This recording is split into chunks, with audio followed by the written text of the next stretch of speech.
In a game, in the Woldberry Forest, a warrior is badly wounded, and not only that, he's completely surrounded, with his fallen friends beside him. A guy tells his lady that even after everything, a certain person still hasn't shown up, so he wants to know what they're going to do.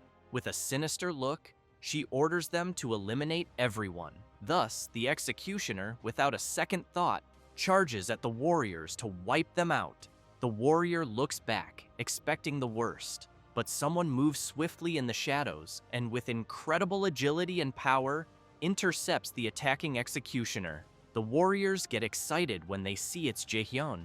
One of the Imperial soldiers realizes it's Hirkin and quickly shouts for everyone to capture him. But Hirkin hears the order and, filled with power, moves rapidly and cuts down the one who gave the command. Not only him, but also the others who were approaching. He looks back with a mocking smile, covered in blood, and asks if they really think that all ganging up on him will change anything, since he knows none of them are good enough. This is Hirkan. His real name is Jaehyun, from the Haughty Mask Guild, and his nickname is Hero Slayer. His friends start apologizing and saying it was all their fault, because they didn't realize those people were the ones hunting them. Hirkan puts away his sword and makes it clear they don't need to apologize. He says that and extends his hand to help them. Then he reassures them that he's fine and tells them to get up. His friends are moved, having been saved once again.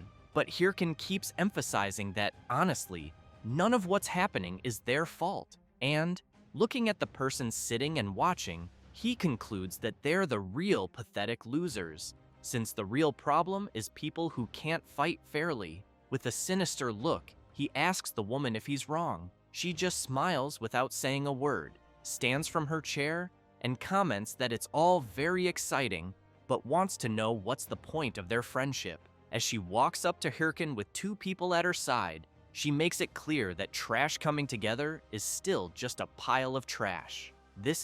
Her real name is Seol Yeon Chae from the Thunder Hunters Guild, and her nickname is Thunder Queen. Hirkan starts laughing and says she's being pretty sadistic, considering they're the ones getting beaten by the so-called trash. She gets serious and warns him to choose his words more carefully, or she might make him regret it and leave crying. Hirkan grabs his device and asks if she really plans to try making him regret it. He then activates his inventory, equips his mask, his weapon, and finally his full armor, completely transforming. He points his sword and makes it clear that things like regret are for weaklings like her. She goes crazy with rage and calls him a cocky little bastard, shouting for her minions to eliminate him. While Hirkan laughs and wonders if they never learn, he doesn't realize he's been severely impaled by a sword. When he notices, he's confused, but quickly realizes it was by his own friends, the ones he just saved. It doesn't take long for the system to warn that his HP is dropping fast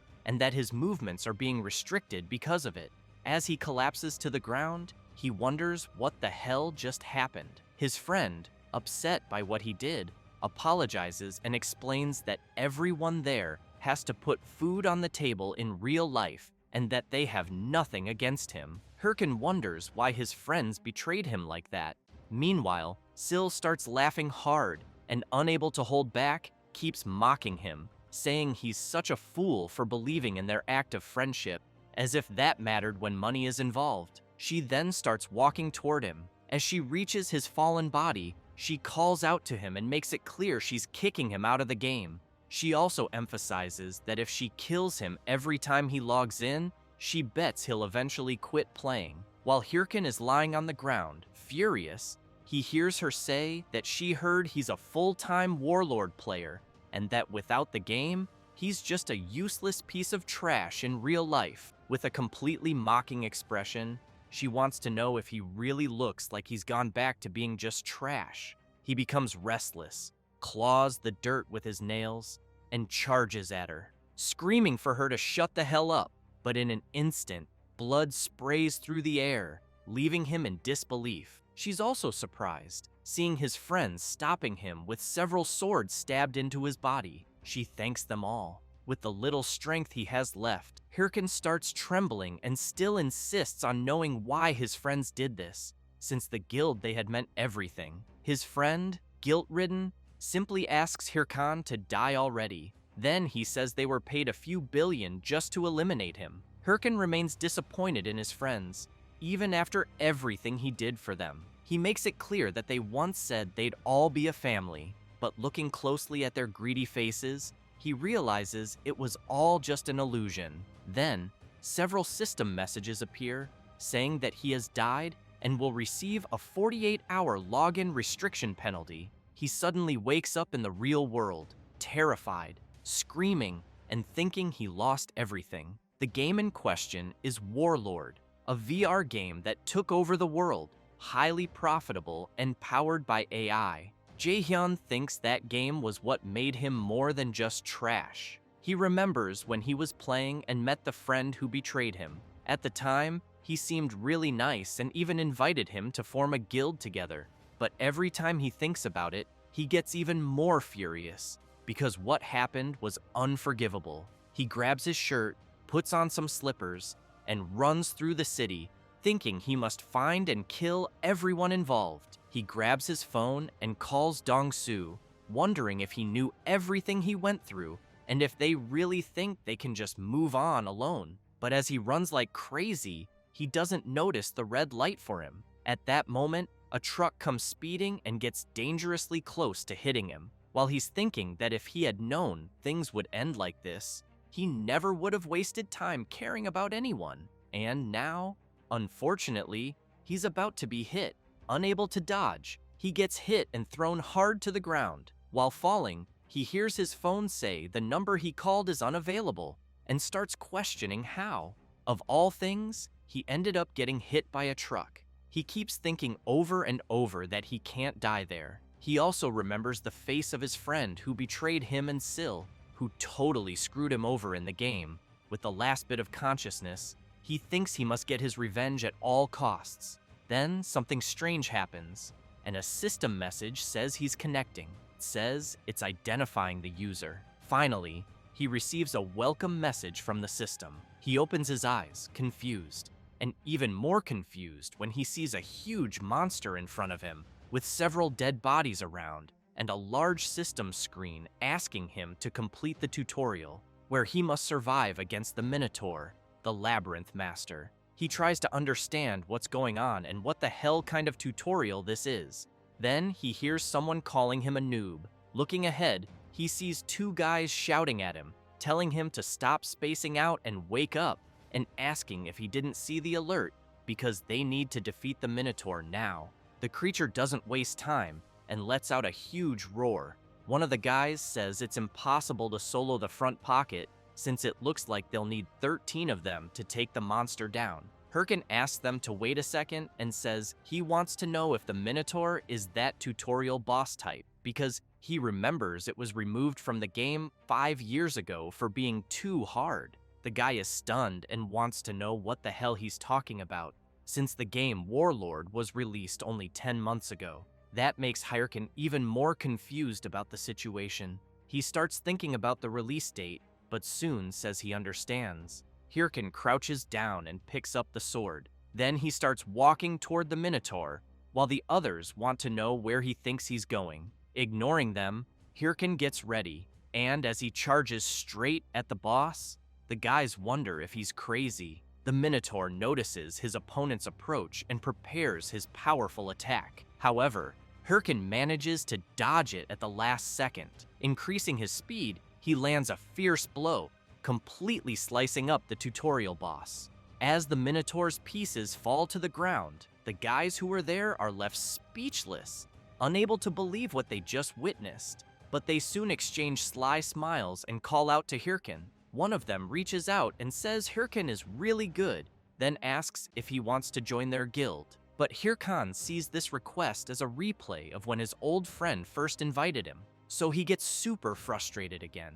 Then he says he just made a decision. While the guys laugh and ask what he decided, they are brutally wiped out by Hirkan's frustrated rage. Completely drenched in their blood, he says that if he ever trusts anyone again in his new life, he can be considered a damn dog. After returning to the real world, he's startled and wonders where he is, realizing he's in a huge V-Gear store full of people. Then he remembers that 5 years ago, he couldn't afford a VR device and had to use a demo unit. That scares him even more because it means he really went back in time. But he tosses the VR helmet aside and thinks that in that case, there's no time to waste. He runs out full speed, thinking he has 5 years of future knowledge and all the skills he developed. And if he puts them to good use, he's sure he can get his revenge. Without hesitation, he pulls out his credit card and asks the clerk for a V-Gear device. She looks a bit startled by his request, but quickly says, "All right," and that she'll process the payment. Jaehyun thinks that's great and starts wondering where he should begin. Then he hears someone calling him. It's the clerk, who awkwardly tells him his card doesn't have enough funds to buy the device. He's completely stunned. Then he looks down and remembers it makes sense. No way he'd be playing there if he had money. He starts to panic, wondering what he'll do and if he has to start making money first. But he thinks that would be bad, since he can't waste time on that. Then he's startled by a familiar voice asking why he's hesitating. Looking at the big screen, he sees Syl saying the strong never fear a challenge, because hesitation is a luxury on the battlefield. Then she urges everyone to become a warlord. That's Syl, the Thunder Queen, and the game's top-ranked model. Jaehyun watches the game ad on the massive screen, shocked that he just saw the person who took everything from him. He immediately remembers her saying he had gone back to being the same trash as always. Furious, he turns around and thinks he's in no position to be picky. The afternoon passes, and at his house, a V-Gear device is being installed. The technician tells Jaehyun the setup is done and the V-Gear is ready to use. Jaehyun replies okay and thanks him. Looking at something in his hand, he thinks that was the only way he could afford the device he had to borrow the money. He remembers when he went there, and the guy wanted to know how much he needed. Jaehyun said 10 million won, and the guy had no problem lending it. While Jaehyun had his hand on the table, the guy reached into his shirt and suddenly stabbed a knife between Jaehyun's fingers. And with a sinister look, he made it very clear that if the protagonist couldn't pay, things would get really difficult. Jaehyun was a bit hesitant about that, but said it was fine and that he'd manage to pay. Remembering this, he thinks it doesn't matter. As he starts getting ready to log in, he thinks that even if he has to crawl through hell, as long as he can take down the people who betrayed him, he won't have a problem with it. Then he shouts, "Link start!" The system appears, notifying that user identification is in progress. Once identification is confirmed, the system welcomes Hirkin back to Warlord. He immediately thinks it's been a while since he was there and knows it's time for her to show up. But he wonders what was her name again. Then an entity appears and congratulates him on completing the tutorial. She introduces herself as Ariadne and says she's there to guide him through class selection. Ariadne begins using her power and explains that he must choose a basic class and that there are 3 options currently available. The skills he develops in his basic class will determine his advanced class later. A warrior is a fighter who uses close-range weapons in battle, and if he enjoys action-packed combat, this class is perfect. Hirkin becomes a little intrigued, thinking about the warrior class since he used it last time, and knows it allows for fast leveling, but he also knows that playing solo with it gets pretty tough later. So he replies that he doesn't want that class. Ariadne describes the priest class, which is a support role that heals and empowers allies with magic. But the protagonist also refuses and makes it clear he's not going to waste time helping others. With that, Ariadne says only one option remains and hopes the minister's play will be exciting. She then releases her power, which starts enveloping Hirkin, surprising him with the energy surrounding him. It doesn't take long for the system to announce he's chosen a basic class and will be teleported to his class tower. When he arrives, an old man sitting on a book welcomes him and calls him a young seeker of knowledge. He introduces himself as Golko and says he'll be the guide on the path of magic. He then asks what type of magic the protagonist wishes to learn. Without hesitation, Hirkin answers that he wants to learn dark magic. The room falls silent for a moment. The old man asks if the protagonist really said ancestral magic and apologizes, saying his ears aren't what they used to be. Hirkin replies no, and that he said he wants to learn dark magic. Shocked, the old man asks where he even heard of that, since dark magic is powerful but devours the user's soul. The protagonist confidently replies that he knows he's fully aware of it and is willing to bet everything. Gulko starts trembling and releases a black spring. Then his expression changes completely, and he says he hopes they can dive straight into this. He laughs, saying it's been a while since he saw a young person choose that path. After summoning a book of dark magic in front of the protagonist, he says that if he's ready, he should place his hand on the skill book, but warns again that this path is too treacherous for weak hearts. Without hesitation, Hirkin quickly places his hand on the dark book and with a confident look says to get on with it and emphasizes that his heart is far from weak. He starts laughing as the dark energy begins surrounding him. As the energy takes hold of him, Gulko comments that someone interesting has finally shown up. Hirkin remembers a legendary video from his past life, the Necromancer player soloing a boss raid. He concludes that this is exactly the kind of power he needs right now. With that, the system announces that he has become a Reclaimer, his current title, Airhead, and that he's gained the skill, Bone Shard. Hirkin gets excited about the skill and immediately decides to test it, throwing a skull onto the ground. The system notifies that a skeleton warrior, infused with the protagonist's magic, is starting to take form. Hirkin just watches his magic take effect, and as soon as the skeleton he summoned stands before him, he thinks that this time he's going all in on necromancy. He turns and says it's time to level up and that he thinks the training dungeon should be just ahead. But then he looks at the skeleton soldiers he summoned and sees its head has fallen off. The two of them just stare at each other in silence. After that, a portal opens and someone steps out of it. It's the protagonist, with the system announcing that he has entered the beginner training dungeon. He's quite frustrated because seeing his summoned skeleton lose its head so easily makes him think back to how the summons he saw in his past life weren't that fragile. So he doesn't get it and opens the status window of his summon. He sees his skill, Bone Shard, Proficiency F, Summoned Unit, Level 1 Warrior. Usage, creates a Bone Shard. Target, infuse it with mana to summon the skeleton. Hirkin wonders if maybe he overdid it a bit. That's why he thinks he needs to level up quickly. Then he hears a sound and quickly turns to see what it is. Several charcoal wolves are approaching. Hirkin gets excited. It's finally time to test his skill. Some say charcoal wolves aren't that strong, but they're very fast, making them perfect to test combat performance. So he casts his Bone Shard skill and commands it to go after the wolves. As soon as the skill hits the ground, the skeleton soldier is summoned. The system then notifies that the skeleton warrior has detected an enemy and assumed a combat stance. The wolves, upon seeing the summoned creature, seem a bit intimidated, but the protagonist simply tells his summon to eliminate them quickly. The skeleton soldier charges at the creatures. Hirkin is excited, thinking this looks better than he expected and that at this rate, he'll reach max level fast. But with just one of the wolves' attacks, his skeleton soldier is completely shredded. He's left extremely disappointed by what he just witnessed.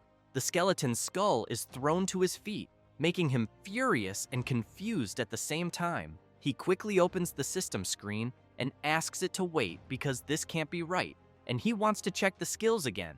Clicking for more information, he realizes he probably forgot to set the mode, so he switches to Defense Mode 1. But the result is the same, and this time, the wolves are just gnawing on his summon's bones. He switches to Mode 3, Special Action, but that mode makes the warrior do the dance of enthusiasm. Hirkin starts crying, thinking he's completely screwed. He sits down and thinks this is a nightmare he's going through. When he tries to delete his character, the system notifies that character selection is unavailable because newly created accounts can't delete a character for 3 months. Hirkin reflects that unfortunately, he can't delete the account, can't change classes, and to make things worse, his loan payments start next month. He starts wondering if he should find another way to fix this. He also questions why nothing is going his way, just when he thought he was finally getting somewhere. Looking at his summon, he knows that idiot doesn't help, so he asks his summon to just stand still, please. He wonders how the hell that necromancer from his past life endured so many battles. Then he remembers something. He looks at the status window and sees that it's possible to improve in combat. He recalls that when he defeated the charcoal wolves, his summon was watching him the whole time, as if it were learning the movements. Then he smiles, throws his club to the summon, and makes it clear that it's lucky to be his minion, because, even if it doesn't seem like it, they used to call him a genius he trained a whole life and turned them into rankers. And there's only one thing his summon needs to remember about combat. He says this as he charges forward to land a blow, emphasizing that if the summon doesn't dodge, it dies. After landing the punch, he throws his summon far away and immediately tells it to get up again. Then, the same thing. He keeps doing it over and over, landing multiple hits on his summon, always slamming it hard against the wall, until he yells, telling it not to just stand there like an idiot after getting hit. It's supposed to dodge first, then counterattack when there's an opening. The skeleton soldier wipes its face and prepares for combat again, but this time, it's against the charcoal wolves once more. This time, however, it manages to dodge the wolves' charge and then lands a counterattack right on the jaw, and finally, a powerful spinning strike. With that, it defeats all the charcoal wolves. The skeleton soldier then turns to its master with a grateful look, but the protagonist wants to know what his summon is looking at. He already said there should be no distractions in battle. Still, he smiles and comments that the last strike wasn't bad at all. Then, the system informs that his bone shard proficiency has increased multiple times. Hirkin smiles and tells his summon did a great job as they leveled up. Sometime later, in the starter village of Castle Fegus, the protagonist is walking through the city, hearing people say the legal guild is recruiting new members, and others talking about a forest raid. He thinks his little bone learns fast, but knows that with a few more days of training, it'll be able to solo dungeons. That's why he sees this as the crucial point first. He needs to reach level 10. Suddenly, someone calls out to him. It's a chubby guy with a dumb face, wanting to know if the protagonist doesn't know he's supposed to apologize after bumping into someone. Hirkin starts wondering who the hell these third-rate bullies are. While the guy keeps talking trash, Hirkin doesn't care at all and thinks he doesn't have time for this, and that it might be best to just kill them and move on.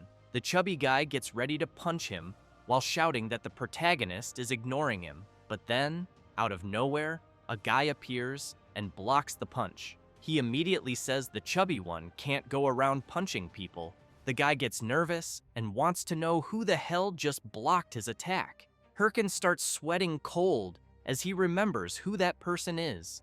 Looking at the guy's muscles and strange clothes, he's sure it's Shev the Slayer, the legendary warrior from his past life. The protagonist, afraid of what the chubby guy might do, shouts for him to wait without thinking, but the guy doesn't care and spits on the ground near the legendary warrior. Then he cracks his knuckles and tells Shev to stay out of it if he doesn't know anything, because it was the protagonist who bumped into him and didn't apologize. So he wants to know if Shev's never heard the saying, "An eye for an eye, a tooth for a tooth." Shev starts laughing, but then releases his terrifying monstrous aura, which makes the chubby guy crap his pants.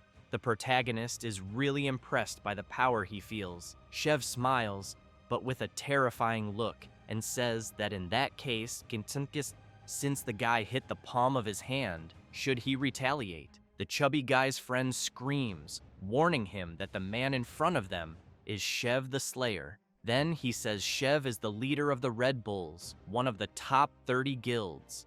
a battle-crazed lunatic known as Shev the Killer Slayer. The chubby guy turns to his friend and asks why someone like that would be there. But Shev grabs his shoulder and wants to know the answer. The chubby guy turns with a terrified face, but then he and his friend run away apologizing. Shev starts laughing and says he's glad everything was resolved peacefully. Then he pats the protagonist on the shoulder and asks if he's okay, saying he shouldn't worry about people like that.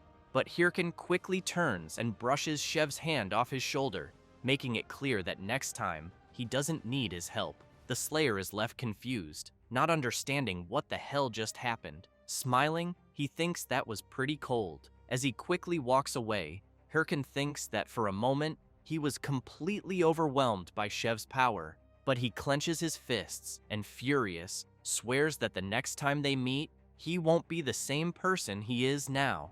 Sometime later, in a dungeon, the protagonist is still thinking about what happened earlier and how the difference in strength is painfully obvious. But he knows Syl and Shev are at the same level, which means he needs to become just as strong if he wants revenge. While he's thinking about that, a massive black tiger charges toward him. However, without doing anything, his skeleton soldier easily defeats the creature coming his way, and with no mercy, the skeleton finishes off the black tiger. The system announces that the skeleton warrior has killed a black tiger and leveled up.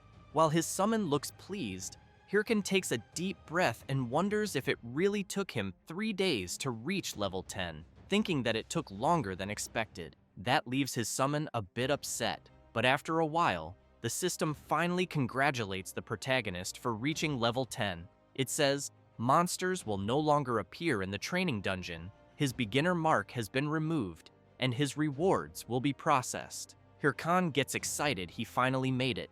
The watch is an essential device with several functions: stats, quests, map, inventory, and messages. The protagonist thinks it's been a while since he used it. He quickly opens his status window and sees that he's level 10.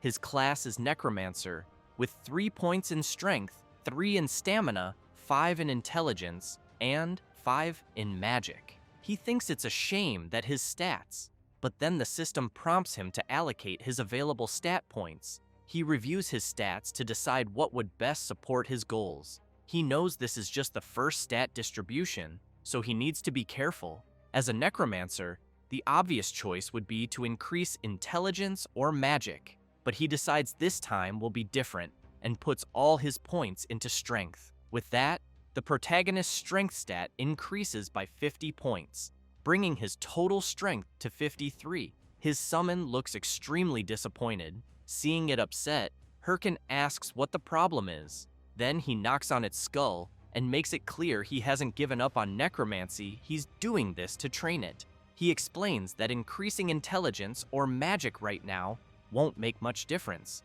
but investing in strength will allow him to teach it every move he mastered at his peak. He's literally betting his life on his summon's learning. The skeleton soldier gets emotional at its master's words, which only makes Hirkin more irritated, telling it to just focus on training while he takes care of the rest. He then says there's another way to make up for the other stats.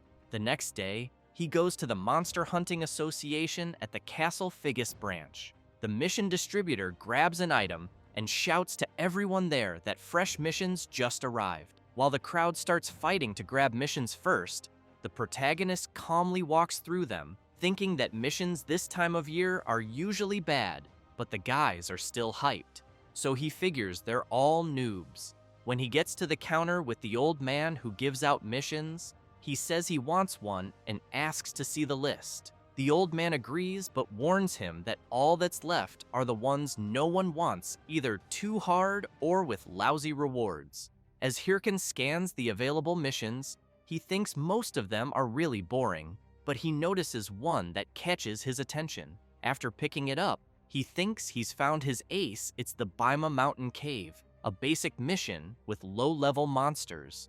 The old man finds it strange and asks if he's sure he wants that one, since the reward is just 10 gold coins. He replies yes, and the system notifies that the quest has been updated. Then he thinks that at first, it seems like just any quest, but if completed before level 15, it'll grant him an ultra-rare title, Rising Star. The protagonist reflects on how people often question the value of a simple title, but he knows that titles increase a player's stats. For example, a scatterbrained mage who gets mocked by a wolf might just be a low-level alchemist with poor attributes. But once he obtains the Rising Star title, it increases attributes by percentage. In other words, this is his first step toward becoming a broken character. So he turns around, and after leaving the quest association, he thinks it's time to gear up.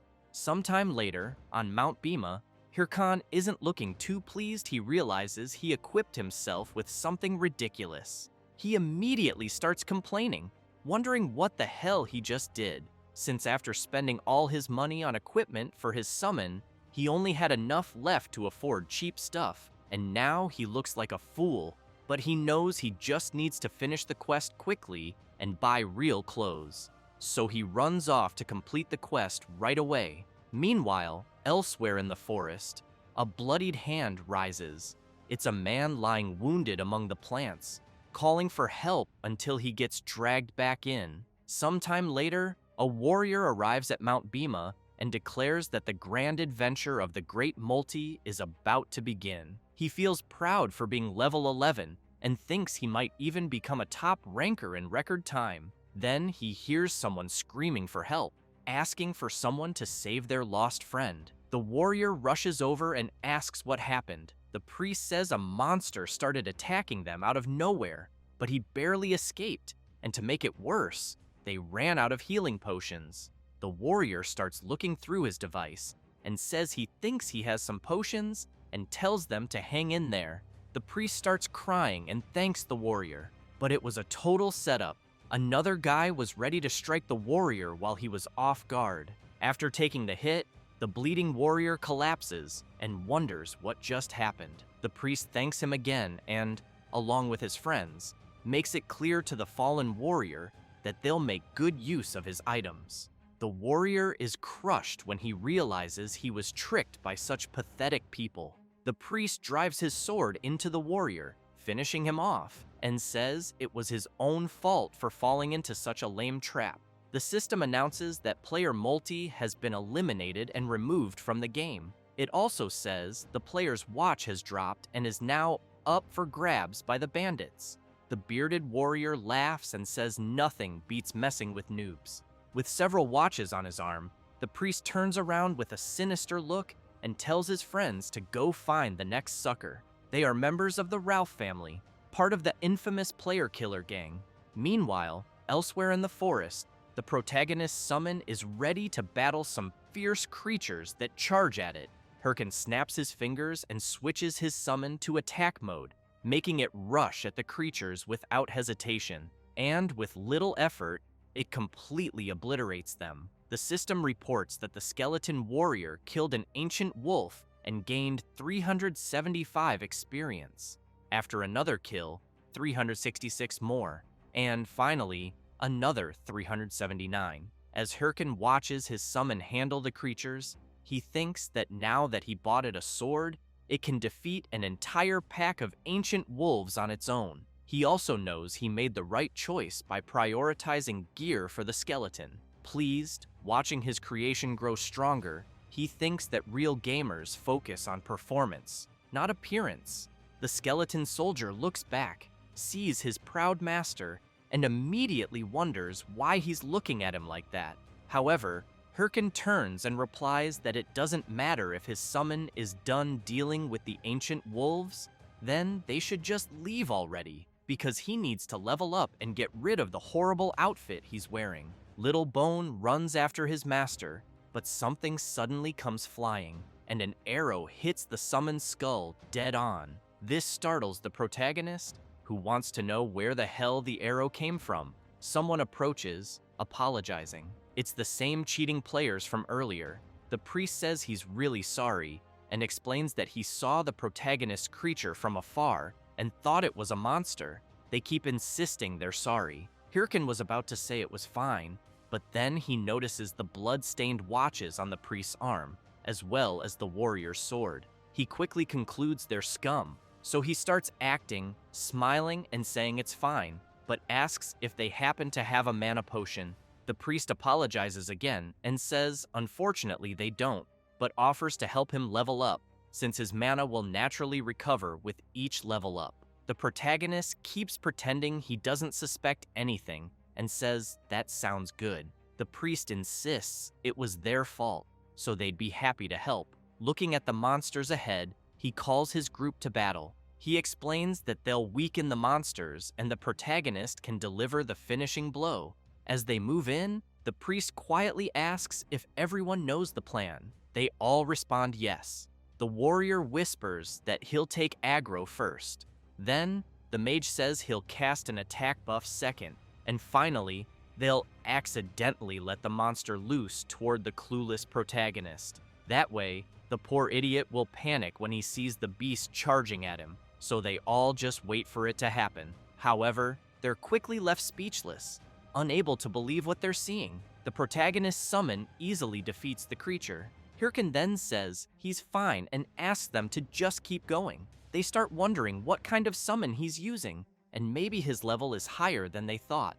In that case, they decide to start sending multiple waves at once against him. Then, while he's distracted, the warrior sneaks up behind him. As he's about to strike, he thinks all he needs to do is defeat the summoner. But when he attacks, Hirkin easily dodges it, leaving the warrior confused as hell. His target just dodged an attack from a blind spot. With no time to react, he gets hit by a brutal blow from the protagonist. The priest panics and shouts, wanting to know what the hell is going on. Hirkin snaps his fingers and calls for his summon, Little Bone, who immediately joins him and charges at the thugs alongside his master. They scream in fear, begging them to wait.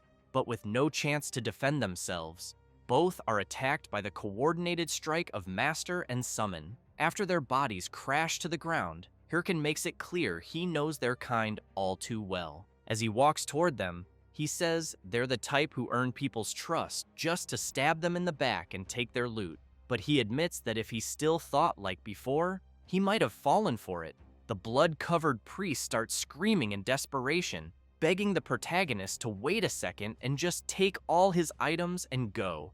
But sadly, Hirkin makes it clear it's too late. He no longer trusts anyone. He says that, then mercilessly finishes off his opponent. At that moment, the system announces that player Ralph has been eliminated and that the 8 watches he carried have been dropped. After seeing how many watches Ralph had, the protagonist becomes furious, thinking the guy really was a scumbag. But something about it also makes him happy. He knows he'll make good use of the drops. First, he's going to get himself some proper clothes, but as he turns around, he sees his summon kicking the already defeated warrior, so he calls out to him and asks if he wants any of the drops lying around. Then the protagonist extends his hand and starts healing the wound caused by the arrow his summon took. It doesn't take long for Little Bone to be fully healed. He then raises his sword and strikes a heroic pose. Hirkin looks at his excited summon and says, "It really looks like he's happy." The protagonist also comments that appearance doesn't matter in the game, but while striking a ridiculous pose, he emphasizes that what truly matters is being beautiful on the inside. As his summon stares in shock at its master's absurd pose, Hirkin smiles and says the priest's dropped watches were truly a jackpot. There's less than a 1% chance that when someone sells another player's watch, the inventory will drop random items like rare gear with stat bonuses. For example, the goblin's black pants he equipped, which grant 5 extra points in mana and 5 in intelligence. Also the Sword of Ancient Essence, which gives 10 more points in mana, plus the skill books, from which he obtained the Book of Demonic Curse. And lastly, the most important, lots of gold. Hirkin picks up a mask from the dropped inventory and thinks that thanks to the fools he defeated, this was faster than expected. He then concludes that he'll soon start recording his gameplay and knows he'll need the right style for that. But after thinking about it, he remembers something that makes him uneasy. He starts recalling his past life, how he once asked the friend who betrayed him to imagine their whole guild wearing traditional hey-ho masks. At the time, he was so excited, saying the next day they'd rename the guild to Hey-Ho Mask. Remembering this leaves him a bit down, and he even considers completely changing his style. However, he begins doing something to the mask, altering its form entirely, and thinks he refuses to let anyone take what's his ever again. Furious, he tells himself he'll prove he was right, and this will be the beginning. So as soon as he equips his sinister mask, he runs off and calls for his summon to follow.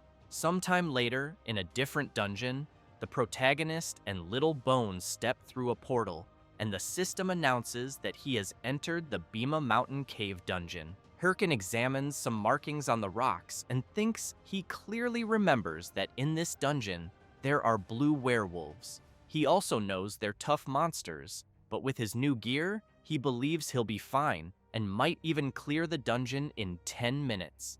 So he calls his summon to go all in. A few hours later, Hirkan is in disbelief and yells, asking why there are no monsters around. He starts thinking this is driving him crazy because he knows if someone had already cleared the dungeon, the system would have sent a message. Then he sees his summon doing something near the rocks, and when he turns, he notices something that grabs his attention. So he heads over to where his summon is and sees something strange on the rocks. Suddenly, a massive dark energy begins to swell. The system announces that the protagonist has discovered an instance dungeon and asks if he wants to enter. He falls to the ground, startled, and says that must be why no monsters were spawning, because instance dungeons are random dungeons that appear inside another dungeon, and when they do, the normal dungeon shuts down until the instance one is completed. He also knows these dungeons are much harder, but give double the rewards. He starts wondering if it might be a trap because he knows once someone enters an instance dungeon, they can't leave until it's completed or they die. So he gets up and tells his summon that, logically, he should just walk away because if he dies, he won't be able to play for 2 days. It would make much more sense to just farm easy missions, but he knows that's not what matters right now. With that, the system confirms he's entered. After stepping through the portal, he says that as long as he doesn't die, he should be fine. But soon, a bright light covers his face, and as he tries to look around, he wonders if the place he's in is an ancient arena, also feeling an intense atmosphere. Then he gets startled by a powerful tremor, which was caused by a massive, sinister werewolf standing before him. It's a corrupted werewolf of unknown level. The creature doesn't hesitate and immediately launches an attack at the protagonist, who is still trying to understand what's happening and, unable to defend himself, is struck and thrown hard against the wall. Little Bones sees his master in trouble and immediately gets furious, assuming a battle stance. But Hirkan laughs and says this is perfect. He keeps laughing and says his luck is insane since a corrupted monster appeared. He's convinced this must be material for a main quest. He then calls for his summon and makes it clear that if they can't defeat the werewolf, they can say goodbye to dinner. With that, he charges at the creature. Little Bone gets ready too. Then, he lays down his sword for his master to step on and leap toward the corrupted werewolf. The creature lets out a loud howl, but Hirkan uses his skill curse release, and his sword is instantly infused with the energy of the demonic curse. The werewolf has no idea what this mere human is doing, but in the blink of an eye, it's struck and has one of its arms sliced off. The werewolf starts screaming in pain as the system notifies that the protagonist's skill is active and the target's stats have been reduced by 10%. As the werewolf howls in agony, Hirkan looks at his sword and reflects on the demonic curse, thinking that for a first try, it wasn't bad at all. However, the werewolf starts releasing a bloody aura and, now extremely enraged, charges straight at the protagonist. At that moment, a system message appears, warning that the corrupted werewolf is enraged and all of its status effects have been nullified. Hirkan simply prepares for the worst, thinking he was already expecting at least this much from a dungeon boss. Then he smiles and says he was saving this for later, but right now seems like the perfect time to test it. He activates his inventory, and a dark energy begins to surge, completely engulfing him, until an explosion occurs, unleashing all the energy, and Hyrule appears fully equipped in sinister battle armor, laughing and asking where he left off. A slot is one of Warlord's unique game features. When activated, the slot channels pure energy from the world of Warlord, enhancing attributes and shaping the player's body. As for the form, it's completely unpredictable, as it varies for each player, which is why most players usually call it Supreme Mode. Hyrule calls out the corrupted werewolf to bring it on and show what it's got. The beast becomes furious and lets out a powerful roar. Then it charges at the protagonist, but as it tries to strike, Hyrule dodges without much trouble. He keeps avoiding multiple lunges from the werewolf. Then he jumps back to gain some time, but the creature doesn't care and unleashes another powerful attack. While evading the werewolf's strike, the protagonist thinks that his opponent is definitely a boss. Given its speed and power, he starts to wonder how many of the beast's attacks he could withstand. The werewolf comes charging again, showing several possible openings.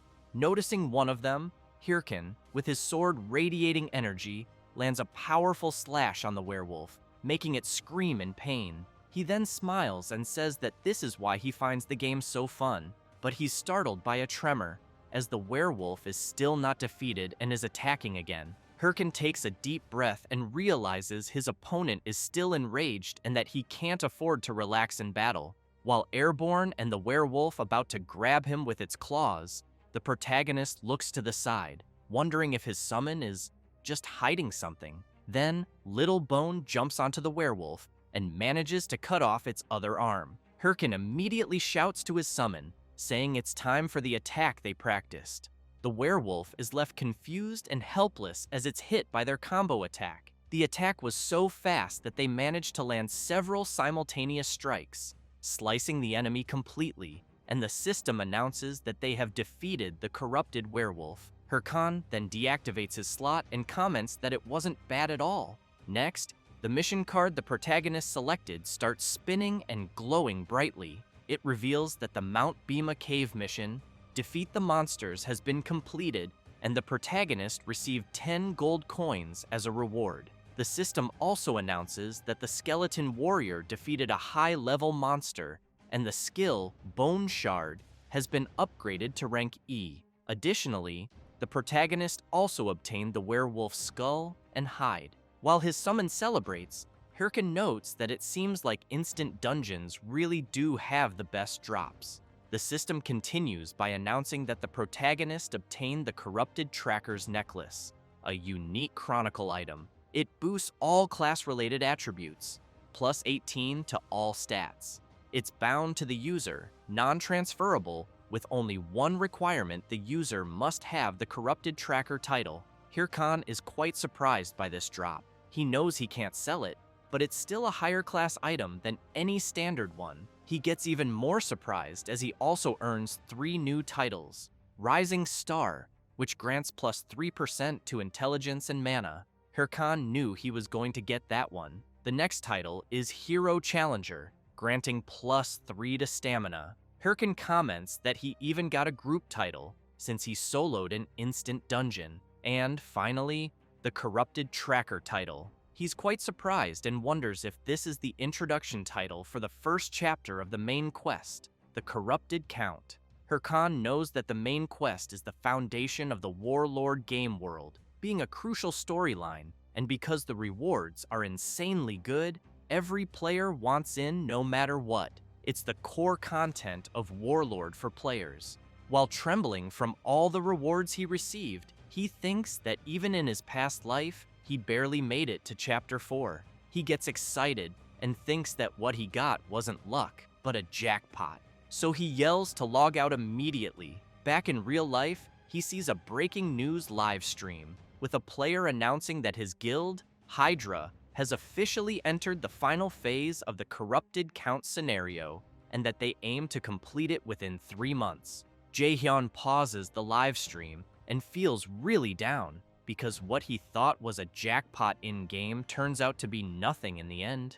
Then he gets furious and starts banging his head on the desk, since that player and his guild are already in the final phase. He considers that maybe he has no choice but to stay out and wait for the next chapter. But then he gets an idea. He goes back to his computer, thinking that maybe this is actually the perfect opportunity, since he knows the entire world is currently focused on the corrupted count, and the first main quest of Warlord is about to be completed. So he wonders if anything would change if he posted his video about the corrupted count, thinking it might go viral. Jaehyun thinks it was a great idea to have recorded everything, so he knows he needs to edit and upload it to WTube as fast as possible. However, he also knows that editing is the key, and he can't just leave that to anyone, meaning there's only one person for the job: the legendary editor from his past life, the filmmaker, Romeni. She sees the protagonist's request and wonders who this person named Hairkin could be. While checking the request, she questions what a level 15 could even accomplish.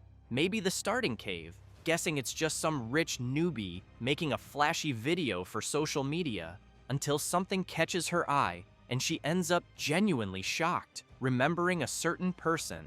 Then she gets really excited upon realizing who it is. This is Romeni, a freelance video editor, and her in-game nickname is Hell's Mouth. Meanwhile, elsewhere, a woman is watching some news on her tablet. One of her employees rushes in, asking if she called. She says a new video about the corrupted count has just been uploaded.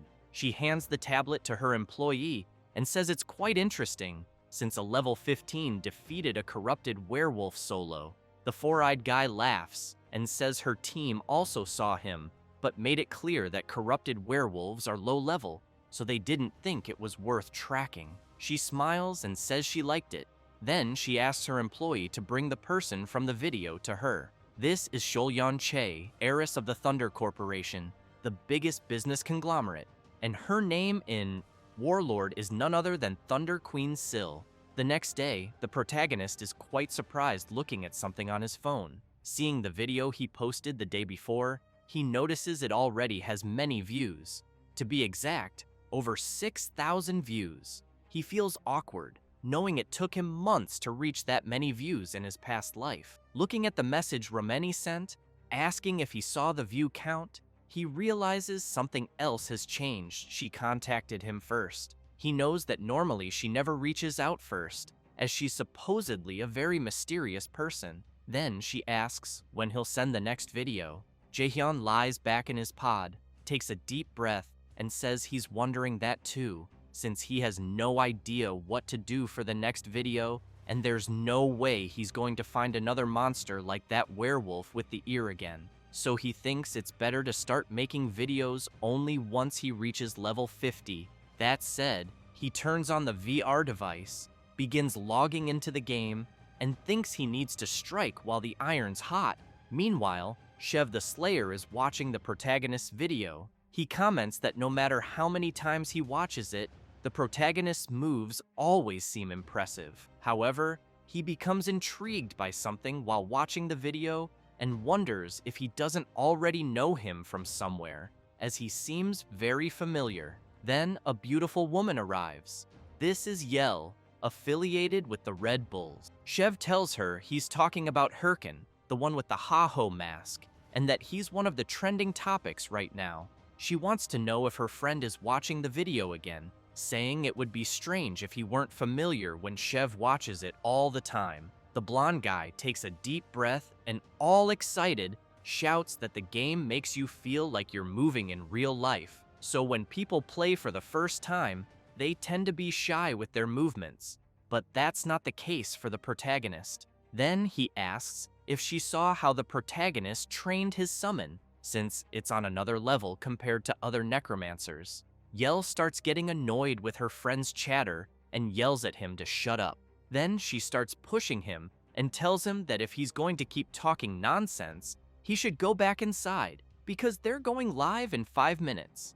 Shev smiles, winks, and says he really likes her. Crossing her arms and taking a deep breath, she says that if he really does, then he'd better do well in the upcoming live stream. She then says that over 200,000 people bought tickets just to see him, the leader of the Red Bulls and the man ranked 9th in Warlord, the Slayer Shev.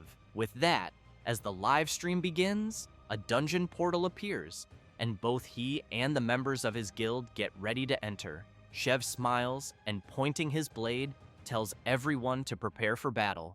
Meanwhile, at the affiliated Raiders Association of Castle Figus, Hirkin is very disappointed and starts slamming the table because there are no missions available. He wonders how there could be absolutely no good mission, so he considers taking a break from making videos for now.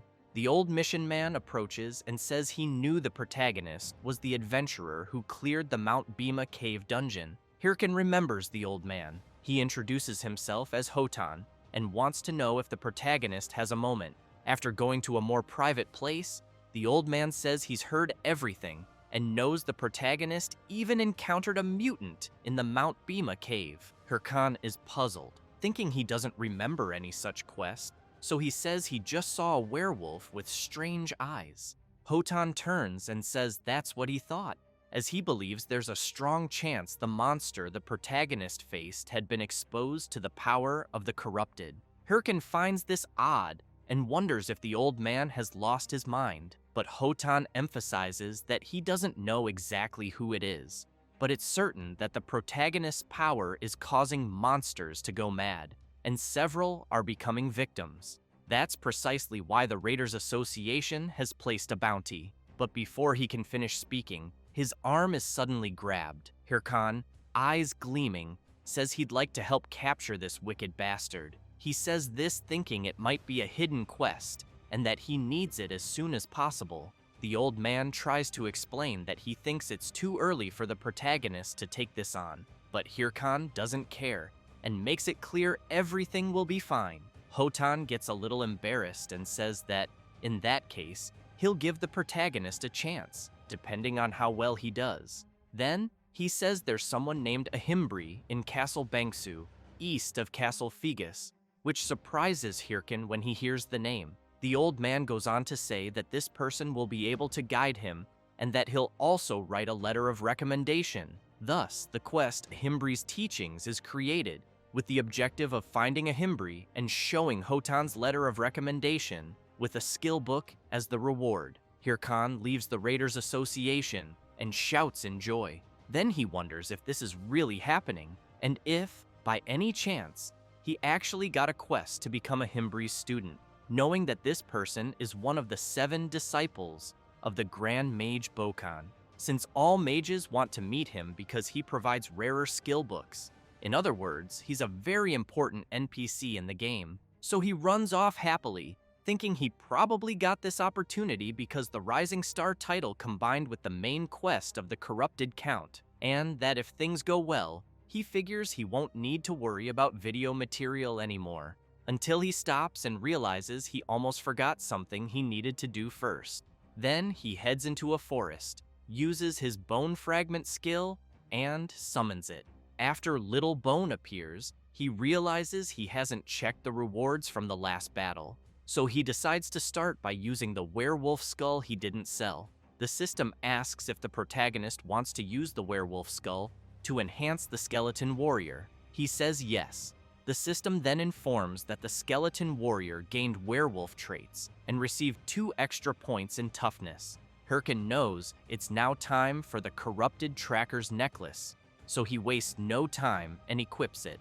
The system announces that the effects of the Corrupted Tracker's necklace have been applied to him, giving him 18 extra points in all stats and boosting all class-related attributes. Hirkin knows everything is going well, since his preparations are complete.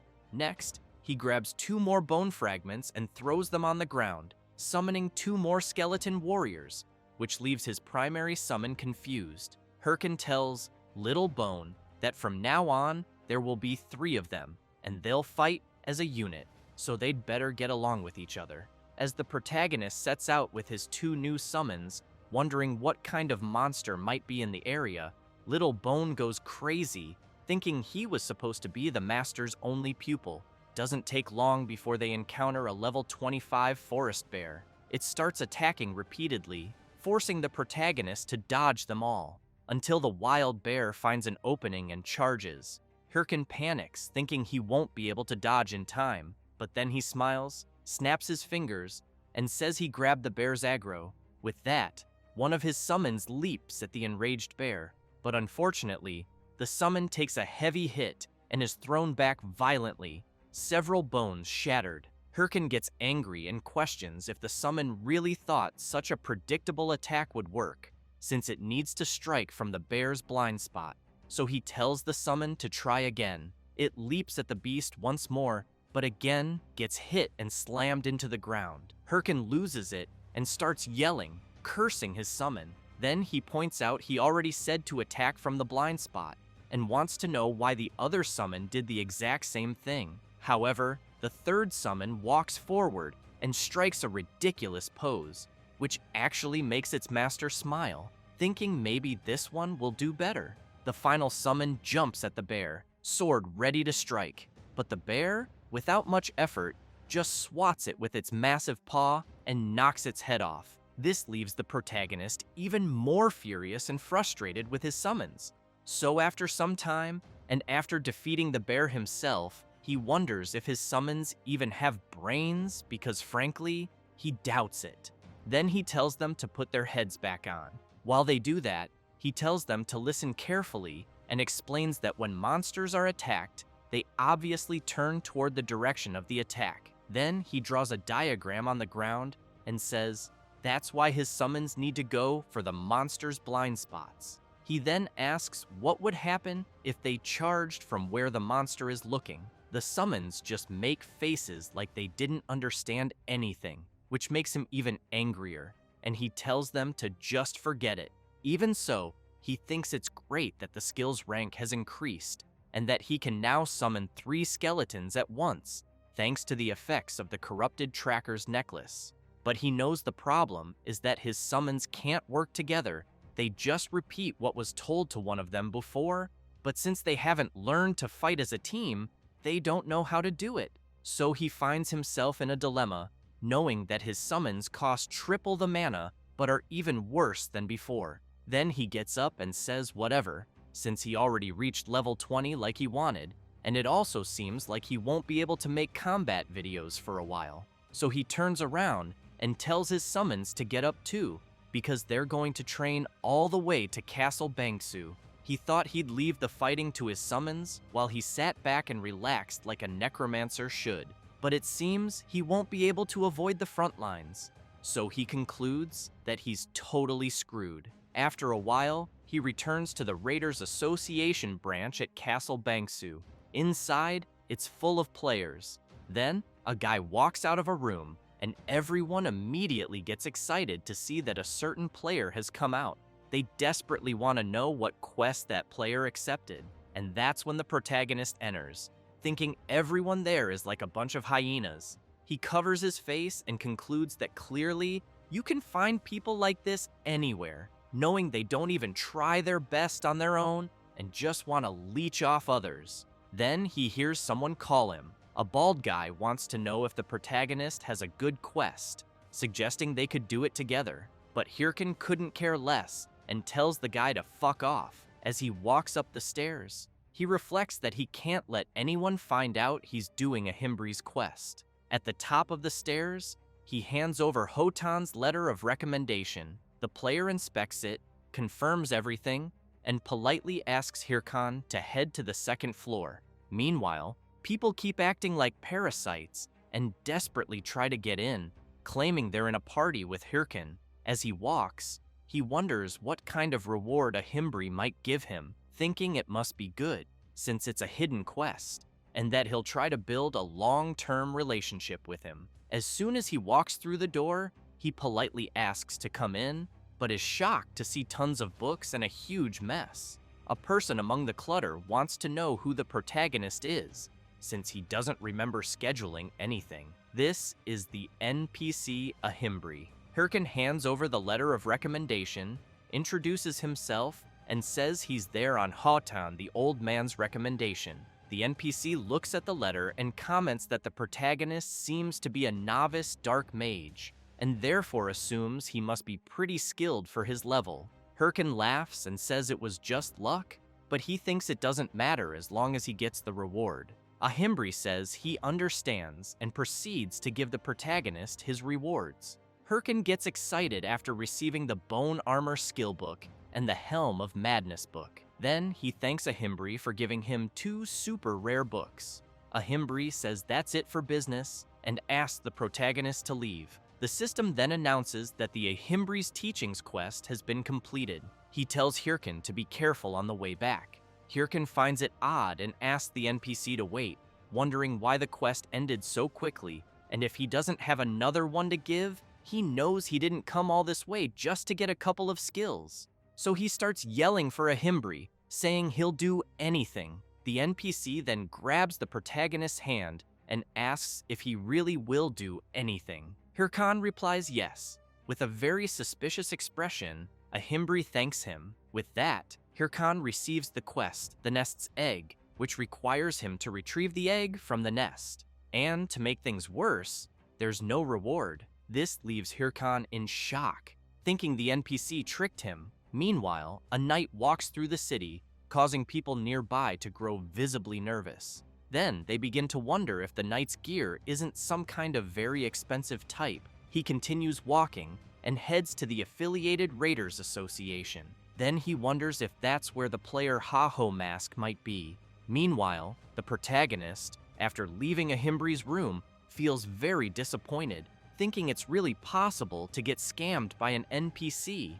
So he walks off, thinking he expected to receive a quest related to the main storyline. But now he wants to know what the hell this egg quest is, especially since it has no reward. Still very frustrated, he keeps questioning if he really needs to do it. Then, out of nowhere, a strange guy appears right in front of him, asking about the quest. Soon, several other players surround the protagonist, all trying to find out what mission he got. He panics, thinking he forgot those guys were there, and wonders what to do now. Maybe he should just kill them all. Then, out of nowhere, the knight appears, releasing his intense power and blasting the players away. He asks the protagonist if he has a moment for a talk, saying he'd like to speak somewhere quiet.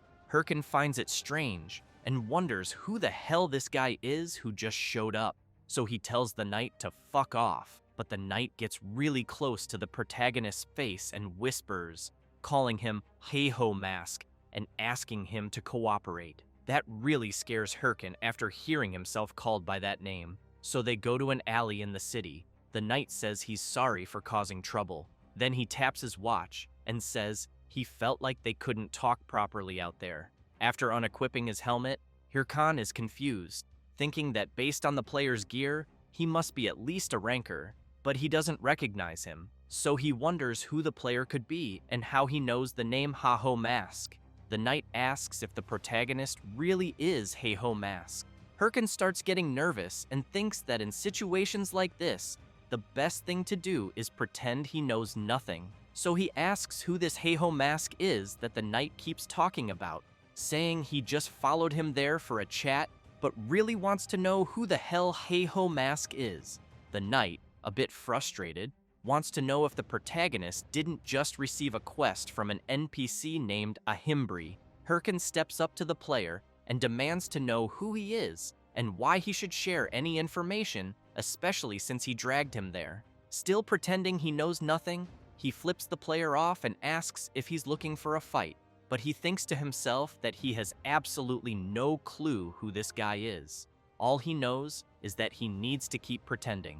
The player stays silent for a moment, but suddenly reaches out his hand and says he clearly made a mistake and apologizes.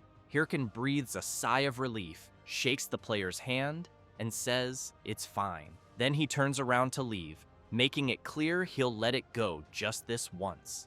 The player just watches the protagonist walk away. However, another player had been hiding there using a skill and tells his friend that he doesn't think the protagonist is the one they're looking for. The knight points out one thing for sure: the guy isn't skilled, because if he had been playing Warlord for a while, he wouldn't have carelessly exposed his wrist with the watch like that. The other player then asks if they really need to keep monitoring the NPC Ahimbri, since the corrupted count quest is almost finished. And even if someone found out about it now, he wonders what they could really do. The knight says that the nest's egg quest the protagonist received is the main quest, which is why he thinks they shouldn't take unnecessary risks. So the mage says he'll return to his position. The knight agrees and says goodbye. However, someone had been watching that conversation, Hirkin, who quickly realizes there were actually two players there. He thinks they're definitely part of an organization since they're working together, but he also believes that if they were from a normal guild, they would have made an offer after revealing who they were. With that, he concludes that those guys definitely aren't ordinary players, since they were testing him like that, but he remains curious, wondering who the hell those players were. The next day, Hirkin is still puzzled about what happened, thinking there must be something more to the nest's egg quest he received. He figures they probably saw his video and already knew the Heiho mask would receive Ahimbri's quest, especially since they let him go so easily. That's why he thinks they don't care who Heiho mask actually is. So he's stuck in a dilemma, unsure what's going on with the quest he got, but knowing that if he continues it as is, he'll likely run into them again, and if he wants to avoid that, he won't even be able to post videos for a while. He wonders why those damned lunatics keep ruining his life, especially since just dealing with Solyan alone is already too much. Meanwhile, Solyan has just logged out of the game, and her secretary, Park Suji, appears, commenting that she did a great job. She then hands her lady a water bottle and asks how things went with the guild entrance exam. Solyan takes the bottle and says they were all trash. She also wants to know how they can all be so useless, and if there are any updates about the Ha-Ho mask she mentioned. Suji hesitates a bit, but says he seems to have joined another guild, since he hasn't responded yet, which makes Solyan furious, demanding to know if that's true. Terrified, Suji says she doesn't think so and will investigate again. Solyan tells her not to come back until she's sure. While changing clothes, she asks what the chairman said. Suji replies that he hasn't said anything yet. Solyan smiles and explains that if he's staying quiet, it means Warlord is doing very well. Then, after getting dressed, she emphasizes that he tried to arrange a marriage by force when she told him about playing the game. While Suji is stunned by her boss's figure, Solyan tells her to gather a new batch of candidates and report to her the next morning. Suji is startled and asks if she really wants to hear about that the very next day, as it's quite sudden, but Solyan doesn't care and leaves the room, ignoring her secretary. Suji thinks her boss has a really nasty personality. Later, in a dungeon, Hirkin comments that it's been a while since he was there and that he barely remembers the lizard swamp. He figures that since Ahimbri is currently at Castle Bangsu, the quest must be somewhere around this region, especially because it involves finding an egg, so it's likely from some kind of bird, reptile, or insect. Filtering through places he can access at his current level, the lizard swamp was the only option. He then calls one of his summons and says the monsters here are high level, so he'll probably need to use the skill enhancement he received. Referring to the Helm of Madness, he knows he has to draw a mark and cast the proper spell. So he activates the helm, and his summon begins to change, its gaze now filled with a bloody energy. It quickly starts releasing a powerful aura that leaves the protagonist stunned. He gets really excited seeing his summon transforming into something incredible. He says they need to test it first,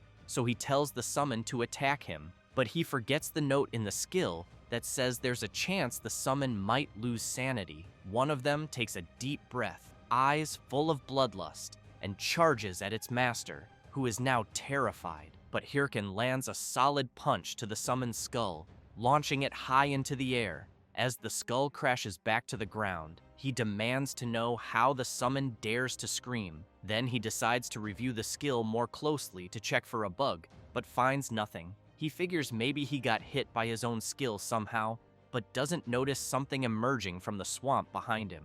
A level 30 lizard man appears, ready to attack. Hirkin turns and says that, apparently, The test subjects arrived at just the right time. With that, he activates his skill again, and the system notifies that when the Helm of Madness is active, it increases the summon's attributes. And currently, the boost rate is 1.2x. Hirkin also activates Bone Armor, equipping his summon with armor, but for now, the only available piece is the chest plate. With that, all his summons are ready for battle, which makes the lizardmen a bit nervous. So Hirkan orders his summons to wipe out the monsters. They unleash a series of attacks, forcing the lizardmen into full defense. One of them takes advantage of a distracted enemy, appears behind it, and strikes with a powerful, merciless slash. It doesn't take long for the system to announce that the skeleton warriors killed 3 lizardmen and earned 864 experience points, and that the protagonist leveled up twice. Hirkin watches his summons and bursts into laughter, full of excitement. Then he tells his summons that for the next week, they'll be hunting monsters while searching for the egg, and if that's not the right region for the quest, they'll move elsewhere. While calling his summons to head out, someone watches him from afar. It's a bold woman. She plays coy, thinking about how she'll introduce herself. She keeps thinking how beautiful she is, then admits to herself that's not what she meant to think, but knows it's true, and there's nothing she can do, since everyone likes her no matter what. That's why life has always been easy for her. When she pretends she's in trouble, her slaves always come to help. But as soon as she takes a step, she slips in the mud and falls face first into a puddle. Furious, she thinks about how much she hates this place. She then remembers that one of her slaves brought her there to help her level up, but in the end, he died quickly, and now she's stuck there. Watching the protagonist from a distance, she knows the monsters there are too strong and the terrain is difficult. Then, as she stares more closely at the protagonist, she gets an idea. Maybe she just found herself a new slave. He hears a strange sound, and when he looks back, he sees Ilya stumbling before collapsing on the ground, asking for help. She puts on a pitiful face and says she hurt her legs because of the monsters, but inside, she's thinking the fool in front of her will fall for her act and won't resist helping a damsel in distress. But the protagonist doesn't care at all and simply turns away, continuing on his path. That leaves her completely stunned, wondering why the hell he acted like that. As she shouts for help, Hirkin just thinks another lunatic has shown up. Ilya bites her lip, absolutely furious, wondering how he dares ignore her. Hirkin continues his journey, fighting several monsters along the way, and while he gets bored watching his summons handle everything by themselves, he notices that the same woman is still following him. He realizes he's been ignoring her to avoid wasting time, but she just keeps following. So he starts remembering the faces of the players who tried to trick him a few days earlier, getting angry thinking that if they're in the game, they should at least play properly. He concludes it's better to deal with this now, so he finally turns around and asks the woman what she wants. She approaches and says she dropped her sword in one of the swamps while hunting and asks if he could help find it. Hirkin makes it clear that when he finds the sword, she'd better disappear from his sight. She gets excited and starts thanking him non-stop, saying she won't forget his help, but internally, she thinks she just fooled another idiot. After walking around the area, they eventually find the sword she mentioned. Ilya thanks the protagonist again. He says it's fine and reminds her not to forget the promise she made to disappear once she got the sword. He takes a deep breath and orders his summons to go retrieve the sword. They quickly head over.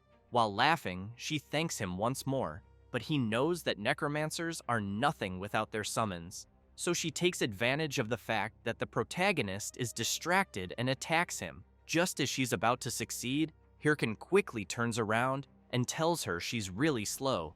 Then, while she's still surprised and trying to figure out what just happened, he grabs her clothes and throws her high into the air, making her fall straight into the swamp. She emerges from the water and starts cursing him. Furious, she demands to know if he really thinks he'll get away with something like that, because her bodyguards will find him and destroy him. Hirkin starts laughing and tells her to look behind her. She turns around, wondering what's back there, and sees several lizard men. While Ilya tries to defend herself as best she can, Hirkin makes it clear that she still has a long way to go before she can trick him. He also points out that he could see her intentions from the very beginning. He then thinks to himself that he's been fooled too many times and can't afford to let it happen again. So he turns and says she's already wasted enough of his time, then calls his summons to leave. However, he gets frustrated when he sees them mimicking the same flirty behavior they saw from the woman.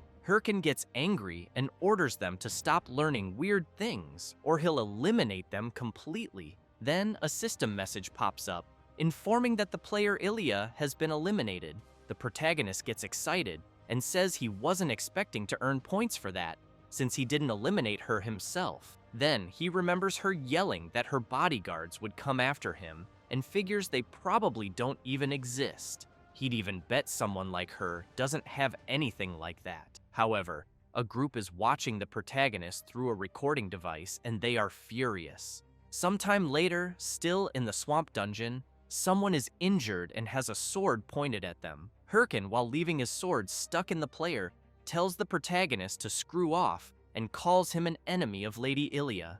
Hirkan says he's going to ask a question, wanting to know why the player is going so far for her, since it's not like he gained anything from it, and that's why he really wants to know if he thinks she'll date him if he avenges her. The player suddenly starts smiling, which confuses the protagonist. Then the player laughs maniacally and yells that it's because he loves her. So Hirkin eliminates him mercilessly and thinks the whole thing is a joke. Then he starts thinking about the girl from earlier who tried to deceive him, which makes him remember her. He never thought what she said about having bodyguards would turn out to be true, but knows that because of it, he's been running into crazy bums like them every day. He gets excited, thinking he's pretty eager due to not finding any missions, especially now that there's a bunch of shameless people trying to get him. He then wonders if he should find that woman and kill her again, but concludes it's better not to, as it might cause even more problems. With that, the system informs him that he obtained another unowned watch, as well as 5,000 gold coins, goblin leather boots, and the rare quality promise necklace. Hirkin wonders if the promise necklace he just picked up isn't one of those super rare items that could be sold for 800,000 won. He gets excited and shouts that love is great, thanking the idiots while thinking he'll finally have a fancy dinner. Suddenly, a guy appears shouting that the protagonist is right in front of him. Hirkin turns around excitedly, saying that the guy who killed Ilya is here. However, he finds himself face to face with several warriors, so he starts running away from them, as he didn't expect there to be so many. While running, he wonders how many there are, and if it's really possible for so many people to be obsessed with that woman. Then he decides to stop running and summons his minions. One of the players comments that those are the summoned skeletons they had heard about, and says he'll let his friend handle it like they agreed. He takes a deep breath and uses his love power skill, easily cutting through all the summons, while the protagonist screams that such a skill doesn't even exist. Then, he sees a system notification that his skeleton was destroyed, so he thinks they seem to be a higher level than him, and since there are so many, he doesn't think he can fight them head-on. So he boosts his speed even more, leaving them behind, and swears that once he levels up, he'll find and eliminate them. After running for a while, Hirkin stops to catch his breath. He soon thinks that it's hard to shake players off because his level is lower, and for now, he just needs to keep moving. Then he's surprised when he feels something strange in the air. He turns around and wonders where he is, knowing that the place is very different from the rest. He realizes he doesn't remember a place like this in the lizard swamp, and that he's been in the area for days but has never seen this kind of black swamp. After thinking a bit more, he concludes it must be what he suspects. Meanwhile, the players are searching for the protagonist, wondering where he went. Then, the chubby one yells that he might be ahead, since he sees a skeleton, but what they're actually seeing are the protagonist's summons dancing like they're in a club on top of something strange. They're stunned by the sight. The chubby one gets furious, curses the protagonist, and says that it wasn't enough to hurt Lady Ilia, now he dares to insult them like this. Without thinking twice, he charges straight at the summons. But at that moment, a huge creature emerges from the swamp and grabs the chubby guy, pulling him into its massive mouth. His friends are paralyzed with fear because of the enormous creature. This is the level 40 lizard dragon, the boss of the lizard swamp, which easily devours the chubby guy. Hirkin just hides, watching the players deal with the boss. He then thinks he never imagined the nest would be the lizard dragon's nest, since he knows it's a boss with huge defense, HP, and attack, requiring a group of 20 level 40 players just to barely defeat it. He also reflects that, from what he heard, the lizard dragon raid was completed some time ago, and normally, this boss shouldn't even be here. However, he considers that if someone with a related quest enters the area like his quest to take the egg from the nest, the monster will respawn. In other words, if the lizard dragon is here, this must be the location of Ahimbri's quest.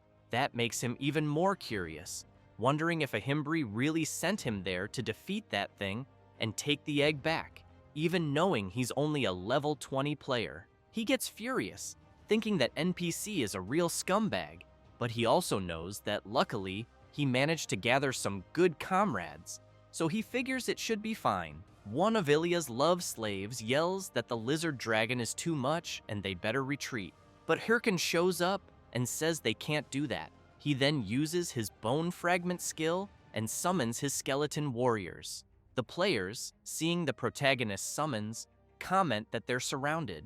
One of them, shouting that it's fine and they just need to push through, ends up getting struck by the lizard dragon without realizing it and is launched into the air. With that, the protagonist takes advantage of their distraction and runs off. As he sprints at full speed, Hirkin thanks them and says he'll never forget the sacrifice they made. He then thinks that now that the boss is occupied, it can only mean one thing, so he heads straight to the lizard's nest to steal the egg, knowing it should be empty. After jumping into the nest, he gets excited thinking all he has to do is grab the egg and get out. But he ends up shocked, as he doesn't see the egg anywhere. So he starts searching like a madman until he finally finds the egg and stares at it, puzzled. He thinks he found something really suspicious, and judging by its appearance, wonders if it doesn't look more like a rock than an egg. Then he gets spooked when the system informs him that his skeleton warrior was destroyed. He turns around and assumes the lizard dragon must be returning after detecting an intruder. It doesn't take long before the boss returns to the nest, furious. The protagonist tries to hide and thinks he's totally screwed. He also knows that now that the boss is back, he won't be able to search the nest any further. But looking at the thing that looks like an egg, he figures that if that's the case, he has no choice but to take it, even if it isn't really an egg. After returning to where the players were fighting the boss, he sees a chaotic scene with several bodies. Hirkin approaches one of them laughing, and while grabbing the player's watch, he says that Warlord is a really interesting game, and that there are so many crazies because everyone has too much freedom. The player gets furious and curses at him, but Hirkin stabs his sword near the player's face, and as the guy gets scared, the protagonist tells him to listen carefully to what he's about to say. He explains that he was just playing around until now, but that he has a lot to lose in this game. So he makes it clear that next time they meet, they won't get off so easy, and that this is a warning to them, and that woman too.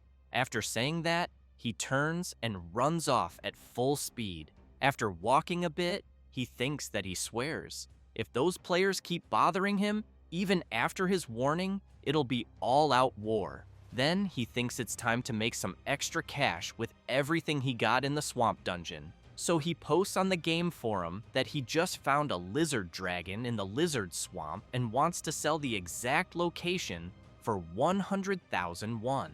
After returning to where Ahimbri is, he places what he thinks is an egg on the table and awkwardly tells Ahimbri that he brought what he asked for. He then hopes it really is the right item, since he doesn't want to search the whole map again.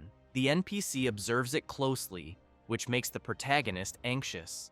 until a Himbri says that this is the item he was looking for and thanks the protagonist. He gets excited, thinking that in the end, he managed to bring the correct item. A Himbri comments that he was faster than expected and thought someone like him would take much longer. Hirkin gets nervous, wondering if he knew that and still gave him this mission. What kind of NPC is this? Still, he says he did his best and wants to know if he'll get another mission. A Himbri asks if the protagonist knows what the item is, because when they investigated the area near where the mutant monsters were, this thing was found. That's why he temporarily named the item, which looks like an egg, the Stone of Corruption. Hirkin is shocked, realizing that must be the reason those guys were after him, since he knows the Stone of Corruption is an important origin item related to the main quest. He figures they just wanted to make sure no one else got the item that could impact the main quest's progression. But at the time, he thought he had been scammed when he got that quest, so he never expected it to be part of the main story. A Himbri apologizes and says he knew the mission would be too hard for the protagonist, but since they're facing an unknown and powerful being, he needed to test Hirkin's willpower. He then gets serious and asks if Hirkin is ready to fight against corruption. The protagonist clenches his fists tightly, thinking he has plenty of willpower, and if this is part of the main quest, then it's his golden opportunity. So he yells that he'll devote his body and soul to it, but a Himbri replies, "Not right now," which leaves the protagonist completely confused. So he asks the NPC to be clearer. He explains that Hirkin must have seen how strong the monsters are, and therefore doesn't think he should give such a mission to a rookie. The protagonist is stunned, wondering if his level is really too low to continue the mission. But suddenly, the NPC changes his expression and tells the protagonist that if he asks the great mage Ahimbri to please accept him as a disciple, he might be willing to help and train him. After that, the protagonist leaves Ahimbri's room without saying a single word. Not long after, the system informs him that he completed the nest egg quest, obtained the title of Ahimbri's disciple, and that the quest, Ahimbri's Teachings Part 2, has begun, which requires him to reach level 40 before meeting Ahimbri again. The reward will be a skill book of the corrupted tracker ring. Then he remembers the pathetic scene he had to act out exactly what the NPC told him to do, so he gets furious, thinking Ahimbri really is a con artist. Meanwhile, in some dungeon, a fierce monster has been completely defeated. They shout to end the battle, and for anyone needing healing to head to the healers. One of the players tells his captain that their guild finally did something big. He agrees and asks the warrior to tell everyone to regroup after resting. He then runs over to another player, thanks him, and says he was even stronger than expected. That player is the knight who went after the protagonist. He replies that it was no problem at all, and that it was all thanks to the other players who supported him so well. The guild captain insists that wasn't the case and says that if it had been just them, at least 5 members would have died. That's why he believes it was thanks to him that they completed the raid with no casualties. He also admits he had doubts when he heard there were helpers who accepted money to assist in boss raids, and says he's really glad he hired him. Then he takes a pouch of coins and says it's all they have to offer. The knight notices that this isn't the promised payment. The captain awkwardly admits he knows that, but says it's separate from the original deal. However, the knight gets serious and says he won't accept it, as he doesn't like breaking the rules. This leaves the guild captain embarrassed and very surprised, and he apologizes, thinking the knight was just helping out for the money. While the captain wonders why a ranker would take on such a low-level raid, the knight walks off, saying he's going to collect all the items from the nest, as promised. The captain yells to warn him that there probably isn't anything of value in the nest. Meanwhile, the player thinks he got really lucky, since he never imagined he'd get a chance like this to obtain the Stone of Corruption. He remembers being worried when he heard the lizard dragon had respawned, thinking that Hey-Ho Mask might already be on the quest. But since the lizard dragon was still alive, he assumes the protagonist must have failed. So he jumps into the nest and thinks that defeating a boss isn't something you do with mechanics alone. He gets excited, knowing that all he has to do now is grab the Stone of Corruption and stop Heiho Mask from completing the quest. But then he's disappointed to realize the Stone of Corruption isn't there. He starts trembling with rage and shouts, cursing the protagonist. Meanwhile, the protagonist is logged out, staring intently at his phone. He takes a deep breath and says it's time, since during all those tough days, he kept telling himself that if he endured a bit longer, things would get better.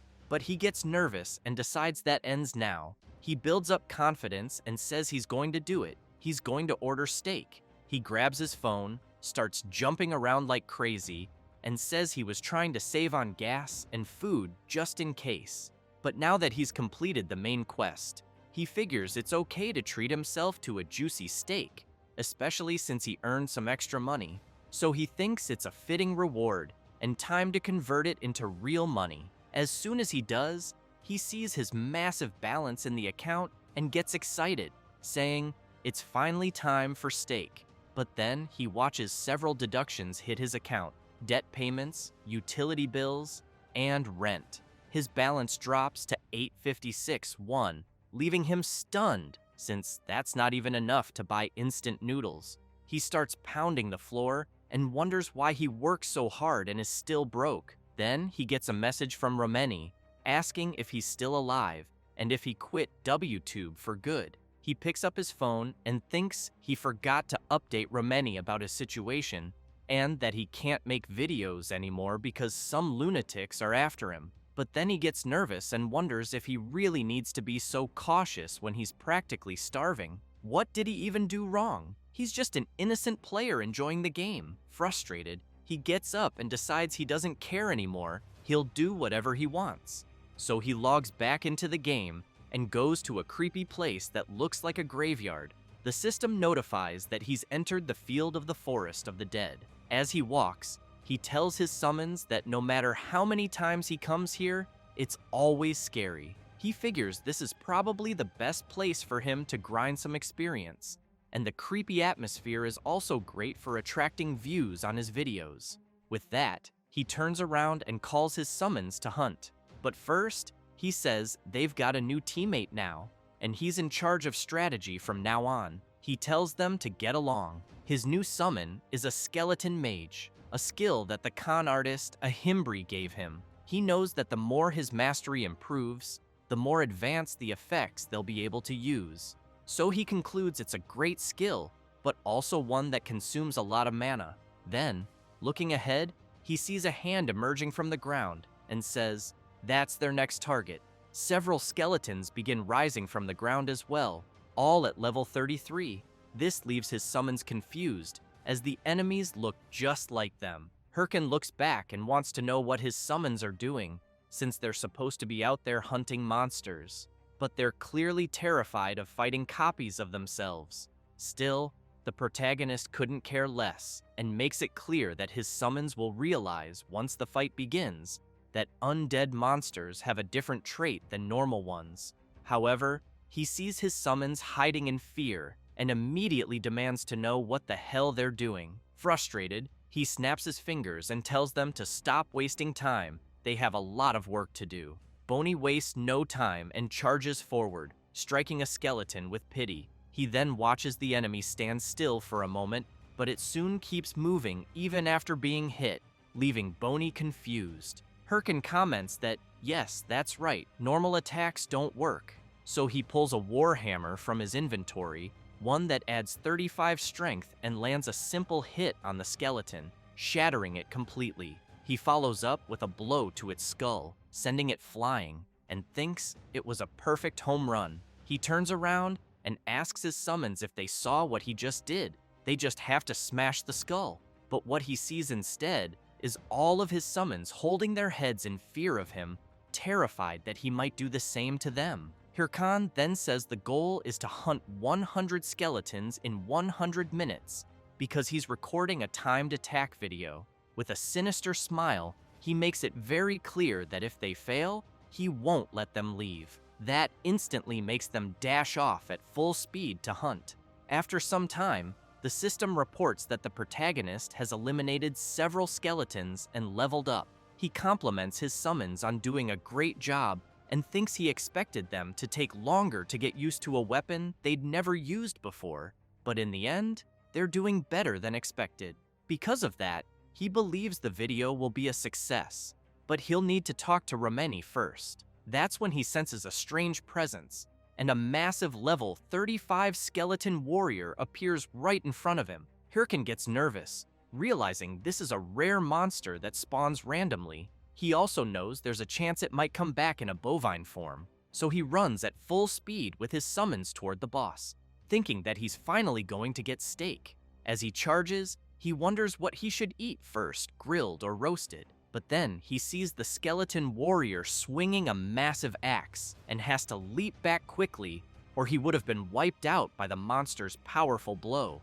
After retreating to his summons, he thinks that was terrifying. He nearly died without even reacting. Thankfully, he aimed at the creature's arm, which only enraged it more, and it quickly follows up with another strike. But Hirkin anticipates it, and together with his summons, strikes the skeleton warrior in the pelvis, slamming it to the ground. He then checks if his summons are okay. While saying it was easier than expected, he doesn't notice the skeleton warrior charging at him again. Just before it hits him, he comments that the creature is quite impatient.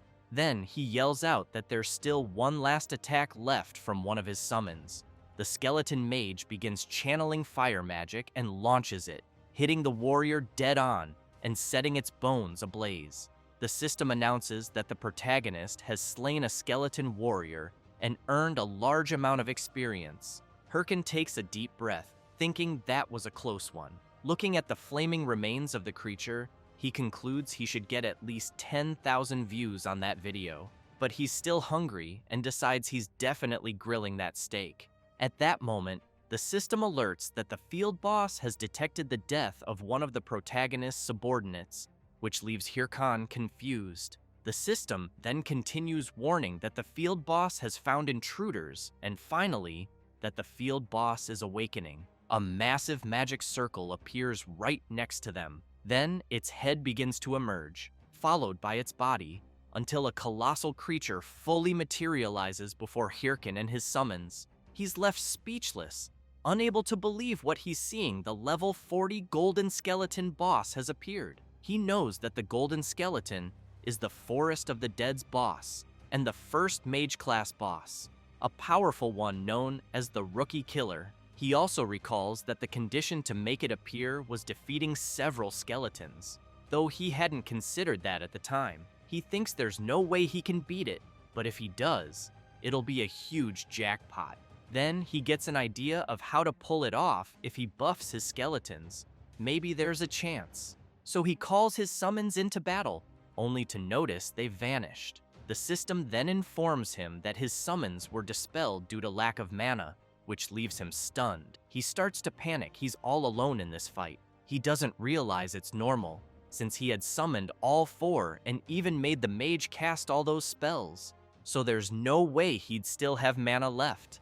Facing the colossal creature, he knows he has no choice. He grabs his watch and says it's time to warm up his body for the first time in a long while. He activates his slot and equips his battle armor. With that, he faces the boss and dares it to bring it on. Without hesitation, he takes the initiative and charges forward. The golden skeleton quickly begins channeling its skill, growing stronger, and once it's ready, it fires at the protagonist, who has to dodge the powerful attacks. Hirkin knows that a single hit would kill him, and yet the boss is launching multiple attacks. It's no wonder it's called the Rookie Killer. While the golden skeleton continues attacking, Hirkin realizes he has no chance of winning if he allows it to keep casting spells freely. He jumps, and just before striking, thinks that all he needs to do is stop it from casting. He delivers a powerful blow to one of the golden skeleton's palms,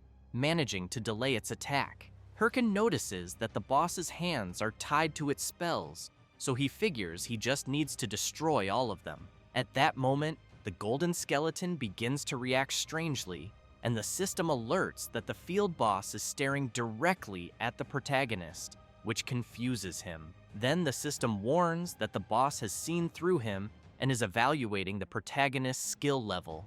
After making several gestures with its hands, the golden skeleton releases an intense wave of dark, negative energy. Hirkan gets scared, wondering what the hell is happening. In a blink, he's bombarded by the boss's dark energy. While running from the attacks, he tries to understand what's going on until he sees he won't be able to dodge one of them. At the last second, he leaps to the side, causing the attack to crash into the ground, but the impact launches him violently across the area. Lying on the ground, he catches his breath and questions the boss's insane attack pattern. He doesn't remember it being like this. He wonders if he's misremembering, or if the golden skeleton had hidden patterns, or maybe it just got rebalanced in a patch, like the Minotaur in the tutorial mission. That thought discourages him, since, unfortunately, he can't recall clearly after all.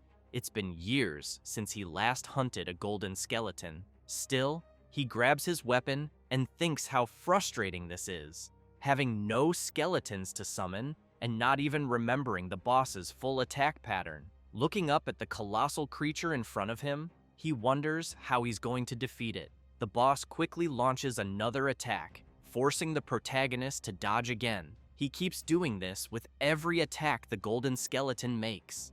As he gets a little closer to the boss, he thinks he can actually dodge the attacks as long as he knows their trajectory. Unfortunately, he also knows that this leaves him with no time to counterattack, so he reflects that he needs to find a blind spot as fast as possible.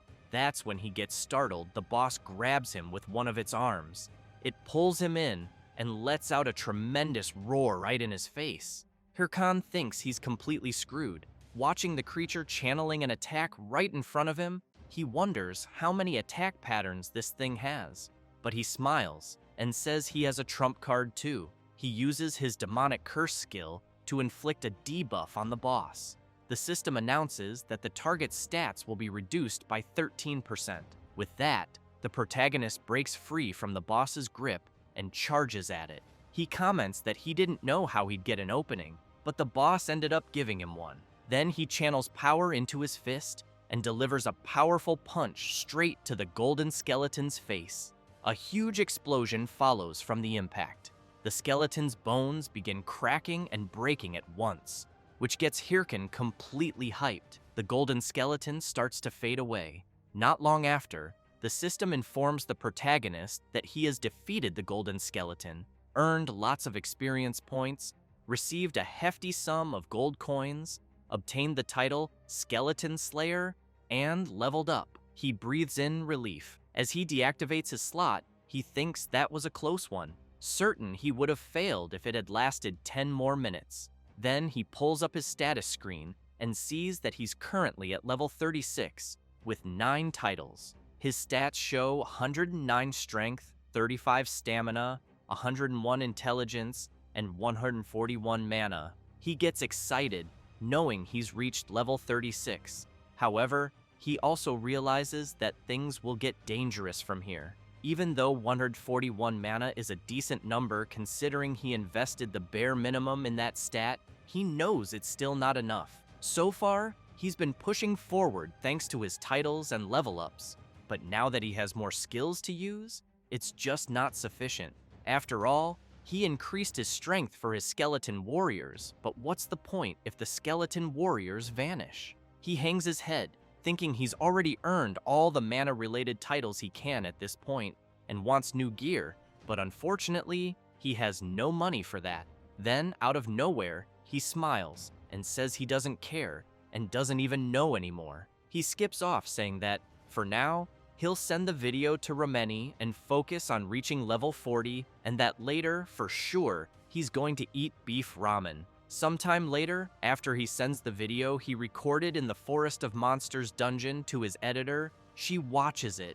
She pauses it, takes a deep breath, and punches her teddy bear hard. Furious, she keeps beating the stuffed animal and asks if the protagonist is actually insane. But suddenly, her personality shifts, and she gets all giddy, jumping around the room and saying that Hirkan managed to defeat a boss stronger than him without taking a single hit, and he did it with no practice at all, proving he's truly talented. She sits down in her chair, relieved, and says the video is so good it barely needs any editing, and she'll soon send him the final version. Then she starts wondering what title to use for the video. Thinking of something cool, she suddenly has an idea and excitedly declares that she'll title it The Solo Emperor. Later, in the game, at the Bangsu Castle branch of the Adventurers Association, Hirkin arrives saying to Ahimbri that he's back, stronger just like he asked. He notices the protagonist all dirty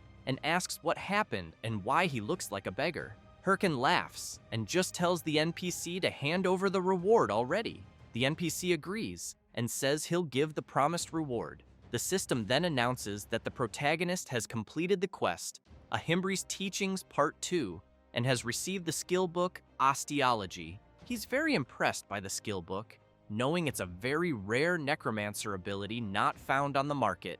The skill increases the stats of all summoned skeletons by 5%, reduces the mana cost to summon and maintain them by 10%, and also allows summoning one additional skeleton. But what he needed most was precisely that mana cost reduction, so he starts thanking the NPC frantically. Ahimbri also shows Hirkan that he obtained the corrupted tracker ring, and that he should use the corrupted stone he brought to harness its power. The corrupted tracker ring is unique in the game's history and grants 2 bonus points to class-specific stats and 9 points to all attributes. When used together with the corrupted tracker necklace, all attributes are boosted by 21 more points. Hirkan is drooling with happiness because he knows the corrupted tracker ring is that rare ring given only to the first players to complete the main storyline. He jumps to grab the ring and thanks the NPC, but Ahimbri closes his hand and says, on second thought, he's not sure he can just hand it over. He turns away, leaving the protagonist confused. Then, Ahimbri turns back, laughing, and tells him that if he wants the ring, he should come and take it if he can. Hirkan laughs and says, all right. Without hesitation, he activates his slot, puts on his battle armor, and charges at the NPC full force. Sometime later, outside the Scavengers Association, Hirkan has managed to get the ring. However, he's exhausted, wondering what got into that crazy old man. He would have killed him if he weren't an NPC. But in the end, he got the ring and the next quest. Ahimbri had told him that he'd lost contact with an agent named Miggy and that he thought the protagonist should visit Suryu Castle. Remembering that, he decides to let it slide for now. However, he knows that the Suryu Castle area is high level, so he figures he should level up more on the way. Then he sees several messages on his watch. It's Rameni with urgent news, saying she just posted the Golden Skeleton video on WTube and thinks he should take a look. The protagonist opens the video and immediately sees that it has over 2 million views, along with many comments praising him and asking for more, many of them including donations to the channel. He's blown away, wondering what the hell is happening. He drops to the ground in disbelief and starts counting how many zeros are in his account. Soon, he starts thinking about what to eat. Tomahawk, ribeye, filet mignon, sirloin, so many delicious things. He starts drooling, thinking he can now eat anything tasty he wants. Then he wonders about the jackpot he just hit. He knew the reactions would be good, but not this good. As he's thinking that he needs to log off soon, his watch beeps with a new message. It's a huge donation, and someone says they've been sending him messages. The message is from the recruitment leader of the Thunder Hunters Guild, saying they've tried reaching out several times but hadn't gotten a reply, so they're leaving a comment here. He says that the Thunder Hunters Guild would like to officially recruit him and asks if he could spare some time to discuss it with them. Hirkan gets furious. He knows that the Thunder Hunters is Chae Solyan's guild, the woman who kicked him out of the game in his previous life. He then remembers how persistent they were back then, and apparently, they're still doing the same thing. Furious, he flips off the message and says he wouldn't join the Thunder Hunters even if his life depended on it. But after thinking a bit more, he feels like he said this before. so he recalls his past life when he was furious and saying it was annoying as hell, and he wants to know why Chae Sol-yeon is being so persistent after being rejected so many times, especially since she was already in a guild. One of his friends at the time commented that he was pretty lucky, since the Thunder Hunters were one of the best guilds even among the top 30, and that the guild leader was the daughter of a rich family, so if he joined, he'd definitely get a six-figure salary. His other friend added that it made sense they were after someone like Hirkin. Then he smiled and explained that it was because the protagonist was really good at the game, and in all the raid videos from his guild, every single comment was just about him. He finished by saying that, honestly, Hirkan was way too good for them. Hirkan took a deep breath and quickly asked them to stop, making it clear he didn't care about the six-figure salary because he didn't want to join the Thunder Hunters, and the money would come once their own guild became the strongest. Plus, he preferred to keep playing with his current guild. His friend gave a fake little laugh and said he was right. So, after remembering all that, he feels even more frustrated now, but he knows they don't need to betray him again over it. He starts slapping his own face and thinks it's not time to get drunk on the money. He's got a lot of work to do, so he pulls out the skeleton fragments and throws them. As soon as he summons them all, he makes it clear to his minions that they know he was the one who did everything in the Golden Skeleton raid and that they did nothing. He explains that they're going to start training again because they need to move more efficiently and can't repeat what happened last time, so he asks if they're up for it. But he ends up seeing his old friends in his summons faces, then quickly realizes they're not them, and that makes him happy, thinking this time will be different. He calls his summons to become the strongest, then says their next destination is Suryu Castle, and asks if they should train along the way. All his summons nod, suggesting yes. With that, Hirkin summons his weapon and says the training will be simple, they're just going to run all the way there. And if any of them fall behind, they'll get punished. That makes them take off running at full speed, afraid of getting hit. And so, they head for Suryu Castle. Meanwhile, Syl is deep in thought. A mage approaches and asks what she's thinking about. She's standing over several defeated monsters. The mage informs her lady that it's almost time for the meeting. This is Hatch from the Thunder Hunters Guild. Syl jumps down from where she was and quickly asks how the progress is going on the Corrupted Count mission. Hatch says they haven't made any progress yet and still haven't found any clue for the next quest. Syl gets furious and says she can't believe they let the Hydra Guild grab the main quest before them. Hatch tries to argue, saying she thinks they'll find it soon, since they're going to a meeting with the leaders of all 30 top guilds. Syl emphasizes that there's no way a meeting with those losers will be useful. Even so, Hatch asks the guildmaster to be careful as she walks away. Guys, here's a quick recap of the latest chapters to keep you updated. The protagonist's WTube video was a hit, and he made a lot of money overnight. He was also close to losing control, but thanks to the person responsible for everything he went through, the flames of his revenge were reignited, so he decided to walk the path of a hungry beast.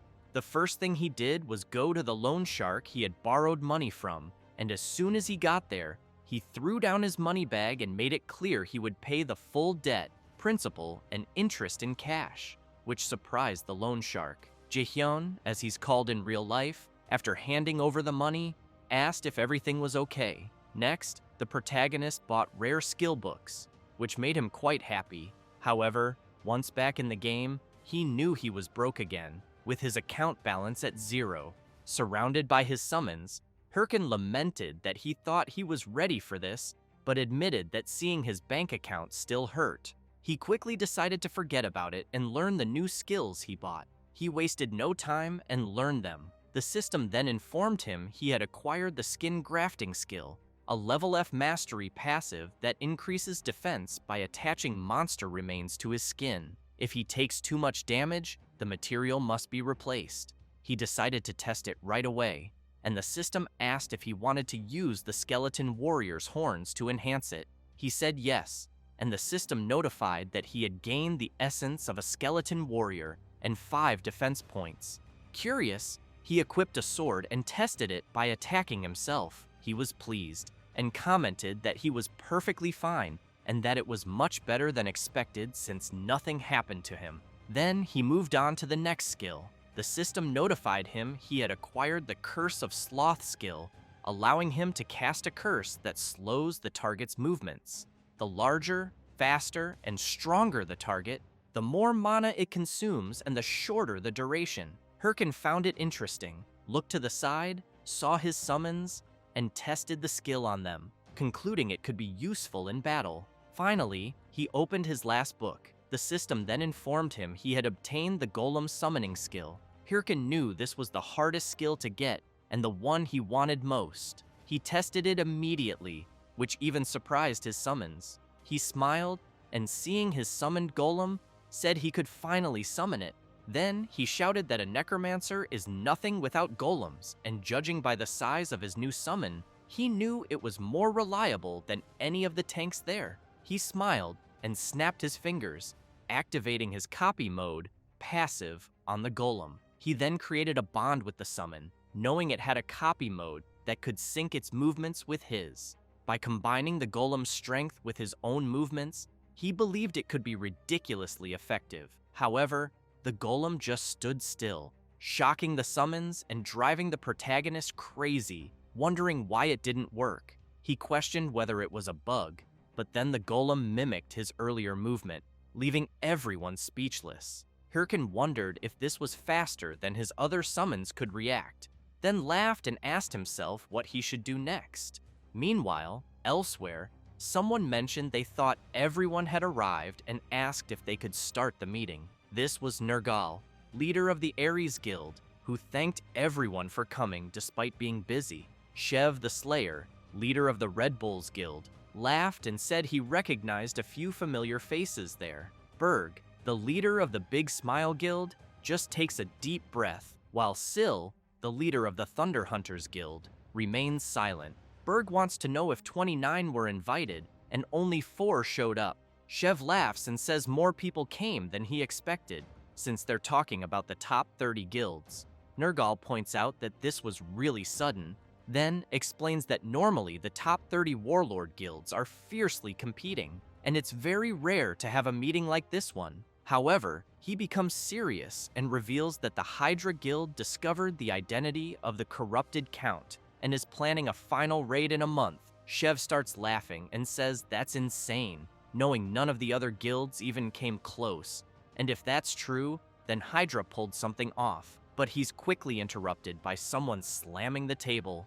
It's Berg, furious, yelling that it's all over if they let Hydra get the corrupted Count, since they'll end up monopolizing all future main quests, sponsors, ads, and content. Syl tells Berg to shut up and releasing her power, says that if he's scared, he should just sit quietly and not bother anyone. Berg doesn't like that at all, quickly equips his claws and asks if she wants to fight. Shev asks them to calm down, saying they're not here to fight. Nergal agrees with the blonde and makes it clear that a fight between them would only benefit Hydra. Then, Nergal emphasizes that this is exactly why he's proposing an anti-Hydra alliance.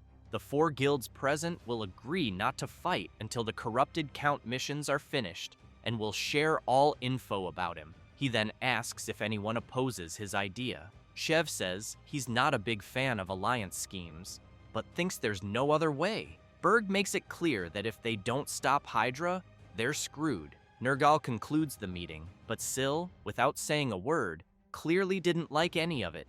Later, outside the game, someone's taking a shower. It's her, thinking the meeting was humiliating since they couldn't even defeat the Chapter 1 boss alone and had to join forces with other guilds. But she knows there's nothing she can do for now, because if Hydra gets the corrupted Count first, they're done. So, for now, she knows it's time to lay low and wait for the next chance. She picks up her phone and tells someone to order all guild members to keep an eye on Hydra and report any strange activity, because the corrupted Count will be theirs no matter what. Meanwhile, inside the game at the Tsuryu Castle branch of the Adventurers Association, Hirkan is surprised, wanting to know what's going on.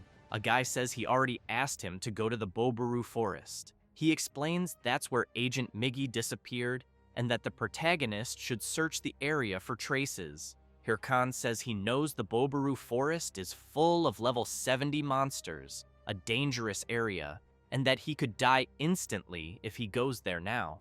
The adventurer sighs and says that's exactly why he's asking him, a disciple of a Himbri. He then makes it clear that if the protagonist refuses, he'll lose his status as a corruption tracker, which scares him even more. After leaving the association, Hirkan sits by a fountain thinking, and concludes he's totally screwed. He opens his quest window and sees he has to find the missing Agent Miggy, who's investigating the corrupted stones, and continue the mission with a reward of 500 gold coins and additional rewards.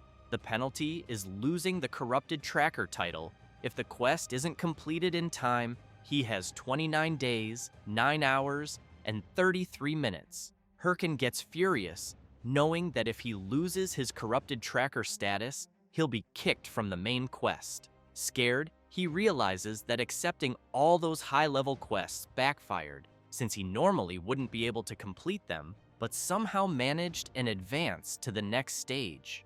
And to make things worse, he now accepted a quest meant for level 60 or higher, so he finds himself at a crossroads, wondering what to do, knowing he can't just give up on the main quest like that. But at the same time, he knows he can't go to the Bobaru forest either. That's when he overhears a player asking a mage if she thinks the Hydra Guild will complete the main quest. Because if they do, he believes they'll definitely rise above the other guilds.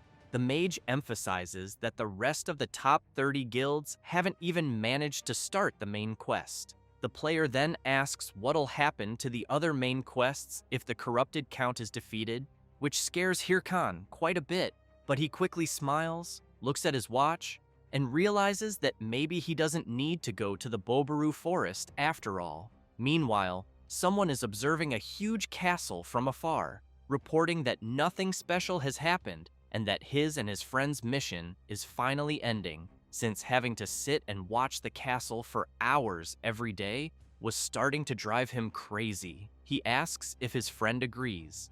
After getting no reply, he calls out to him, his friend being Nadal, 8th in command of Hydra. The guy wants to know what the reward for defeating the corrupted count will be, and if Hydra will definitely become the best guild. Nadal clearly says not to get ahead of themselves. He adds that it's not over yet, as their mission is to secretly monitor the corrupted count's castle. He explains they can't let their guard down or leak info, because true professionals know how to stay calm. Then, out of nowhere, a player runs up shouting that he's found Natal, which makes him furious, asking what the hell is going on. The player is Kim's, rank 3 of the Red Bull Guild, who smiles and says it's been a while. Natal, shaking with rage, demands to know what a Red Bull member is doing there. Kim says the boss on that mountain is high level, so he came to defeat it. He then asks if that's not what they're there for too. Natal looks at his friend, knowing they can't reveal their real mission, and replies that yes, that's exactly why. But Kim's walks up and asks why he looks like he's dying to take a dump, which enrages Natal even more, yelling that it's not true. Kim's turns and says he's leaving, and tells Natal to feel free to go relieve himself, making him even crazier with rage, screaming that he already said that's not it. So Kim's walks away while Natal yells at him to come back. After walking a bit, Kim's taps his watch and informs someone that the 8th in command of Hydra is there, and that it looks like the lead they got was true. Shev and Yell are listening as Kim's passes on the information. The leader says it's unbelievable that the anonymous lead about the corrupted count's location was accurate. Yell says she was sure it was a prank, but in the end, they sent Kim's just in case. So she points out that they were given such important information way too easily. She wonders what the motive is. Shev says he doesn't know, but maybe it's someone inside Hydra holding a grudge against their own guild. Kim's chimes in, saying they're not really in a position to be picky about things like that, since they were about to lose everything to Hydra, so he asks if he can start a fight to buy them some time. but Yell tells him no and says to fall back for now, since if that really is the corrupted Count's location, then most of Hydra's forces must be there, and they can't afford to lose one of their top members right now. Kim says the leader is being too soft on him, since it's not like the Red Bulls will fall apart if he's not around. But at that moment, someone charges at him and a massive explosion goes off. Shev and Yell are immediately concerned about their friend. As the dust settles, Kims finds a sword pointed at his face and realizes they weren't the only ones who got the anonymous tip. He then starts laughing and announces that the princess of the Thunder Hunters is there. She immediately demands that Kims tell her everything he knows or she'll eliminate him right there. This is the Thunder Princess, Hahui, from the Thunder Hunters Guild. Meanwhile, a bear growls fiercely as the protagonist's golem prepares for battle. The massive bear wastes no time and strikes the golem, which simply defends against the attacks. Eventually, it spots an opening and counterattacks, while the protagonist's summons watch the fight. The battle rages on, and the skeletons are enjoying the show while eating popcorn. Hirkan, however, is puzzled, checking his status and wondering why everything is so quiet, since he's sure the emails were sent and he should be getting replies. He knows the only way to solve this without going to Bobaru Forest is to force the mission to end. He's aware that Warlord's main story consists of many chapters. The current one is Chapter 1, The Corrupted Count. And when the Corrupted Count is defeated, the chapter ends and all related missions are forcefully concluded. He takes a deep breath and realizes that even if he tried to defeat the Corrupted Count himself, he wouldn't make it in time. So he prefers to move on to the next chapter within the remaining time. He then starts yelling that he doesn't care who it is. He just needs someone to defeat the Corrupted Count. That's exactly why he's spreading the information to several guilds, except for Che Solyon's. So he wonders why no one is responding. Suddenly, something catches his attention. The system notifies him that the Hydra Guild is starting a live stream. Meanwhile, his golem is being severely attacked, having its arms broken, and the giant bear doesn't stop, launching another powerful blow. But Hirkan shows up, punching the bear in the head and telling it to shut up and stay quiet while he's thinking. He makes it clear that he needs to watch a stream, so he wants peace. After sitting down to watch the live stream, a host greets all viewers and announces that the Hydra Guild was the first to discover the identity of the Corrupted Count and is planning to attempt a raid. The planned date for the raid is, Hirkan hopes it's sometime this month. Then the host says it'll be in 3 days, which really surprises the protagonist. The stream ends, and he comments that it's sooner than expected, but not shocking, just as he predicted. He starts laughing like a maniac and thinks this is perfect. He then orders his golem to resume fighting the bear. While they fight, he remarks that Hydra probably got nervous because he spread the info to other guilds. Since he knows that if it's Hydra, there's nothing to worry about. They're far ahead of the other guilds in terms of progress on the main quest, and have many skilled players. So he concludes that once the main mission ends, his biggest obstacle will be gone, and in 3 days, his happy life will begin. After some time, the 3 days pass, and many players are being defeated. The system announces that all Hydra Guild members died in the raid and the mission failed, leaving the protagonist in utter disbelief. He throws his phone to the ground and yells, demanding to know if they're messing with him. He shouts that if they were going to start the raid so early, the least they could have had was a plan. He wants to know why they even tried if they were going to fail in an hour. He also questions whether he overestimated them and if he now needs to start looking for alternatives. Then he sees that the Red Bulls Guild has started a live stream. He quickly grabs his phone and wonders if Red Bulls is where the Slayer Shev is from. Meanwhile, in the game, Shev the Slayer comments that since the field is being reset, he assumes the Hydra Guild's raid failed. He then asks if his soldiers saw what happened. He explains that the Corrupted Count is a powerful enemy, powerful enough to massacre even the Hydra Guild. And not only that, but they also won't have backup item supplies, meaning their chances of success will be very low. Even so, Chev slams his sword into the ground and shouts, making it clear that the Red Bulls Guild will accept the challenge. The soldiers immediately start yelling, fired up for the battle ahead. Jae-hyun, watching the stream, wonders if the Red Bulls Guild is really going to start the Corrupted Count quest, since even though they're good, he knows it's still not enough. Then he's surprised to hear Chev announce that they'll be joined in the raid by their partner, the Guildmaster of the Thunder Hunters, the Queen of Thunder, Sil. This leaves the protagonist confused after realizing it's Chae Sol-yeon. A bit earlier, at the Red Bulls camp, Chev was commenting on how unexpected it was that the Queen of Thunder herself requested a meeting, so he wants to know if she's declaring war. Sil replies, no, that for now, they're still allies. Chev looks at Kim's and says he heard one of his men got beaten up, while Sil says it was nothing, just their guild's way of saying hello.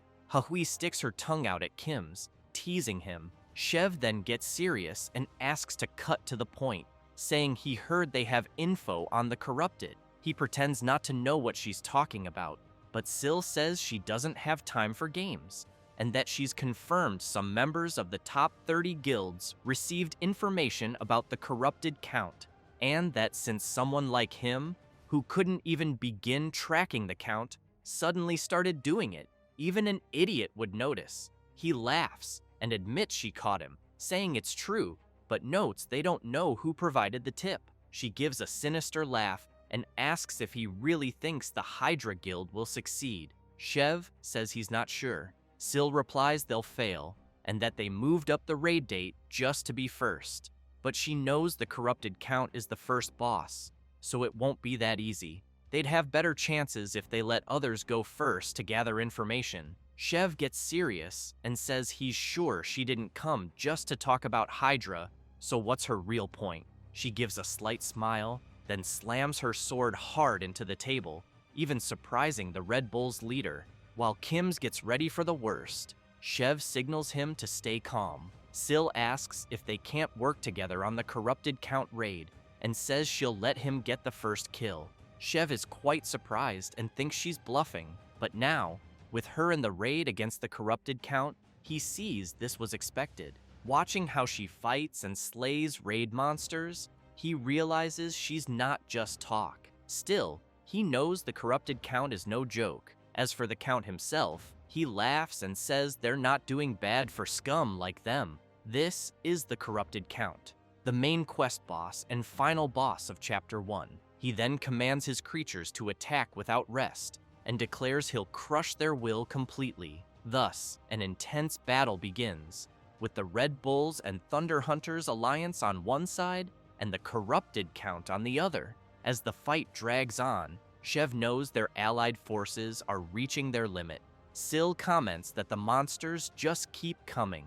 Then Chev steps forward and, unleashing his fearsome power, yells to the Queen of Thunder that he'll clear a path for her. He launches a powerful forward strike, and she rushes in alongside him. As Chev's mighty attack heads toward the corrupted count, the Queen of Thunder follows close behind. The boss becomes enraged and counterattacks, demanding to know how they dare challenge him. Sil tries with all her might to keep dodging the countless attacks from the corrupted count until she leaps into the air, fully confident, and prepares her strike, but ends up being severely hit, leaving her confused and trying to understand where the attacks came from. The corrupted count had buried his strikes into the ground, so they would come up behind her and intercept her midair. Chev, worried, shouts to know if she's okay. Sil takes a deep breath, gives a slight smile, then unleashes several attacks, breaking free and rushing toward the corrupted count. With eyes full of confidence, she manages to land her powerful blow on the boss. Chev breathes a sigh of relief and says she's scarier than he thought.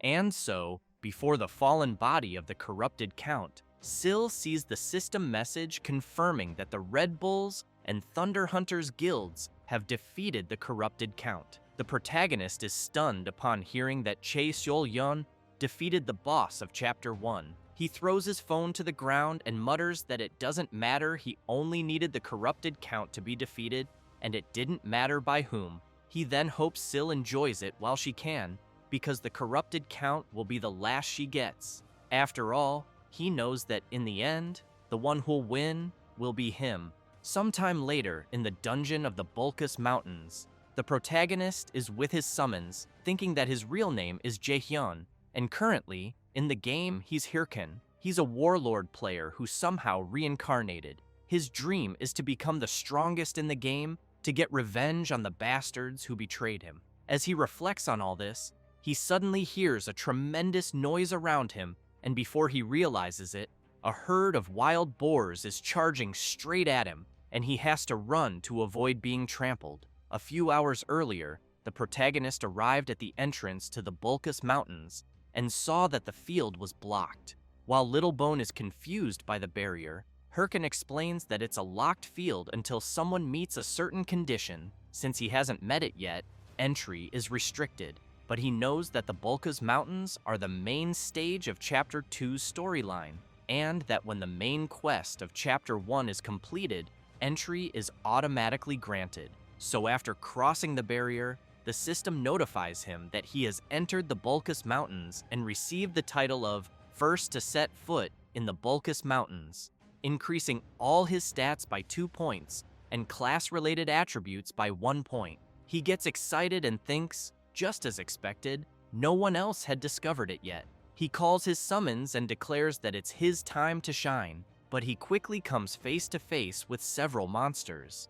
The monsters in question are all wild boars, level 60, fierce beasts that roam in packs. Hirkan, being only level 41, is shocked to encounter them right away. Back in the present, the boars are enraged and charging after the protagonist, who keeps running and wondering how he got so unlucky and how the hell he ran into those boars as soon as he entered. He also thinks some people have probably already noticed the blocked field is now open, so he can't afford to waste any more time there. He knows his chances are low, but still, it looks like he has to try. So he shouts for his summons to activate their helms and charge at the boars. However, the creatures are so strong that they easily defeat the protagonist's summons. As Hirkan retreats, thinking his summons were wiped out in a single hit, the system notifies that the skeleton warrior has been destroyed after taking too much damage. The protagonist then smiles and says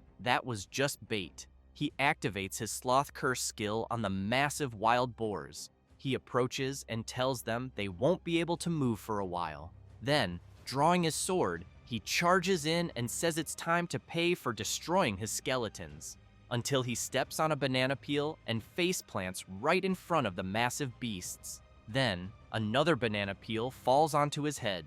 Hirkan grows furious, demanding to know what the hell is going on and where the banana peel came from. Up on a tree branch, a monkey is laughing. It's a level 50 armored monkey, a monster known for playing tricks on humans. Hirkan gets even angrier, quickly stands up, and tells the monkey to wait because he's about to get beaten up. But then the system notifies him that the effect of the sloth curse has worn off. He turns around in a panic, thinking this is really bad. Just then, a bright flash comes from his direction and completely shatters the wild boar's head. Hirkan is startled, trying to understand what just happened. Up in a tree, someone is firing a crossbow, releasing countless arrows that, in a blink, brutally wipe out several wild boars. Hirkan, amazed by how easily the monsters were taken down, wonders how it's possible with just one shot. Then the mysterious person approaches and asks if the protagonist is hurt. Hirkan turns and sees an old man, wondering if it could really be who he's thinking. Meanwhile, at Suryu Castle, two adventurers are surprised by what they see ahead. One of them notices a knight leaning against the wall and asks if that's the White Mamba's armor set. The other responds that it looks like it, and then asks if the person they're seeing is a ranker. The knight, visibly impatient, adjusts his glasses and asks if his companion has found the identity of the informant. A mage steps out from the shadows and says no, that none of the guilds know who sent the information. He adds that it makes sense after all. We're talking about someone who knew the identity of the corrupted count and was willing to give that information away for free. So how are they supposed to find someone like that? The knight also wants to know about the Ha-Ho mask if his friend has any updates. The mage replies that he's just posting regular hunting videos, and that it seems to be something about giant bears. The knight begins to get angry while the mage continues, saying there's no way a newbie who just started the main storyline could be behind all this. He then asks where the knight's next assistant job will be. The knight says it'll be with the Sweepers Guild. The mage, frustrated, comments that it looks like they're going to be really busy again. The knight assures him he'll handle the assistant job and asks his friend to focus on finding the person who leaked the information. He emphasizes that they don't know who this person is, but swears he'll make sure they pay for destroying the balance of the world. Later, in a humble cabin in the Bulkus Mountains, the old man who saved the protagonist from the boars asks if he's really a disciple of the mage Ahimbri. All excited, Hirkan replies that he is, and thinks to himself how lucky he was. He never thought he'd run into Ma Wong, the main NPC from Chapter 2's central storyline. The old man says that luckily he found the protagonist in time while out on patrol. Hirkan knows that Ma Wong is skilled enough to have once been the prince's sword instructor, but was expelled due to an unfortunate event. After that, he became the captain of the guards who protect the Bulkus Mountains.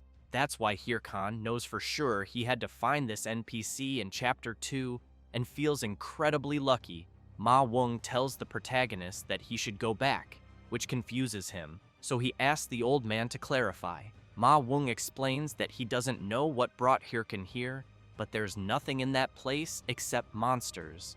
So again, he urges him to go back before something worse happens. Hirkan smiles and says the corrupted count is dead. He thinks to himself that there's no point in the old man playing hard to get, since he already knows how to enter Chapter 2. He then adds that, even with the count's defeat, there are still corrupted monsters out there, and that he was tracking the source and ended up here. He then wants to know if the old man knows anything about it.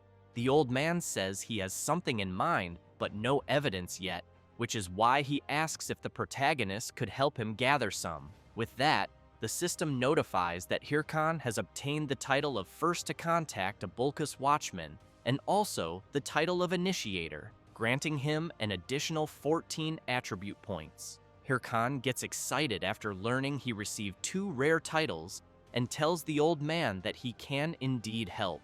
Ma Wong asks the protagonist to first calm down and then investigate the monsters near the area. Thus, the quest, the Bulkus Watchman's Request, is created, and Hirkan must defeat 50 monsters in the Bulkus Mountains, with a reward of 500 gold coins and increased trust from Ma Wong. Without wasting time, Hirkan heads out of the cabin, thinking this is great since he knew he needed to level up anyway. He then reflects that he'll leave the high-level monsters, like wild boars and warrior bears, for later and start with the easier ones. Until he remembers something. Recalling how the armored monkey mocked him, he decides he'll start with it and wonders how he's going to make it pay. Later, still in the Bulkus Mountains dungeon, a player slips on a banana peel, followed by another. This keeps happening for a while, and the armored monkey just laughs at the players. Then another player starts walking by, and the monkey immediately sets its sights on its next victim. It gets ready, but Hirkan suddenly appears behind it and says he finally found it. The monkey turns around awkwardly, and the protagonist, with a bizarre expression, says he's going to eliminate it. Without hesitation, he grabs his sword and charges at the creature. However, the armored monkey easily dodges all of the protagonist's attacks. Hirkan tries everything to land a hit, but the monkey always evades. Then the monkey increases its speed and quickly flees.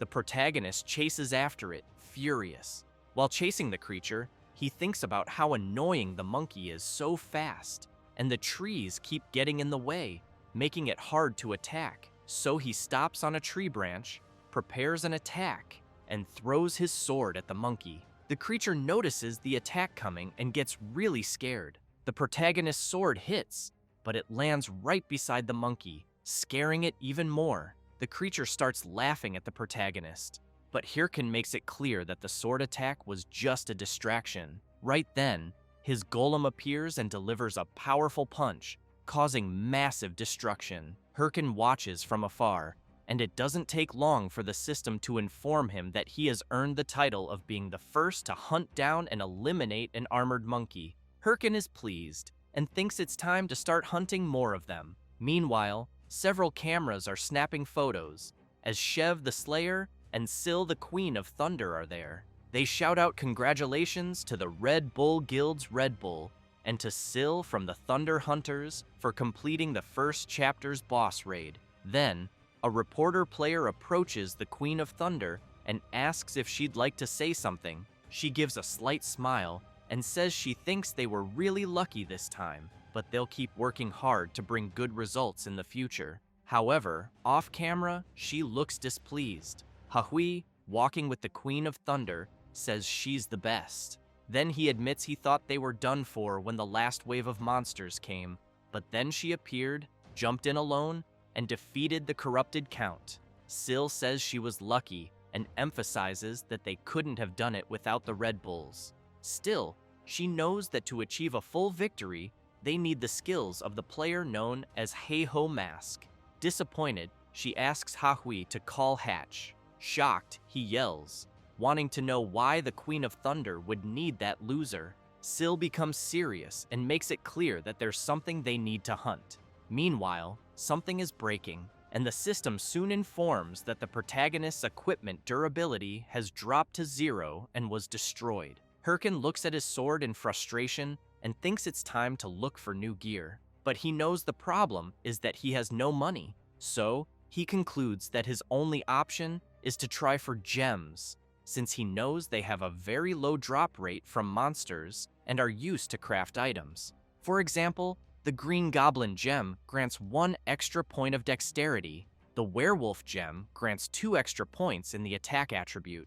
They also have additional effects depending on the monster they drop from. He then thinks that gems dropped by armored monkeys are great for making equipment. With that, he summons his creatures and shouts that they're going to hunt every last armored monkey. 9 hours later, Hirkin is devastated, as he had no success in getting any gem drops. And, looking at the pile of countless armored monkeys, he wonders if a drop should have happened by now.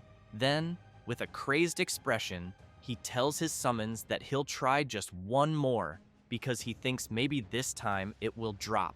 Suddenly, someone approaches, calling out to the protagonist. A warrior in sinister armor says that Hirkin must be Heiho Mask. The protagonist is intrigued, wondering who this person appearing out of nowhere could be. Looking more closely, he notices the man is decked out in a full and expensive fire lizard set and wields a hero orc sword, meaning he's at least level 70. So he starts thinking maybe the guy is one of those players. The man introduces himself as Quixote. Then, he starts making some strange movements, and as soon as he stops in a completely ridiculous pose, he officially challenges the protagonist to a duel. Hirkin is confused, wondering what the hell the guy in front of him is doing, while Quixote comments that he heard the protagonist is getting popular on WTube, so he points out that beating him would make him popular too. Hirkin thinks that he must be just another attention-starved loser. He turns away and says he's busy and tells him to get lost. Quixote yells, asking the protagonist to wait. Hirkin, irritated, wonders why the gem isn't dropping, and now there's a crazy idiot bothering him on top of it.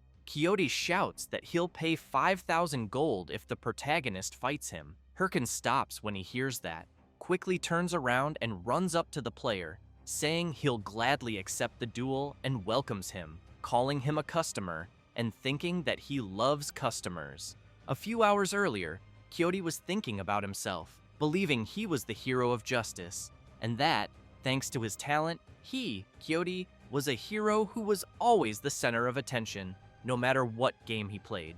Well, at least that's what he thought, because in Warlord, no one really paid much attention to him, since he always heard people saying it was much more fun to watch Heiho Mask, and as soon as he looked around, he saw that no one was paying attention to him. and he only heard people asking each other if they had seen the new video from Heiho Mask. That made him furious. He punched the ground and, thinking about Heiho Mask, began yelling that he was being buried by him because they started the game at the same time. Kyoto knew his opponent's level was lower than his, and that he didn't even have good items, so he wondered why everyone loved him. Then, upon realizing something, he questioned where he was, since he had run off without thinking and ended up there. And as he looked ahead, he saw a player surrounded by little creatures. But upon closer inspection, he realized it was Heiho Mask. However, he knew that was supposed to be a blocked field, so why was he hunting there? Then he had an idea. What if he posted a video of himself defeating Heiho Mask? If it worked, could he steal all his fame? So back to the present, Kyoto removes all his gear except his helmet and tells the protagonist that he'll give him 5,000 gold if he can beat him in a duel. Hirkin can't believe what he's seeing and yells, wanting to know why the hell he's stripping if he said he wanted to fight. Kyoto replies that it's to make it a fair fight and emphasizes that, from what he heard, it seems the protagonist's armor just broke. Hirkan doesn't like hearing that. He didn't expect his opponent to know about it. Kyoto insists that what he wants is a fair one-on-one battle and that he doesn't want anyone saying he only won because of his gear, which is why he asked the protagonist to give it his all. Still in disbelief, Hirkan wants to know if his opponent really thinks he'll take him seriously dressed like that. But as Kyoto charges at him without hesitation, he shouts for them to cut the chatter and just fight already.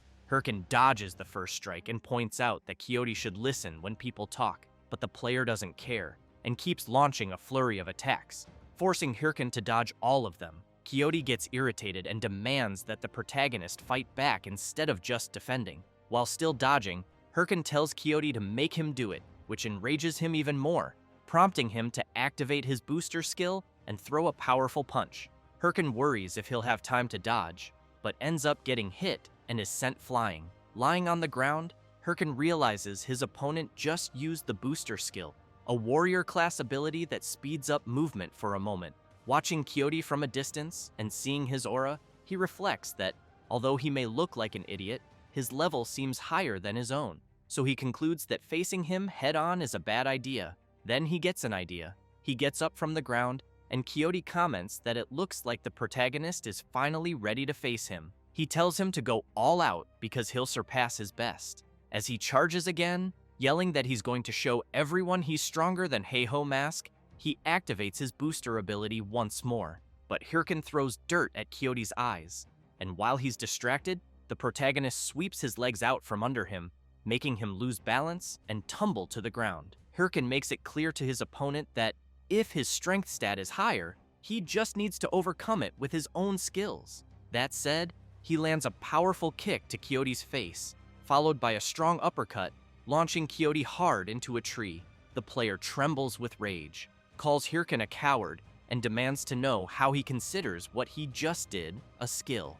The protagonist responds that no one cares about that when fighting for their life. Hirkan laughs and makes it clear to Kyoto that he lost because he'd rather stick to his pride than focus on winning. Then, he activates his skin grafting skill, Armored Monkey Hide, and the system immediately notifies that the protagonist has been strengthened with the Armored Monkey's attributes. Kyoto becomes very worried and thinks that if he's hit by that, he'll definitely die. With a sinister aura, Hirkan tells Kyoto that he's the one who started this fight, so he better be ready for it. As he charges toward the player, Kyoto starts screaming, asking the protagonist to wait. Then he starts crying and says he surrenders. However, the protagonist can't stop his attack, and a massive wave of destruction follows. Fortunately, and luckily for Kyoto, Hirkan manages to change the direction of his blow, hitting right beside his opponent's head. The tree and everything behind it are completely destroyed.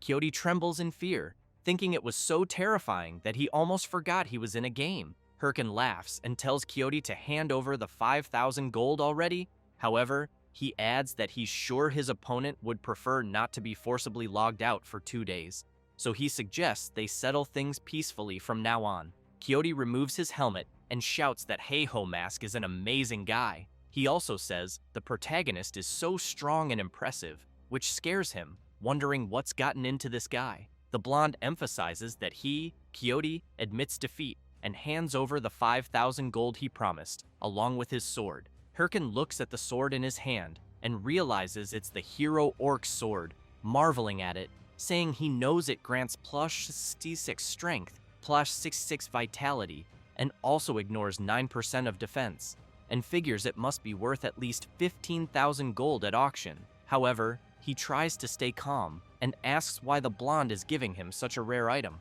Kyoto smiles and asks the protagonist to consider it a token of his gratitude. He then explains that he had been blinded by popularity all this time and didn't work hard to actually get stronger, and that Hirkan made him realize that.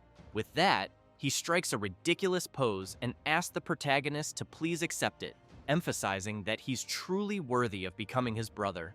Hirkan is dumbfounded by the scene before him and wonders if that's really the reason he gave him the sword. But he also knows that while Kyoto may seem like an idiot, he might have a cool side. Still, he kicks the blonde and asks if that's what he thought he was going to say, then tells him to go to hell and fuck off. He then tells his summons to get him. Later, Kyoto is left with a swollen face after getting thoroughly beaten. He tries to explain again, saying his full name is Don Quixote, and that he'll return when he becomes worthy of being the protagonist's brother. As Hirkan walks off with his summons, Quixote continues shouting that he'll be looking forward to the day they meet again. The protagonist smiles and comments that it looks like Quixote is having fun with the game. Then, changing the subject, he starts laughing like a madman while looking at his new sword, and says that now that he's got it, he won't need to hunt armored monkeys anymore. He reflects that now he should be ready to take on the next quest, but suddenly turns with a calm expression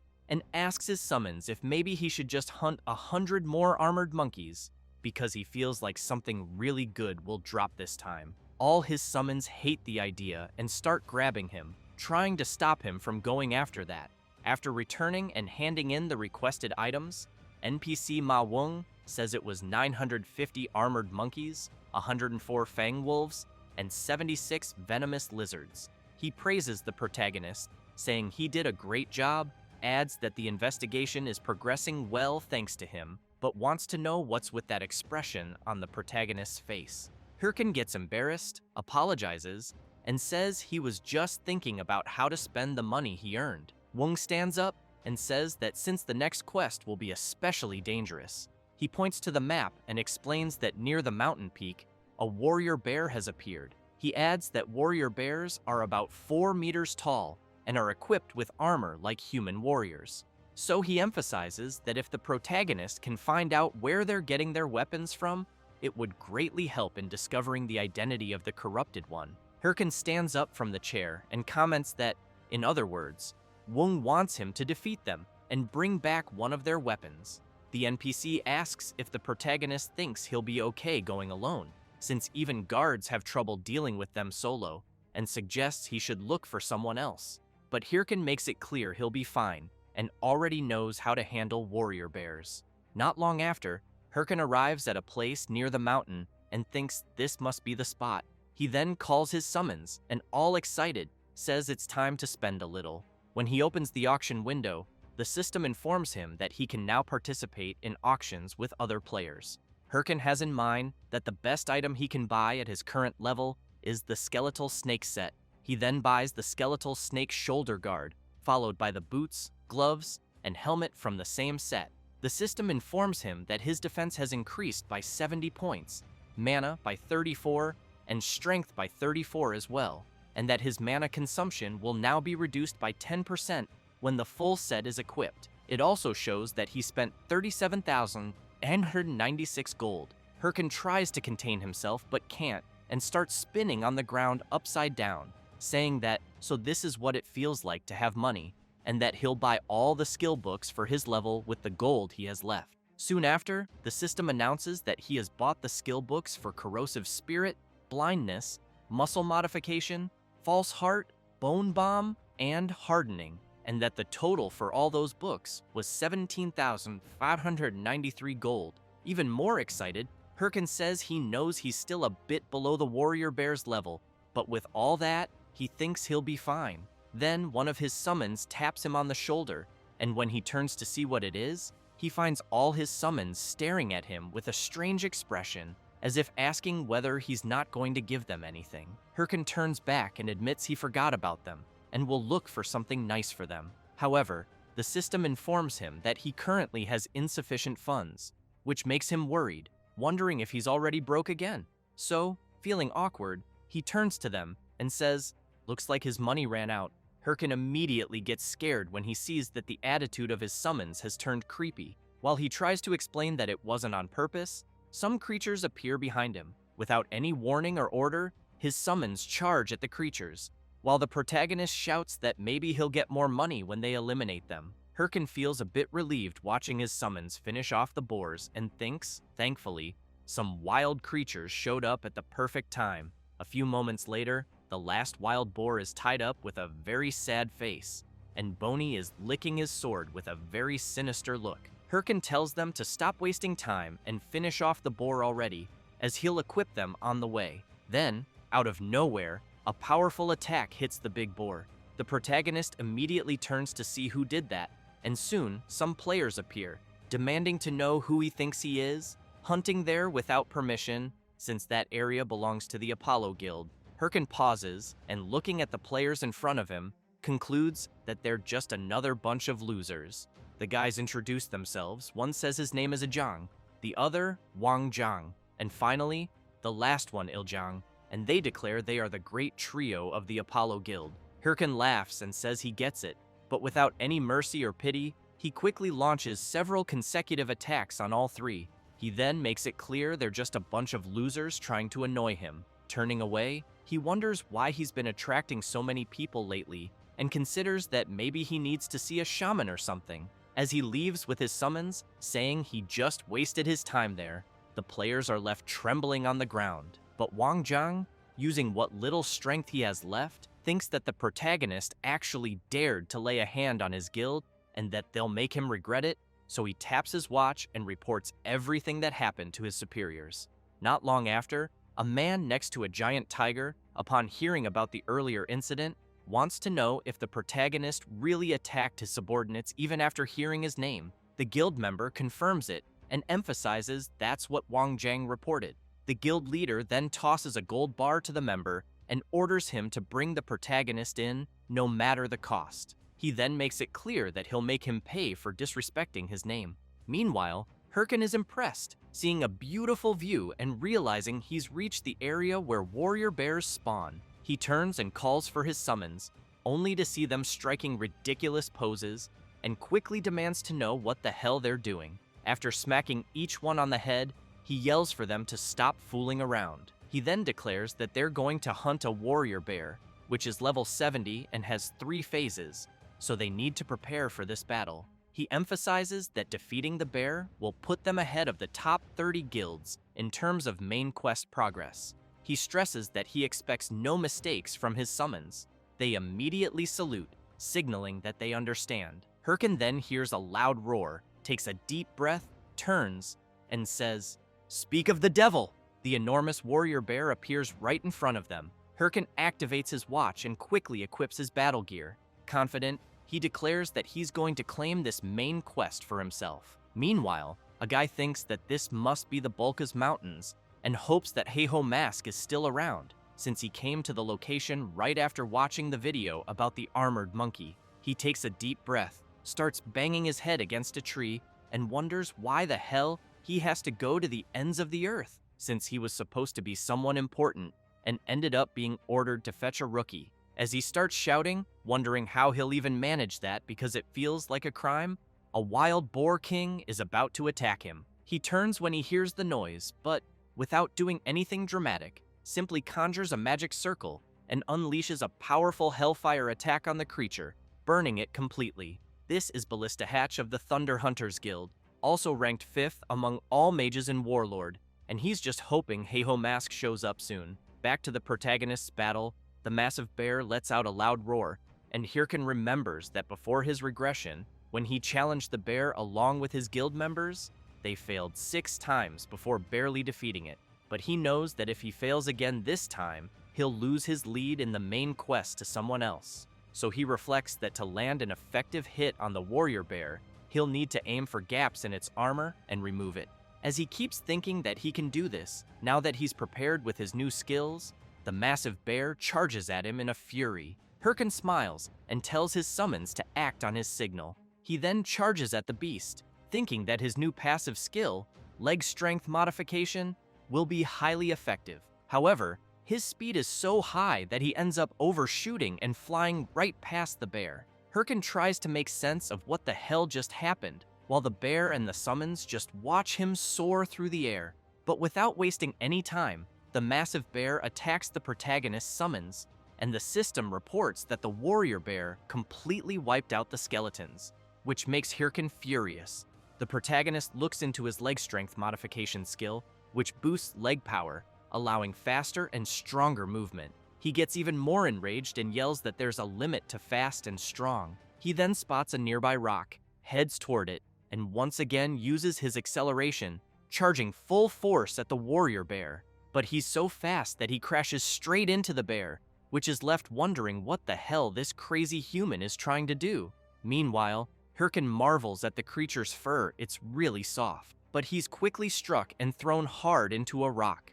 While lying on the ground, he thinks that his leg strength is too much and he can't control it. Still, he managed to rip off part of the warrior bear's armor, but he questions how useful that really is, because if his skills are acting like this, he wonders how he'll land an effective attack. Without wasting time, the giant bear charges at him again, and when it delivers a powerful blow, Hirkin is forced to dodge at the last second. He then starts channeling his power and activates Bone Bomb, which creates a bomb using mana, and he throws it right into the creature's face, causing a massive explosion. However, it only enrages the bear even more. Hirkin starts to panic, thinking this is way too hard and that ever since it came to this, he might have to give up on direct attacks. So he uses his mana to restore and summon his skeletal warriors again. He then states that he has no choice but to fight like a proper necromancer, but he quickly notices the strong distrust in his little summons faces. So he shouts that this time, he'll do it properly.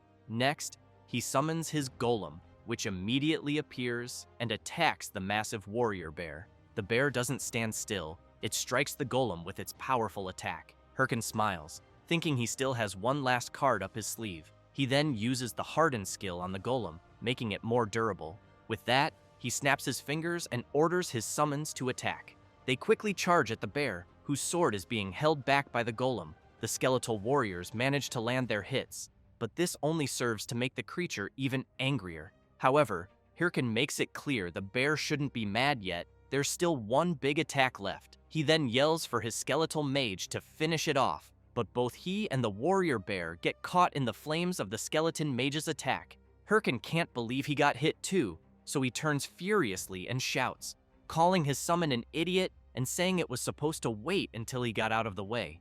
At that moment, the warrior bear lets out a massive roar, and the system reports that the creature used its battle cry skill, allowing it to recover 50% of the damage taken, and it quickly charges at the protagonist, who's still distracted by his summon. Hirkin takes a deep breath, turns around laughing, and declares that he doesn't care about strategy. Brute force and numbers are always the best option. Then he throws multiple bone bombs at the bear, causing an overwhelming explosion visible from far away. The summons can't believe what their master is doing, but he doesn't care and continues bombing the warrior bear non-stop. Time passes. On top of the fallen creature, the system reports that he defeated the warrior bear and that the protagonist's experience increased. He also received 104 gold. Thus, the NPC Wung's judgment quest was completed. Hirkin looks at his trembling hand and thinks that the warrior bear was the one his entire guild struggled against before his regression. He then clenches his fist tightly, thinking that now he managed to defeat it alone, and that means he wasn't wrong after all. So he walks over to his summons and tells them they did a great job, and that now he can return to the NPC guard and proceed with the next quest. And, striking a ridiculous pose, he shouts that the extermination of the warrior bear is complete. But when he sees his summons talking among themselves, saying that he did it without fighting properly, Hirkin goes absolutely nuts and yells at them to shut up. Meanwhile, at the tavern in the western base of Bulkus, while a few warriors are laughing, the mage Ballista is sitting alone in the corner. He takes a deep breath and, on the verge of losing his sanity, thinks about how he still hasn't found Ha-Ho Mask. He also reflects that he's been combing the mountains for days, and the guy is nowhere to be found. To make things worse, Ha-Ho Mask's video has gone viral, which means the Bulka's Mountains will probably be crowded soon, making his mission even harder. He starts banging his head on the table and concludes that if he returns without the protagonist, Lady Syl will kill him. He then questions whether it's not a bit absurd for his lady to ask him to search an entire mountain alone looking for one man. The mage gets frustrated and curses the Thunder Hunters Guild, not noticing his watch making noise. Then he realizes he's in a call with Syl. He quickly jumps from his seat, trembling, and tries to apologize, saying that's not what he meant. But she replies that he's working hard, which makes him a little uneasy. Syl says she thinks the task she gave him was unreasonable after all. He's searching an entire mountain on his own, and that she understands how hard it must be, even for him. The mage is stunned by her words. He starts laughing, saying he's fine, that it's no problem at all, and asks if he can get back to the mission. Syl then tells him that she sent Hahui to help. Out of nowhere, an explosion goes off in the tavern, blasting a hole in the wall. As Hatch turns around startled, Syl makes it clear that the two will work together to find Ha-Ho Mask. Someone walks through the hole and yells at the mage, calling him an idiot. It's none other than the Princess of Thunder, Hahui of the Thunder Hunters Guild, who's furious and tells Hatch that it's his fault she had to come all the way there. Hatch is stunned, thinking she's one of the people who hate him. He screams that he hates this rotten world. Later, someone from above comments that Bulka seems to be getting pretty crowded and that even a village has formed. It's the protagonist, who also mentions that most players have probably realized this is now the main search area. He then takes off at full speed, leaping from tree to tree, thinking he has to hurry and reach NPC Wung, until he sees three guys coming his way, and upon closer look, notices their clothes resemble those of the three guys he saw earlier. So he wonders if they're there to get revenge for their friends. He closes his eyes and tells them to attack already because he doesn't have time, but he doesn't realize they run right past him without paying any attention. He turns around, confused, trying to understand. They just shout for help. Hirkin is puzzled, saying he didn't do anything, but doesn't notice something approaching. In a blink, the three guys are brutally attacked, and Hirkin's face gets scratched in the process. He turns to see what's going on and sees two people. It's Hahui, the Princess of Thunder, and the Mage Hatch. Upon noticing the emblem on their clothes, Hirkin realizes they're members of the Thunder Hunters Guild, but he's quickly startled by a sword pointed straight at him. Hahui demands to know if he's the guy called Ha-Ho Mask from the videos. Hirkin recalls that Hahui is the second in command of the Thunder Hunters and also a fanatic who would crawl through hell if Syl ordered it. And the other one is the level 3 mage of the Thunder Hunters, nicknamed Ballista, a genius mage who never lets a target escape. He also remembers that, before his regression, they were the biggest threats, and he never imagined he'd run into them here. However, he reflects that, seeing as they're looking for Ha-Ho Mask, they're probably there for guild recruitment, but he'd love to kill them all, even though he knows that's impossible right now. So he climbs down from the tree and asks if they're really looking for Ha-Ho Mask. He plays dumb and acts like a fool, asking who that person even is. While putting on a ridiculous act, he laughs internally, thinking he'll just keep playing dumb since they won't be able to do anything without proof. But Hahui suddenly approaches him with a sinister look and yells that he's lying. The Thunder Princess's gaze grows even more terrifying as she explains that there's no way someone could cross the Bulkas Mountains without hearing about Ha-Ho Mask, especially since that idiot's video hit 20 million views. She emphasizes that the hood the protagonist is wearing reminds her very much of Ha-Ho Mask, which is why she really wants to know if he's the one they're after. Hirkin gets nervous, realizing she's very sharp. The mage steps in and tells them to stop, saying that's not the issue right now. He then points at the Thunder Princess's forehead and yells that the problem is her. He starts ranting that she destroyed the inn, killed people just because she thought they were suspicious, and now he wants to know how she plans to fix all this, since everyone knows their guild and they won't even be able to deny it. Hatch starts shouting even louder, demanding that she apologize quickly before the guild's reputation takes a hit because of her. Hahui also gets flustered and yells back, asking why the hell she should have to apologize. Hirkin watches, stunned, wondering if they've always been like this. Eventually, Hahui, visibly annoyed, mutters an apology. Hatch watches her walk off and asks what kind of dumb behavior that was. He then turns to the protagonist, apologizes for his partner, and wishes him a good game. But as Hirkin sighs in relief, thinking he narrowly avoided trouble, he fails to notice someone rushing at him. When he sees a fist flying straight at his face, he's terrified, and before he can react, he's punched by the Thunder Princess and slammed into a rock. Hatch loses it, grabs Hahui, and screams, demanding to know why the hell she hit someone again. Did he call her a mad dog, or has she actually gone crazy? She replies that she thought the protagonist would at least dodge her punch. Hirkin wants to know if they really just assaulted an innocent user who had his guard down, so he calls them out. Then, putting on glasses, he announces that he's formally filing a complaint against the Thunder Hunters Guild. He opens the forum window and explains that first, he'll post it on the official forums to make it public, and the title will be Thunder Hunters is a cruel guild that massacres newbies. The mage panics and quickly apologizes, saying they'll compensate him and begging him to just forget about it if possible. So Hatch hands the protagonist a handful of gold coins, and Hirkin comments that since the mage is offering 1,000 gold coins as a gesture of sincerity, he'll let it go. Hatch breathes a sigh of relief and thanks him. He then grabs Hahui's arm and while dragging her away, yells that he can't stand her. Hirkin knows what he just did is pathetic, but for now, it's the best option because he's fully aware that provoking them carelessly would be a disaster. That's why he knows he just needs to endure this a little longer. As they walk away, Hatch asks why the hell she causes problems every single time, and if she doesn't realize image management is vital for a major guild. Slightly confused, Hahui wonders if people don't instinctively dodge when attacked. Hatch asks if she's seriously trying to say it's his fault for not dodging her punch. She replies that it's not that,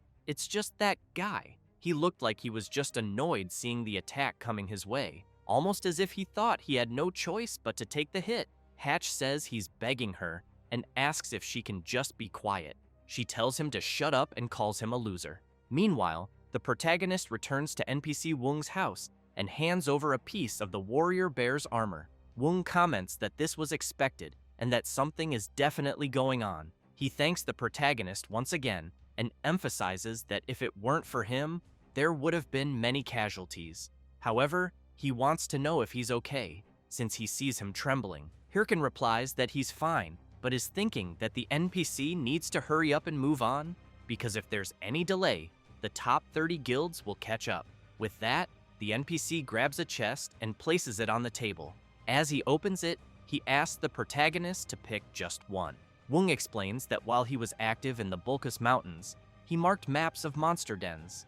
Hirkin remembers that means they're treasure maps, and gets excited, thinking that all kinds of rare items can be obtained from the dungeons marked on them. But just as Hirkin reaches for one, the NPC makes it clear he has a favor to ask. Hirkin gets furious, thinking he knew it, there's no way he'd give something like this for free. The NPC then explains that there have been reports of armed monsters appearing beyond the Bulkus Mountains too, and he wants the protagonist to go to those places and investigate, just like last time. Hirkin takes the map, says yes, and asks where the location is. Wung says it's the Perung Forest. The protagonist makes a face like he just sucked a lemon, and the NPC, noticing, asks if he has something to complain about. Hirkin says no. As he steps outside, he takes a deep breath and gets really annoyed, because he knows Perung Forest is a level 90 hunting zone, which means he'll need to level up separately on the way there. He then wonders if the perfect hunting ground right now is the Sura Canyon, since he knows there are level 75 demon worshippers there. But he gets excited and thinks that since he already defeated the warrior bear, a demon goat should be easy to hunt. However, as he walks a bit further, he gets really startled, and upon seeing Shev the Slayer ahead of him, wonders what the hell that guy is doing there. Shev, in turn, is surprised to see the protagonist. Meanwhile, Hatch is crying, calling Lady Syl through remote transmission. The mage says he can't work with such a barbaric person. Syl laughs and says it seems the two of them are struggling with the mission. Hatch tries to explain that it's not that he doesn't want to do it, but he heard that the Red Bulls Guild already took over the Sura Canyon, so he wants to know if they shouldn't start focusing on the main quest too. He then asks why they even have to beg a guy who doesn't want to join the Thunder Hunters Guild in the first place. Syl thinks for a moment. Then she orders them to stop tracking Heiho Mask and declares that the Thunder Hunters will now enter the main mission. Hatch starts crying even more from happiness and says that's just what he expected from Lady Syl. After the remote call ends, she leans back, smiles, and thinks that the strong are drawn to the strong. And for that reason, she wants to see how long Heiho Mask can keep running. Before the MC met Shev, the Slayer, he was already in the Purung field and encountered his first level 75 creature. However, he eliminated it without much difficulty. His summons were not idle either and kept attacking. As a result, the MC managed to advance 2 levels. He became excited and remarked that he had finally reached level 62 and that everything was going well. While talking to his summons about leveling up a bit more before heading straight to the Purung Forest, some players were watching him from afar. Soon, they were all amazed to discover that the MC was the Heiho Mask. It didn't take long before several of them surrounded Hirkan, hugging and kissing him. As he heard players say they loved seeing him there, he began to get furious. He quickly ran off and called his summons to get out of there. While running, he wondered why this was happening. What made it possible was the success of his video against the furious warrior bear, which became a real jackpot. However, he knew this wasn't entirely good, since people began following him all the time. Because of that, he could barely hunt, as many people were always surrounding him. So, he called his summons and said they would change plans. They would head to the center of Sura Canyon now, since the level range there was high and people wouldn't be able to follow him easily. Then, while running, he came across Shev, just like before. He immediately stopped running. Shev smiled and said it had been a while since he'd seen the MC. Once again, Hirkan made a face like he had just sucked on a sour lemon. Shev gave Hirkan a big slap on the back and asked if he was the guy from the starting town, saying he was embarrassed when he left without saying anything. But he also commented that the MC's leveling speed was impressive, since he wouldn't have imagined that someone who had been in the starting town just a few months ago would now be hunting in Sura Canyon. A bit tired from all the running, Hirkan asked about Shev, as he knew Sura Canyon wasn't the kind of hunting ground a ranker like him would normally visit. Shev laughed and asked if the MC hadn't heard. The day before, his guild, Red Bulls, had decided to claim Sura Canyon, and they needed a nearby base to proceed with the main quest. Hirkan thought that in the end, even Red Bulls was also working on the main quest. Shev got excited and pointed out that he came there wondering if he might get the chance to meet the Heiho Mask. While the MC and his summons stood in shock, Shev asked if he had seen the video of the Heiho Mask against the warrior bear, since he had heard a rumor that the Heiho Mask was around there and was eager to meet him. Then, getting even more excited, he asked if the MC wasn't curious about this super rookie as well. Shev shouted, calling the MC to go find the Heiho Mask together. Without thinking twice, Hirkan took off running again with his summons, shouting apologies to Shev and saying he didn't even know who this so-called Heiho Mask was. After running for a while, Hirkan stopped and, furious, wondered why on earth everyone was chasing him. He thought about how Syl from the Thunderous Hunters Guild and now Shev from the Red Bulls Guild, 2 entire guilds were after him, and so he really wanted to understand what kind of bad situation this was. Hirkan began to feel like he was going crazy and stressed that, at this rate, he would have to forget about the main quest, since he wouldn't even be able to level up, and that maybe he should find a new hunting ground, but he knew this was the only decent hunting ground around. Then, he remembered some maps he got from Mr. Wung. As soon as he grabbed one, he said he was sure there was a rare dungeon somewhere around there. It didn't take long before he saw that dungeon marked on the map. Upon reaching a waterfall, he thought that rare dungeons were usually hidden in hard-to-reach places, and that although it wouldn't be easy to get something great, you had to take big risks. So, taking a deep breath, he jumped into the lake with his summons.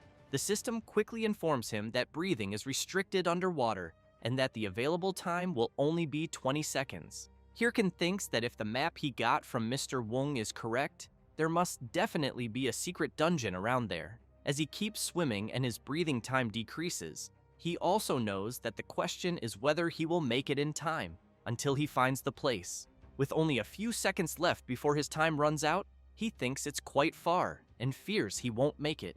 With just 1 second remaining, Hirkan believes it's just a little further. He manages to reach it and bursts out of the water. The system informs him that he has entered the dungeon and that the MC has obtained the title of the one who discovered the secret, as well as the title of Dungeon Explorer. Hirkan is impressed by the place around him. As soon as he emerges from the water, he comments that it was just as he thought. If people are the problem, just hunt where they aren't. As they walk through the dungeon, Hirkan wonders what kind of monsters will appear there, and since it's a secret dungeon, whether there must be some strong monsters. Then he hears a strange noise. A creature appears, its eyes glowing intensely. The MC is a bit startled, but upon looking closely at the creature in front of him, he is left stunned, unable to believe what it could be. The two stare at each other for a while, until Hirkan becomes furious and shouts, wanting to know if the creature is messing with him and whether, by any chance, it wants him to defeat it. However, he is surprised to see the creature emitting fire from its body. Hirkan wonders if this dungeon is the kind of place where elemental-type monsters appear, knowing they are among the rarest monster types in Warlord. That's because the items they drop are materials for attribute gear and are incredibly popular. Thus, he gets quite excited and comments that, in other words, this means he can make a fortune just by hunting them. The little creature, in turn, is shocked by the expression on the MC's face. Without a second thought, Hirkan orders his summons to eliminate all elemental-type monsters. The little creature, terrified, lets out a loud sound. Immediately after, a tremor begins to shake the area. Hirkan grows worried, wondering what it could be. Then, a massive level 70 fire salamander appears to protect its little creature. The MC can't believe that this monster has shown up here. The salamander wastes no time and begins channeling its flames, quickly firing them toward the MC, forcing him to run to avoid being hit. Hirkan observes the salamander's fiery attack and is surprised, as he didn't expect such an opening move. He gets up and thinks he has no choice, knowing things will get troublesome if this keeps up. So, he wonders if he should try using his new power. He then activates the Helm of Madness ability on Little Bone. Next, he uses bone armor. Finally, he equips the Black Orc Skull, an item he spent a fortune on to strengthen the skeleton. Thus, he completes the summoning of the Skeleton Knight, which terrifies both the huge salamander and the little creature as it approaches. The Skeleton Knight points its sword and in the blink of an eye, completely slices the fire salamander apart. Hirkan is thrilled and thinks that the Skeleton Knight is ready for battle. Thus, it does not take long for a horde of wild salamanders to appear. Hirkan knows he will have to fight them. They begin preparing their flaming attacks, and the MC only smiles, thinking that it will be the perfect test. Then he shouts for the Skeleton Knight to attack immediately. Without much difficulty, his summon easily slices all the salamanders. With their elimination, the system announces that the MC has defeated some salamanders and gained experience points. However, he keeps watching the Skeleton Knight showing off to the other summons, but he does not care and shouts saying that hunting on auto is really very good, since he has in mind that he has improved a skeleton and it can hunt alone automatically. Besides, the salamander essence is worth more than he expected, and it will be more than enough to offset the cost of the upgrade. Therefore, he comments that he just needs to keep going until he upgrades all the skeletons. Then he shouts to his summons that they will continue until they kill the boss, so they can go to the Parung Forest. However, an hour later, the MC is furious, thinking that he already knew something like this would happen, since the system is warning him that he has discovered the instant dungeon of the throne room. Hirkan, intrigued by the instant dungeon, comments that there is no way to know what is inside and that it is not like he can return once he enters it. Then he thinks that he will not be able to play for 2 days if he enters the dungeon and fails, since he has in mind that this is more than enough time for the Thunderous Hunters and for the Red Bulls to get ahead of him in the main quest. However, he also knows that it is not like he has another place to go around there, and that apparently he will not have a choice. Therefore, he decides to enter, and after passing through the entrance, he makes it clear to his summons that he can only depend on luck. As soon as he walks a little inside the instant dungeon, the system warns him that he has already reached the throne room. And while they continue walking through the place, he notices that there are many statues of knights and thinks that it seems like it was meant to be an abandoned temple. And observing the statues more closely, he realizes that they all have blade marks and therefore thinks that something strange is happening, until he is very surprised to notice something in front of him as he sees a huge creature sitting on a throne. As soon as he gets closer to the creature, it awakens and begins to release its intense power. Hirkan becomes worried, as that was not his intention. Then he shouts, asking his summons to enter defense mode as quickly as possible. However, it is too late, and the creature attacks them all at once. The system warns that the skeleton warriors were destroyed after taking too much damage. Hirkan jumps back and becomes worried about the situation he finds himself in, as he did not expect the creature in front of him to be there. The creature in question is a level 80 spirit knight.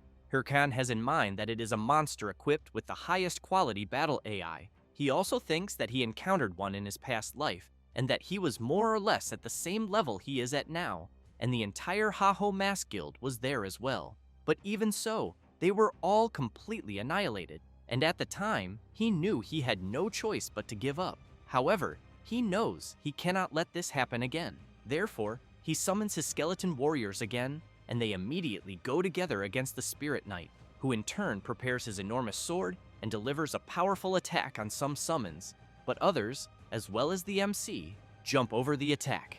Hirkan tries to take advantage of the gap, and along with his skeleton knight, delivers a joint attack, but the Spirit Knight easily manages to block the double attack, until one of the MC's summons tries to take advantage of the fact that the Spirit Knight is busy blocking the attack and goes to his back, landing a full thrust on the creature. However, the summon is left not understanding anything, as it seems that his attack had no effect at all.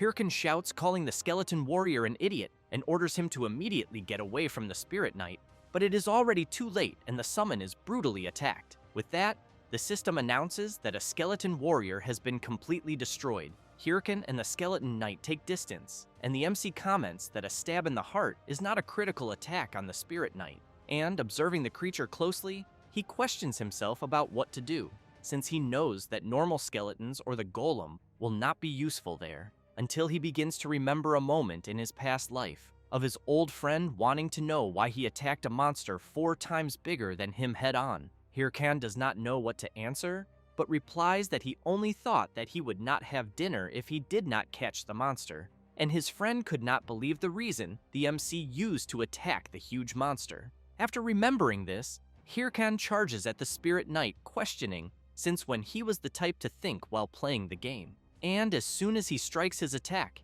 he thinks that if he cannot deal critical attacks, he just needs to accumulate damage. After dodging an attack, he realizes that it is working and that he will only need to continue. However, he notices that the Spirit Knight is getting faster and ends up being hit, spitting blood. Then, he stands still for a brief moment, and soon after, while holding the Spirit Knight's sword, he laughs and says it was just acting. Thus, the Skeleton Knight appears behind the Spirit Knight, and with his attack cuts off the arm of the knight that was holding the sword.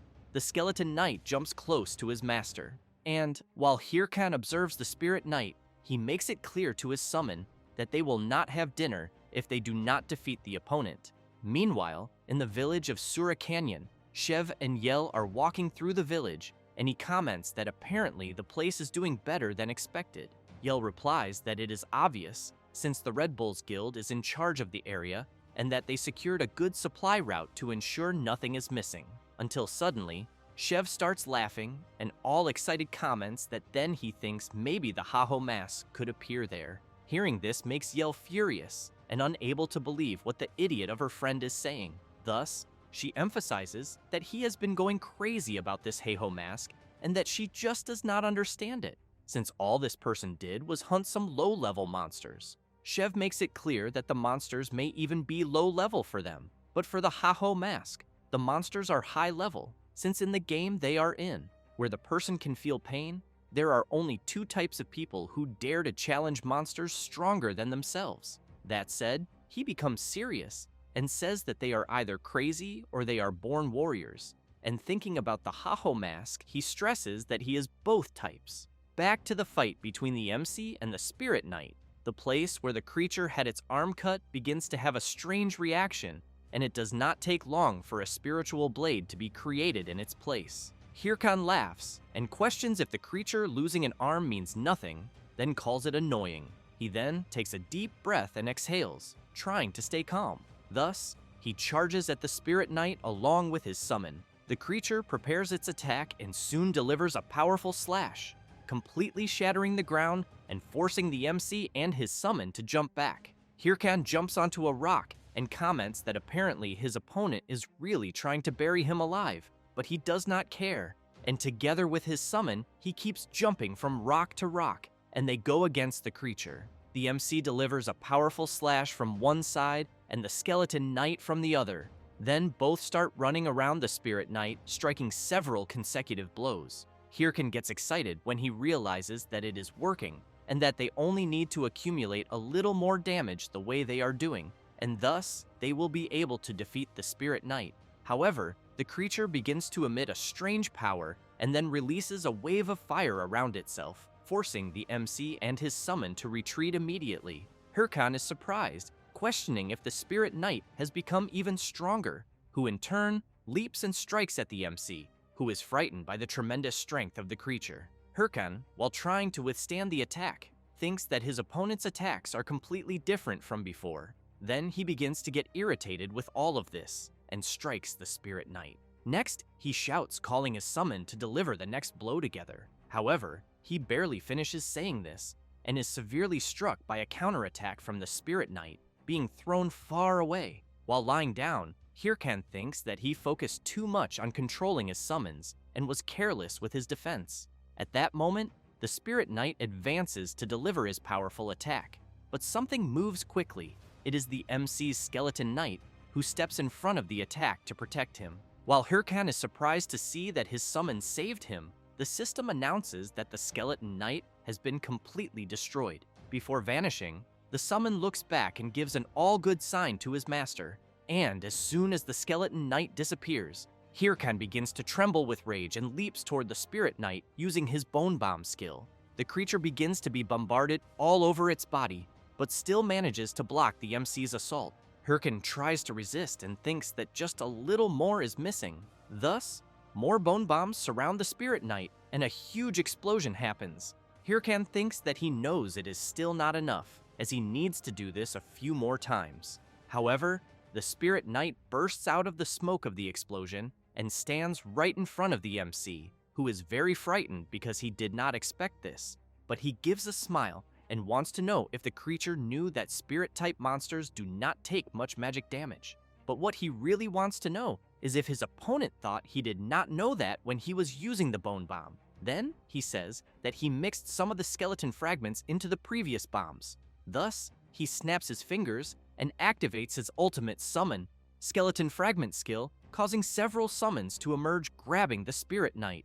With that, Hirkan takes the opportunity and charges forward, saying that it is the end of the creature and, at incredible speed, delivers multiple attacks. And so, the system informs that he has defeated a Spirit Knight and obtained 455,663 gold, as well as receiving the title of Chivalrous Spirit, the Spirit Knight's armor fragment, and finally, several experience points.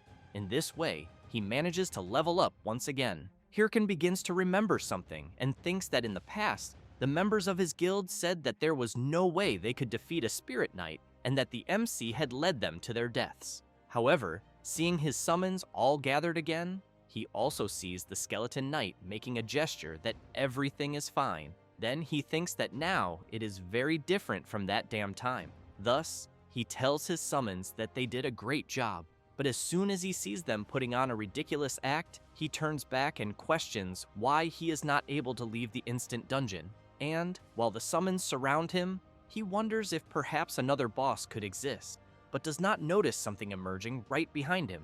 And as soon as he hears a noise, he turns startled and sees a door opening, and questions if it could be a randomly appearing reward room. Then he runs excitedly, thanking several gods at once. As he approaches, he begins to wonder what rewards he might receive, if it could be gold, a weapon, or even a hidden skill book, but ends up devastated upon picking up an old book and noticing that it is a research record book of an ancient power. But he knows that this is related to the main quest, and that he has read it so many times in his past life that he has even memorized it. And while he starts shouting, wanting to know why he is receiving such a trash item in a reward room, something begins to shine intensely behind him, and as soon as he notices, he turns and is very surprised by what it is. After leaving the instant dungeon, he goes straight to the Parung forest and thinks that he must have leveled up enough and that now it is time to return to the main quest. Then he calls his summons, which at the moment are all equipped with incredible new armor. Hirkan, seeing his summons acting like idiots, thinks that they are always so excited, but he knows he cannot blame them, since he would never have imagined that what was in the reward room was a stolen skill that allows him to equip his own equipment on the summons. And because of that, he knows it means that now he can improve his summons regardless of their level. But it is obvious that it will cost a fortune to buy all the equipment. And while he shouts, making it clear to his summons that they better make it worth it, some people watch him from afar, and soon one of them starts clapping and saying that it is quite impressive and calls the MC Haho mask. And as soon as they come out of the forest, they comment that it is just as the rumors say. A hairy-chested guy starts saying that if the MC is wondering who they are, the other one with glasses adds that they live for romance, and the skinny one with a tuft finishes saying that they die for romance. Then, the three together say that they are the outlaw romantics, the R2 family. Hirkan cannot believe it, thinking that there are only weirdos in this game. Then he turns and walks away with his summons. But the R2 family group continues following the MC, and the hairy-chested guy comments that the Haho mask is walking too fast, but he thinks that is to be expected from someone as skilled as him. Hirkan begins to get furious, and the guys keep saying that they can barely reach the Haho mask's pace and ask him to go slower. The MC completely loses his temper and shouts, telling them to fuck off and get lost. The hairy-chested guy, a little embarrassed, comments that the MC still has not given them an answer. So they ask Hirkan to join them, and the MC shouts, wanting to know if they really thought he would join. The hairy-chested guy asks the Haho mask to allow them to officially introduce themselves. Thus, he says that they are from the R2 family and are training to reach level 100 in the Parung forest, but that the monsters there are too strong for them, and that unfortunately, they are not strong enough to hunt the monsters in the area, and that is why they are going around looking for more members for the group. However, for some reason, no one wanted to join. Hirkan thinks that he knows very well the reason, until one of them grabs the MC's hand and insists again for him to join them. Hirkan is quite startled by the guy's sudden approach and tells him to go to hell. Sometime later, the R2 family group is all on the ground with several bruises and injuries on their bodies. And Hirkan makes it clear that he does not care about their romance crap, since he does not intend to work with anyone, so he wants to know if they understand. One of them comments that he understands and that he will not insist anymore. Hirkan makes it very clear that if they follow him again, he will eliminate them once and for all. He says that and leaves with his summons. The hairy-chested guy takes a deep breath and comments that they were rejected again and that the Haho mask was the last hope. The guy with the mustache and glasses wants to know if they should just give up on the Parung forest until the one with the tuft sees something on his watch and asks his captain if he remembers the musical family from last time. He wants to know if the tufted guy means the group that hung them on a tree for thinking they were creepy. His partner replies yes, and warns that they are asking for help. Meanwhile, the MC is facing a huge ogre with his summons and quickly asks them to prepare because they will all attack at once. Thus, Hirkan leaps, and together with his summons, they completely retaliate against the monster. With that, the system announces that he has defeated a black ogre and gained experience points. Hirkan deactivates his battle armor and, looking at the defeated creature, comments that with it, they have defeated 55 black ogres. Then he thinks that since he has already faced the Spirit Knight, most monsters will be much easier from now on. since the monster's movements will be very predictable. Thus, he clicks on his watch and thinks that it is already good enough, as he is leveling up very quickly. He checks the mission given by the gamekeeper Ma Weng, in which he needs to find traces of armored monsters in the Perung Forest and report, and he will be rewarded by Mr. Weng himself. Then, Hirkan cannot believe it, and questions how it is that he cannot even find a trace of armored monsters there in the forest, since he has not even begun to progress in the main quest. Next, he thinks that he cannot waste so much time, as he is sure that the 30 top guilds have also started the progression of the main quest, and that he knows it is only a matter of time until they catch up with him. Then he starts considering that maybe he should have asked the guys from the R2 family for some information, but just thinking about how they were, he knows he made the right choice, since he would rather die than work together with those guys. Until, out of nowhere, an explosion happens right in the middle of the forest. Then he turns startled and questions who the hell is blowing up the place and what kind of monster is causing so much trouble, until something comes to his mind and he gets excited, calling his summons. Meanwhile, one of the guys from the R2 family group is defending himself from an attack and, very frightened, questions who these monsters could be. Then he begins observing them and realizes that they are armored, and that is why he cannot attack them properly. And besides that, they have formed a battle formation, and it is not like he can simply attack directly. But the strangest thing is that he knows these guys were not supposed to be there, and he thinks that what is behind them all is their boss. Then he thinks that it is a monster intelligent enough to command a monstrous army, and that he thinks it is not something the R2 family can handle alone, until the skinny tufted guy arrives and uses his firewall skill, separating his captain from the black ogres.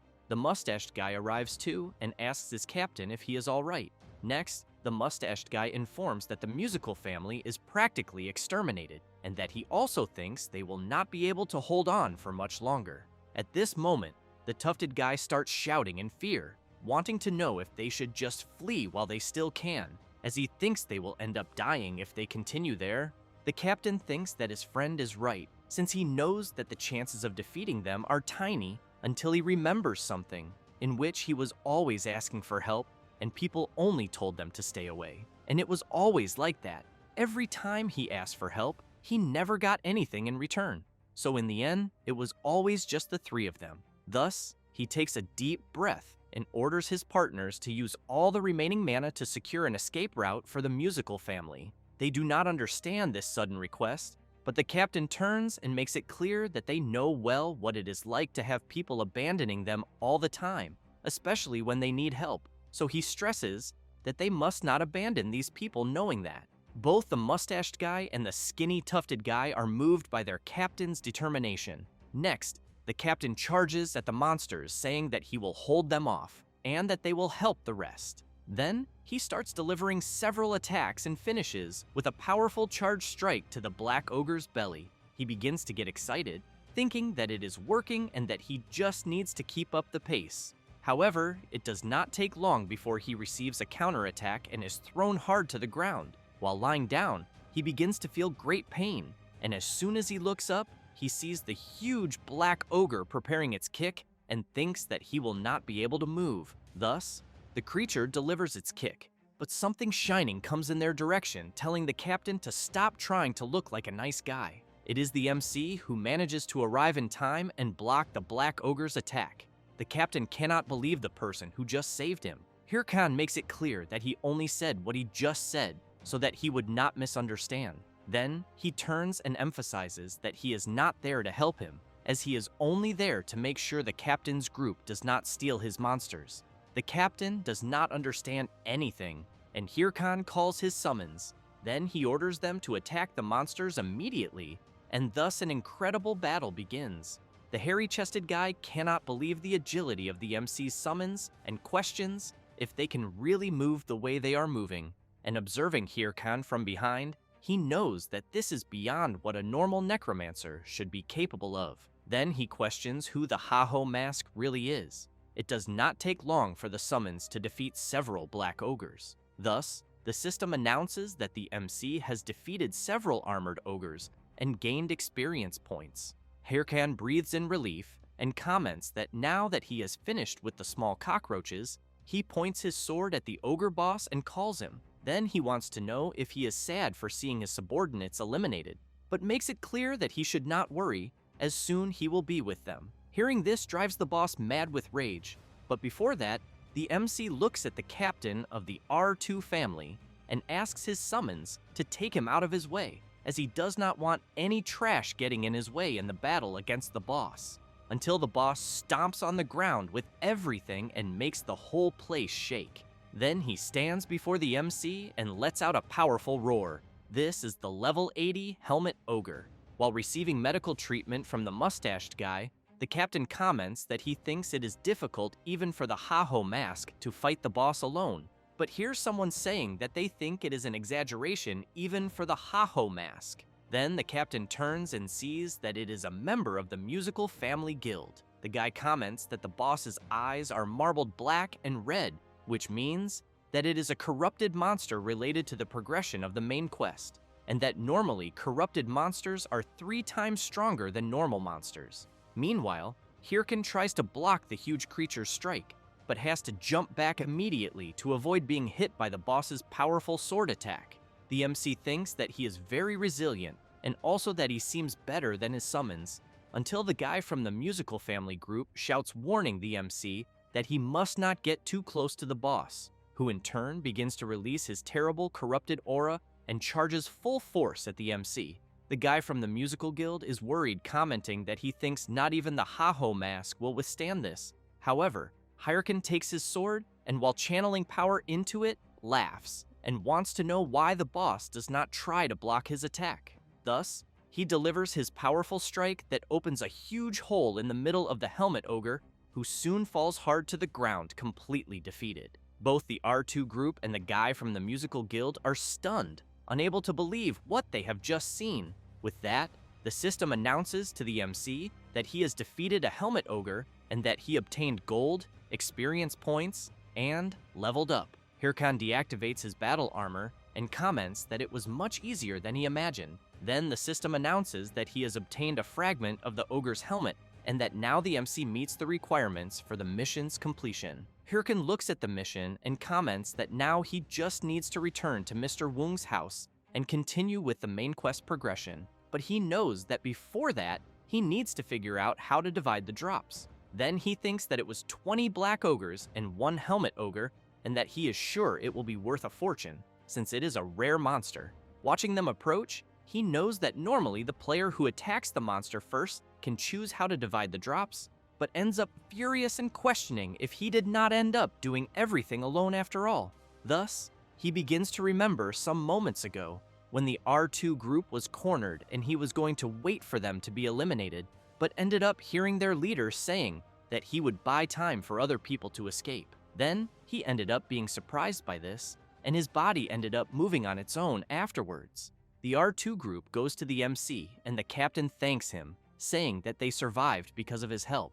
Hirkan takes a deep breath and thinks that at least they are grateful. However, the captain becomes serious and makes it clear that he does not think they can let the MC leave so easily. Hirkan thinks that he should have guessed that nothing is more important than money. The R2 group captain grabs the MC and comments that he will take a picture, but the guy from the musical family group says that he cannot let him do that, since he was the first to arrive there. Hirkan wants to know what the hell they think they are doing.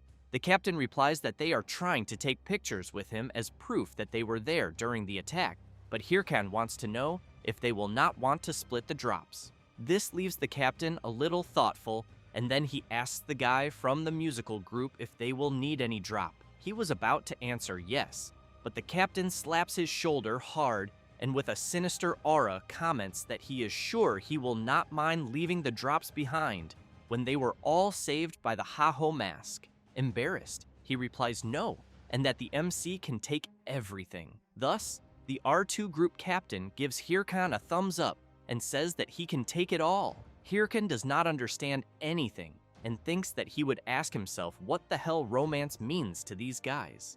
With that, some time passes, and in the middle of the Perung forest, the MC and his summons keep running back to Mr. Wung's house. Hirkan keeps thinking about their request for him to join the guild, and that the captain had said that he was sure they would not go far, but that with his skills, they would always be there to help him whenever he needed. Thus, Hirkin concludes that although they seem like idiots, he thinks he is sure that the game would be fun with them, but he also knows that if he did that, he would never become the best version of himself. Then he smiles and reflects that he should be against the top 30 guilds. After thinking about this, he calls his summons to speed up the pace and all excited shouts that they will soon finish the mission and move on to the next. Meanwhile, elsewhere, a huge warrior bear is being defeated, and on top of its body is Syl, the leader of the Thunderous Hunters Guild. The members, seeing her wielding the sword, start shouting that she is amazing, until Hatch and Hahui appear running and calling her.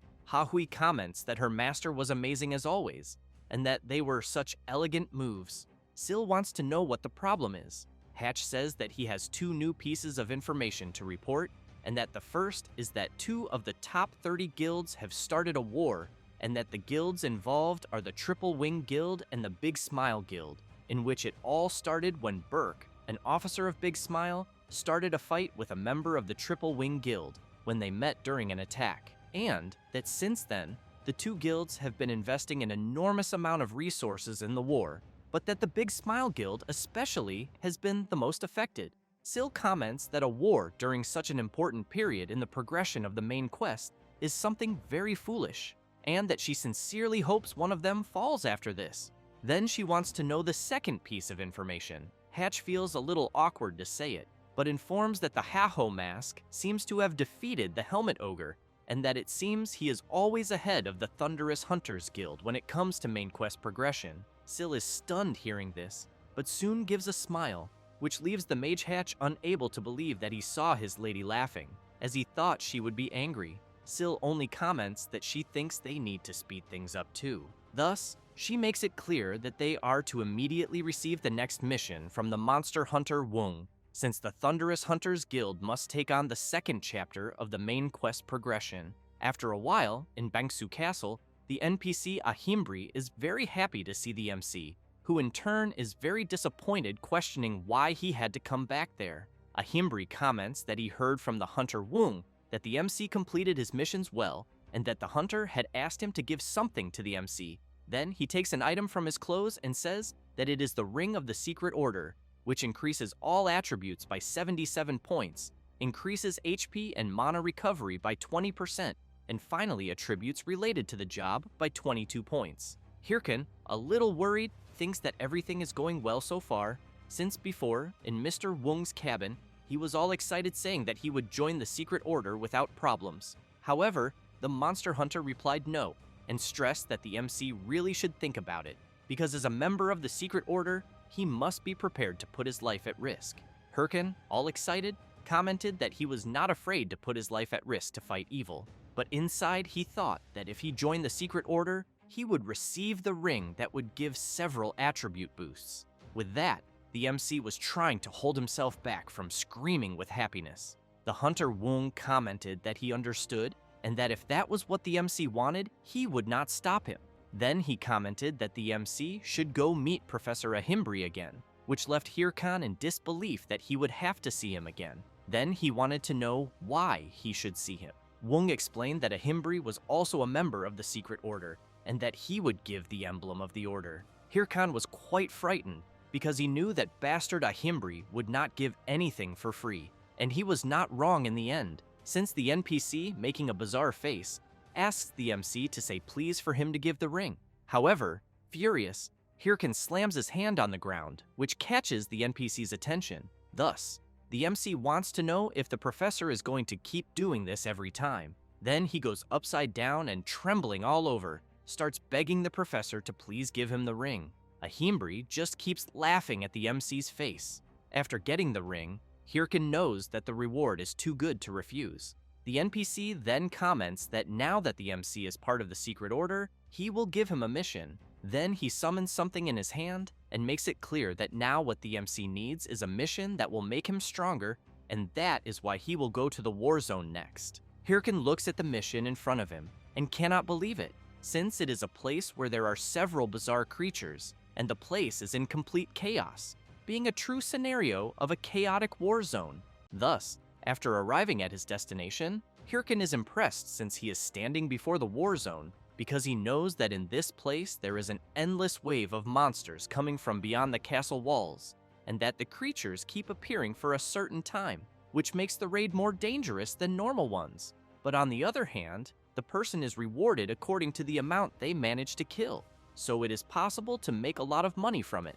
Then he checks his Warzone mission, in which he needs to defeat the monsters coming from beyond the castle walls, and that the reward ranking will be defined based on the number of monsters eliminated.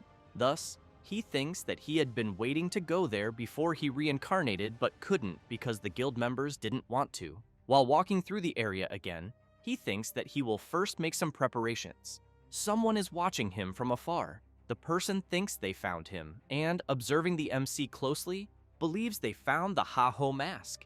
Meanwhile, in another place, some guys are being attacked, and a huge furious tiger lets out a roar that leaves another man terrified. Then, he bows and screams, begging the man in front of him to spare his life. That man is Apollo, master of the Apollo Guild, who calls everyone fools and comments that they couldn't even handle a rookie and still came back empty-handed. The fat man furiously rises from his throne and demands a more precise explanation. The man says that the Thunder Hunters interfered out of nowhere, and then they couldn't do anything since those people are supposedly trying to recruit the MC for their guild. Apollo becomes even angrier upon hearing that.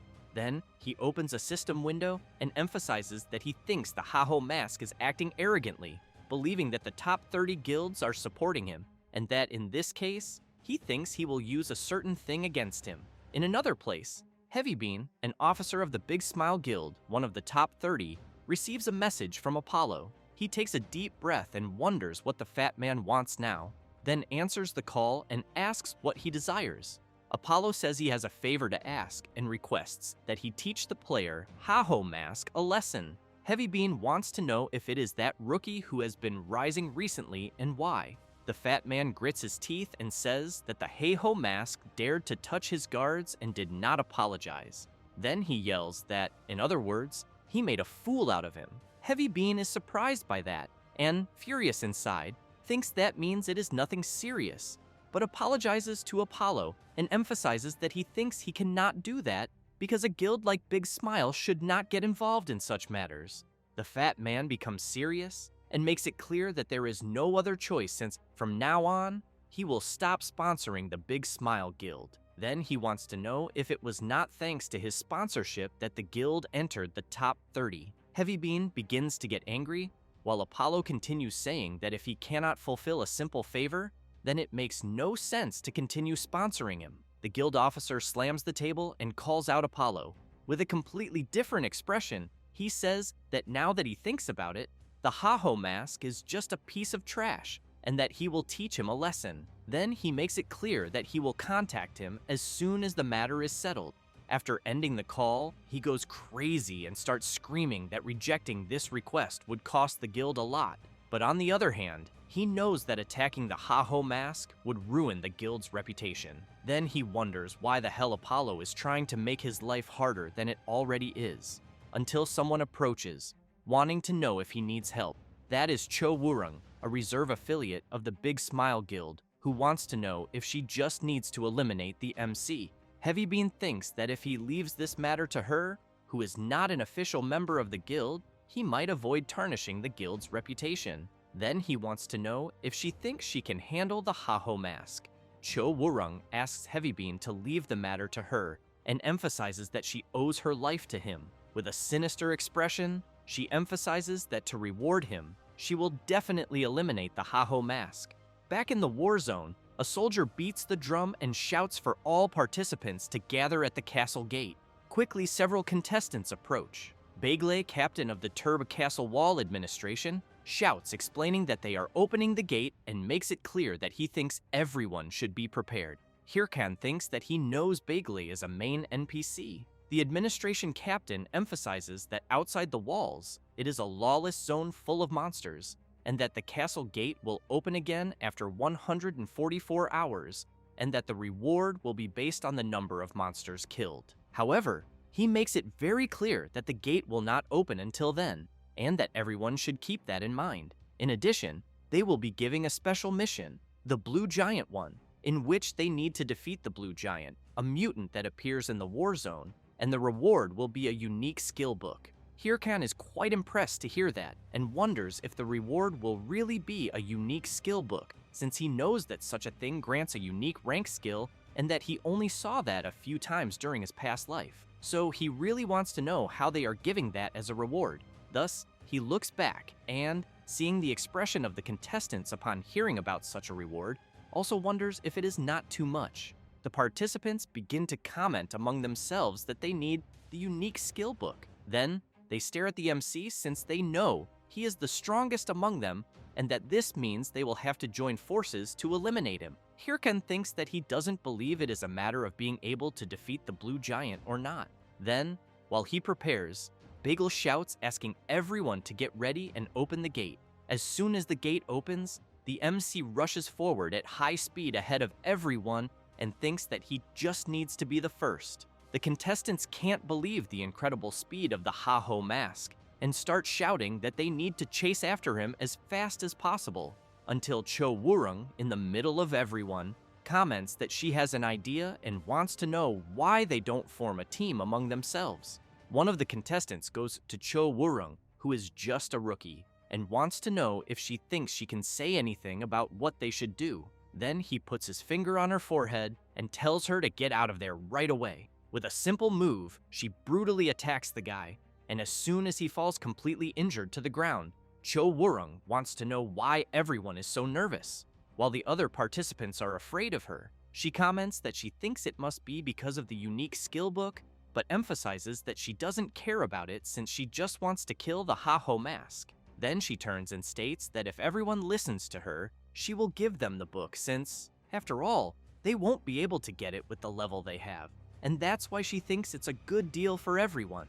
They are scared, thinking about what they will do, but in the end, they end up agreeing to join her. From the top of a mountain, the MC observes the scene and, furious, wonders if they really teamed up to try to eliminate him. Then he thinks that he will already be busy hunting monsters, and now will have to worry about them too. However, he smiles and thinks that there is no other choice. Meanwhile, Cho Wurung thinks she was lucky to gather so many people and doubts that the MC can win against so many people, but wonders what she should do after eliminating him. Cho Wurung thinks that when she manages to do that, Heavy Bean will recognize her, and she will be able to join the Big Smile Guild as an official member, and then she will have her subordinates to praise her. Then, she starts imagining herself being flattered and served, and that, in the end, she can have as many pieces of furniture as she wants, until she gets scared upon hearing someone calling her and warning that the monsters are approaching quickly.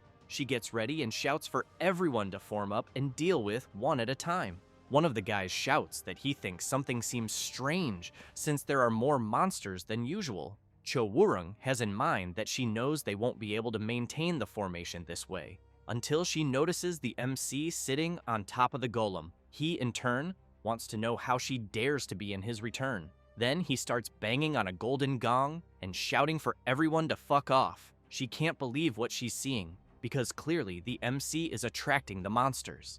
At that moment, the participants start being attacked by the creatures, and a soldier, while trying to hold back the monsters' advance, shouts warning Miss Cho that they won't be able to endure for long because there are too many monsters, and that's why he wants her to give the order for everyone to retreat. Cho kills a creature and thinks that she knows the plan was ruined because she wanted to ambush the MC while he was hunting, but in the end, the ones who got ambushed were them, until she has an idea and orders everyone to hold out as long as they can, because once the lure fades, the monsters will calm down. Then she makes it clear that she will take care of the MC personally. Thus, she rushes out at high speed, jumping from creature to creature, thinking that while the small fish serve as bait for the monsters, she will handle the MC alone. Meanwhile, Hirkan is playing his lure along with his summons until he notices something and sees someone approaching quickly. Cho, as soon as she arrives where the MC is, calls him out and challenges him to a one-on-one duel. He smiles and wants to know if she really thinks he will accept. Then he wants to know if she is the leader of the damned little group ahead. Then he stands up, draws his sword, and wants to know if she knows him, because no matter how much he thinks about it, he can't remember her face. And it's quite strange for someone he's never met to want so badly to eliminate him. Cho thinks she knows very well that she can't expose her connection to the Big Smile Guild, so she says she just wants to eliminate a competitor who seeks the unique skill book. Hirkan wants to know if that's really true, but soon launches an attack and, while she blocks, makes it clear that she's lying. Thus, he says it's written all over her face that she doesn't care about the skill book. Cho readies her daggers and tries to strike the MC, who in turn blocks her assault and thinks her movements aren't bad. But he quickly crouches and unleashes his Bone Bomb skill. An explosion occurs, but she manages to dodge by jumping back. Hirkan is impressed to see that she managed to evade his attack and emphasizes that there's no way someone so skilled could be unknown, so he wants to know what group she's from. Cho wants to know which one the MC thinks she's from. Then she activates her clock and says that if he's curious, why doesn't he try to find out? Thus, she activates her battle armor and releases an intense power throughout her body. Hirkan concludes that she's really serious because she even activated the armor. Observing her more closely, he reflects that if he eliminates her, he won't know which guild she's from, but he knows she's not an opponent to play around with.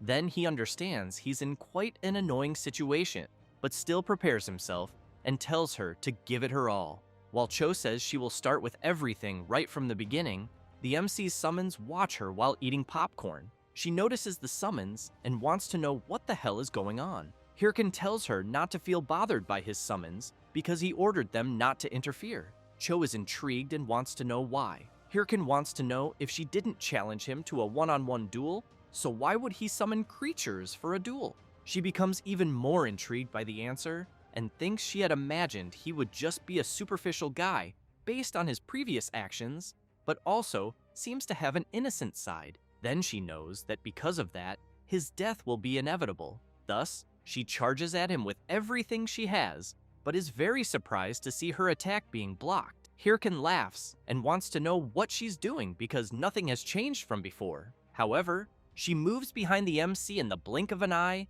and strikes him. Hirkan becomes concerned and questions whether her speed really increased in an instant. She stares at him with a sinister look and makes it clear that she's not done yet, then unleashes several consecutive attacks in a matter of seconds. Hirkan is attacked from all sides and soon falls to his knees on the ground. Cho comments that he's being really cute since he's even making the pose of a chair on the floor. However, she doesn't care and charges at him again, shouting for him to die for going against Heavy Bean. The MC keeps his head down, but someone trips Cho. It's one of the MC's summons. She is startled, trying to understand what the hell just happened. Hirkan smiles and, while preparing his attack, comments that she's from the Big Smile Guild then. She's frightened seeing the attack coming her way and thinks she won't be able to defend in time. Thus, she's hit, and after a while, the MC ties her to a tree. Then he goes up to her and wants to know why the Big Smile Guild is hunting him. Cho laughs and wants to know if he really expects her to answer his question. The MC wants to know if she isn't Cho Wurong, Heavy Bean's subordinate from the Big Smile Guild. She gets embarrassed and replies that she's not from there. The MC tells her not to lie because he already knows everything. She's shocked and wants to know how he found out. Hirkan thinks he knows that before his regression, she was one of Heavy Bean's most famous subordinates, but that he had never fought her before, and that's why it took him a while to realize it. Thus, he replies that he basically has his sources. However, he wants to know why Big Smile is after him since he knows he didn't get involved with them. Cho takes a deep breath and says she doesn't know, but soon screams asking the MC to eliminate her once and for all. Hirkan says he would never do that and makes it clear that it would be a waste to let someone like her die. But he thinks that besides that, he knows she'll resurrect after 2 days anyway, and that it's better to leave her tied there rotting until he sees something on his watch and questions if the blue giant really appeared. Thus, he turns around and, while leaving, makes it clear that if she tries any funny business again, he'll eliminate her once and for all. Cho lowers her head and thinks that the MC saw through her plan and was one step ahead the whole time. But even so, he said it would be a waste to eliminate her, so she wonders what kind of idiot he is. Then Cho starts trembling all over and, with a completely new feeling she's never experienced before, wants to know how Mask Haho dared to flirt with her. After some time, Heavy Bean is receiving a call from Cho Wurung, and she apologizes. Then she says she failed to eliminate Mask Haho. Heavy Bean says she did well and asks her to rest. Cho replies that she understands and apologizes again. After the call ends, Heavy Bean goes crazy with rage and shouts that even she, whom he trusted, failed. However, he knows he needs to think positively because Apollo still doesn't know and might try again. Then Apollo calls him and wants to know if Mask Haho has already been eliminated because he heard news that one of the top 30 guilds, Big Smile, was defeated by him. The chubby guy also points out that if this is made public, he wants to know what Heavy Bean thinks will happen. He's embarrassed, feels his soul leaving his own mouth, and thinks that everything happening is because of that damn Mask Haho. And while thinking about him, he keeps cursing him. Meanwhile, he wants to know why he's suddenly feeling an itch in his ear. Meanwhile, the MC arrives where the blue giant is, and, all excited, summons his invocations to deal with the creature as quickly as possible. However, it takes longer than the MC expected, and he is completely exhausted. On the ground, he comments to his invocations that he barely managed to defeat the level 85 blue giant. After unequipping his battle armor, he wants to know why the blue giant has the HP of a level 100 monster, since he didn't expect it to take 30 minutes to defeat it, even going all out. Hirkan thinks about some people and comments that he should thank those idiots who ended up killing themselves, as he believes that if it weren't for that, they would have stolen his monsters. But he soon remembers Cho, gets furious, and concludes that there's no way he needs to thank them. Then he recalls the conversation he had with her and thinks about the Big Smile Guild hunting him, wondering why, since he's never encountered them in this life. He also remembers that before the regression, due to his guild's sudden rise, the top 30 guilds felt threatened and tried to eliminate them by working together, and he knew that among them were Sill's Thunder Hunters. So he questions whether this could also be her doing, as he suspects something is wrong. Thus, he tries to think of something but soon shouts that he's no good at that. Then he calls his invocations to make things clearer, because if anyone gets in his way, he will eliminate them. Next, he sees that there are 138 hours left until the event ends, and, all excited, comments that now they will start making money.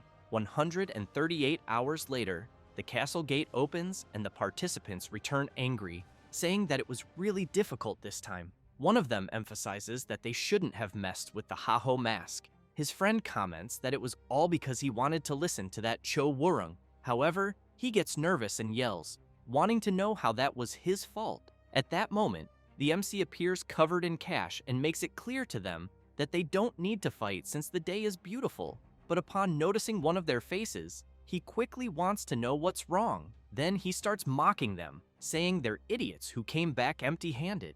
They don't like being mocked at all. But while the MC thinks it's just karma, Cho is once again watching from the shadows. She gets nervous and, observing the MC closely, swears that next time it will be different. But in her eyes, she's seeing the MC differently, wanting him for herself. Then she turns away all embarrassed and thinks she needs to eliminate him instead of fantasizing about him. At that moment, Beagle shouts that he will announce the mission's top contributor. Thus, he yells the MC's name and asks him to go to his office. Hirkan gets excited, thinking that he's finally been recognized.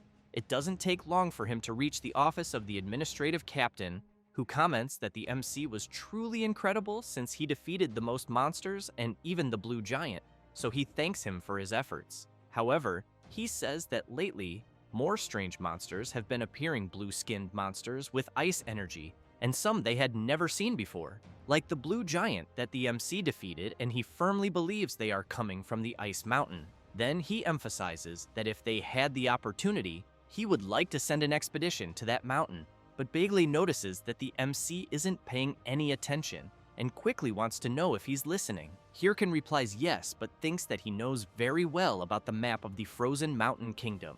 As soon as Bagley mentions the mission reward and wants to send the MC, he gets all excited, and the administrative captain comments that he's quite predictable. However, he says that there's a letter from his master requesting that the MC go to the Urgel Mountains to begin the secret organization mission, and that he will need to speak with the blacksmith Wolf to receive the next mission. The reward itself is unknown. Hirkan keeps in mind that the Urgel Mountain is full of high-level monsters, and it's no wonder he was sent there. But he gets furious and considers that maybe they just want to mess with him. Bagley takes the unique skill book and gives it to the MC, saying it's his reward for winning. While Hirkan keeps kissing his reward non-stop, Bagel comments that he's giving him such a reward and hopes that the MC will take good care of it. Hirkan, all excited, wonders which skill he will get but knows that any unique skill is great. Then, he places his hand on the book and the system notifies that he used the unnamed skill book.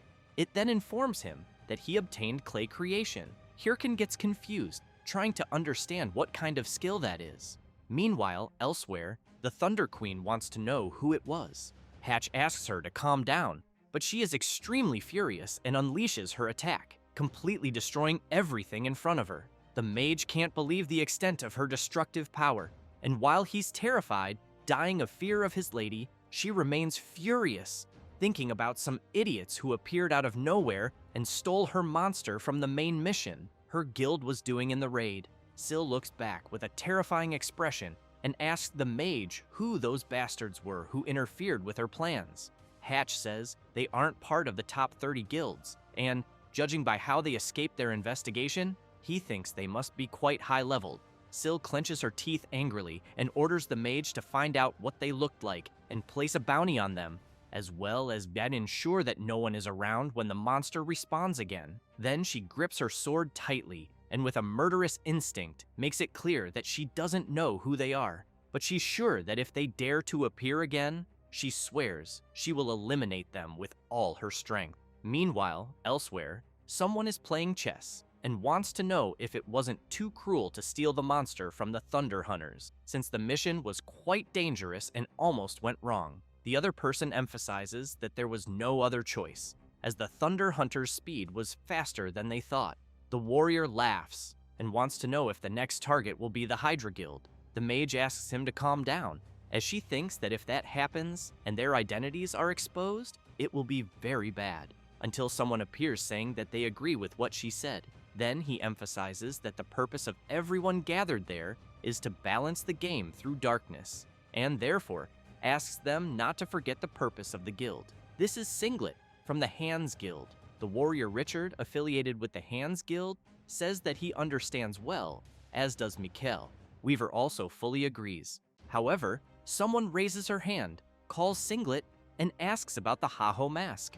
Then she makes it clear that it was because of his failure that the MC is completing the main mission so quickly. This is Momo, a member of the Hands Guild. Singlet doesn't like hearing that, but emphasizes that the guild's most urgent goal is to stop the top 30 guilds and that he will take responsibility for the Haho mask later. Mikkel tells them to stop with the useless talk and says they should head straight to the next mission. Thus, they prepare and state that it's all for the master. Meanwhile, the MC is analyzing his new skill, clay creation, with which he can transform clay into monsters using monster drops. And as proficiency increases, the creation stats will become more similar to the target monsters, with the materials being consumed when used. Hirkan knows that basically, he can transform a golem into another monster, so he imagines that means he can create creatures that can fly or be used in battle. All excited, he thinks this skill is wonderful. Thus, he decides it's time to test it and grabs a tooth from the blue giant he defeated in the war zone. Pointing at the golem, he uses his clay creation skill. His summon quickly starts reacting, and Hirkan begins to get excited, thinking that an incredible monster will emerge, until the golem transforms into a very small version of the blue giant. Hirkan gets quite confused, trying to understand what the hell just happened. With that, the system notifies that the MC's skill rank is low, so it will be 50% less effective. Hirkan can't believe it and yells, cursing the game. After some time, he arrives at Urgel Village and still very furious, thinks it's his fault for getting his hopes up, since he knows pets are rare even in his past life, and there was no way to get one so easily. But he thinks he'll level up the skill rank slowly, and that, for now, he should focus on the main mission. As soon as he checks it in the system, he thinks about the blacksmith Wolf, as he knows him very well, since Wolf is part of the Secret Order and the most famous blacksmith NPC. Many epic items with incredible stats are born from his hands, and no one can meet him outside of the main mission, which is why Hirkan has never met him before, thinking that maybe this time he can get some good weapons. After walking a lot, he finally arrives at the place where Wolf is supposedly located and, without wasting time, opens the door and asks for permission to enter. However, he becomes confused when he sees everything is so quiet and no one is there. Then, someone moves quickly, and the MC notices it and immediately turns around but ends up taking a massive punch to the face, being thrown hard against the wall. The system repeatedly warns that the MC has lost HP. Hirkan tries to understand what's going on and questions who the hell is attacking in an NPC area. An old man shouts, wanting to know if that's all the MC has. Then he slams his huge hammer onto the ground and makes it clear that newcomers these days are all weak since they were stronger back in his time. This is the blacksmith NPC Wolf. Hirkan thinks about what to say and ends up asking if the old man is really the blacksmith Wolf. He replies yes, and the MC wants to know why he was attacked. Wolf answers that it was just a test for new members of the order, as they are not a secret order for nothing. Hirkan goes crazy with anger and questions if the old man is mocking him, since who would attack someone out of nowhere just for a test? However, he soon sees a system notification informing that he obtained the title, the first to speak with Wolf, and that his work-related stats increased by 25 points, as well as the title, the first to survive the blacksmith, increasing his HP by 25%.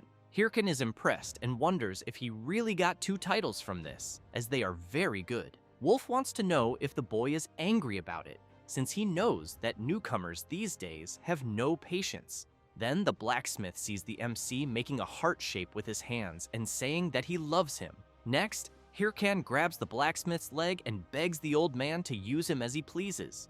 Wolf wants to know what the hell is wrong with him and calls him crazy. The MC keeps trying to flatter the old man, and Wolf starts getting scared by the MC's behavior until he throws a bag in his face and tells him to get lost. Then, he kicks Hirkan out and orders him to go to the Bahim forest to deliver the bag. Hirkan stumbles down the stairs and falls face first onto the ground. The MC begins to get up and excited, thinks he'll endure being cursed at and attacked, since he knows that NPC gives out titles easily, and he'll do whatever it takes to make it happen again. At that moment, a system notification arrives informing that a new mission has been registered, being the request of NPC Wolf, in which the MC must deliver the bag to those who reside in the Bahim forest, and the reward will be being recognized by the blacksmith. Hirkan gets excited, knowing that those who live in the Bahim forest are elves. However, he thinks there's a problem, since he knows elves are generally hostile toward humans, live hidden in the forest, and are even harder to find because they move around frequently. Then he thinks that, in his past life, people made maps to find them, but he doubts that a bit, since, in the first place, he doesn't understand why they're so obsessed with elves. Therefore, he figures he'll have no other option.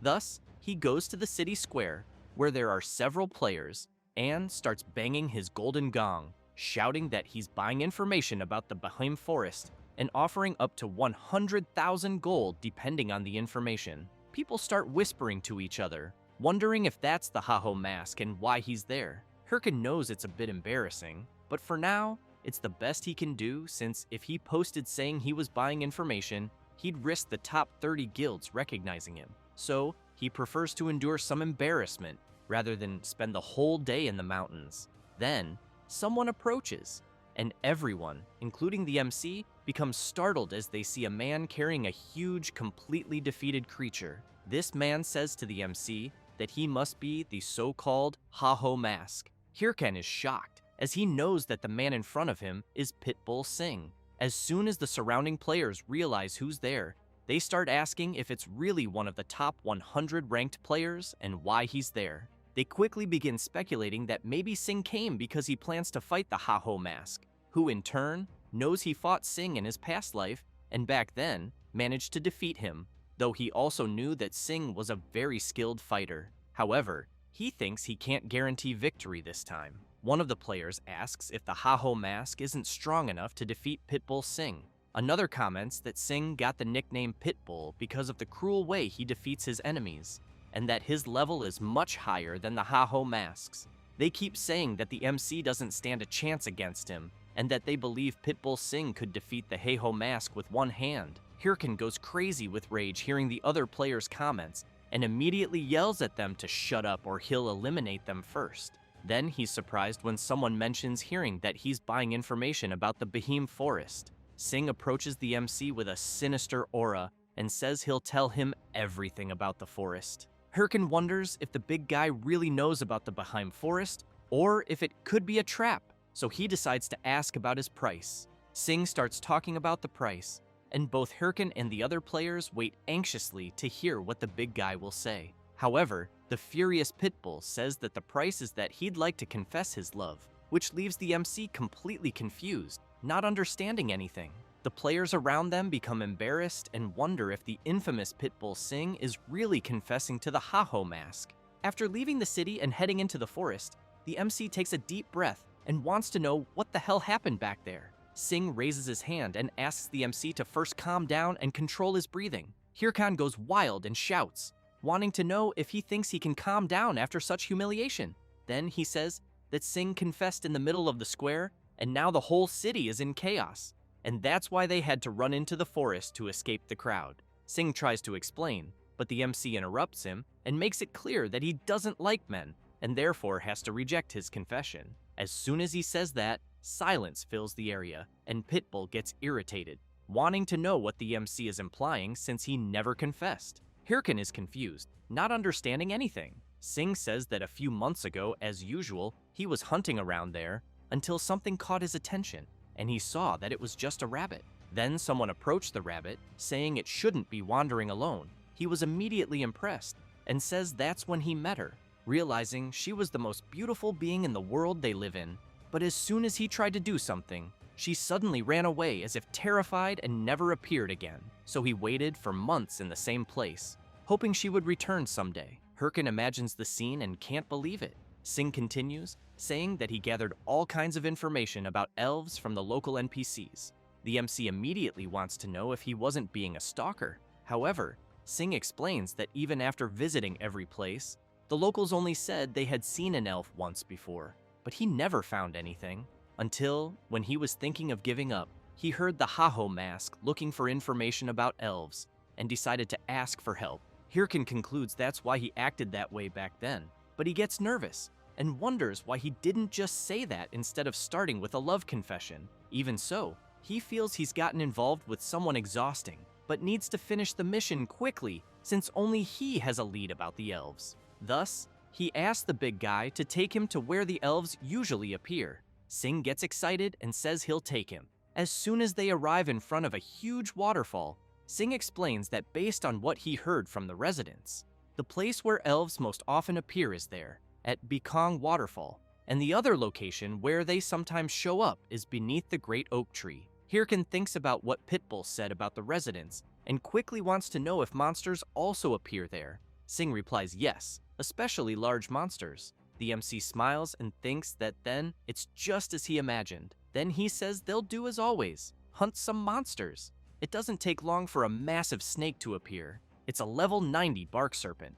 Singh says he'll handle it quickly, but Hirkin tells him to wait and says he'll take care of it alone. Singh asks if the MC is sure about that since the creature's level is quite high and it won't be easy. Hirkin asks who he thinks he's talking to and then dashes forward at high speed, shouting that he's the Heiho mask.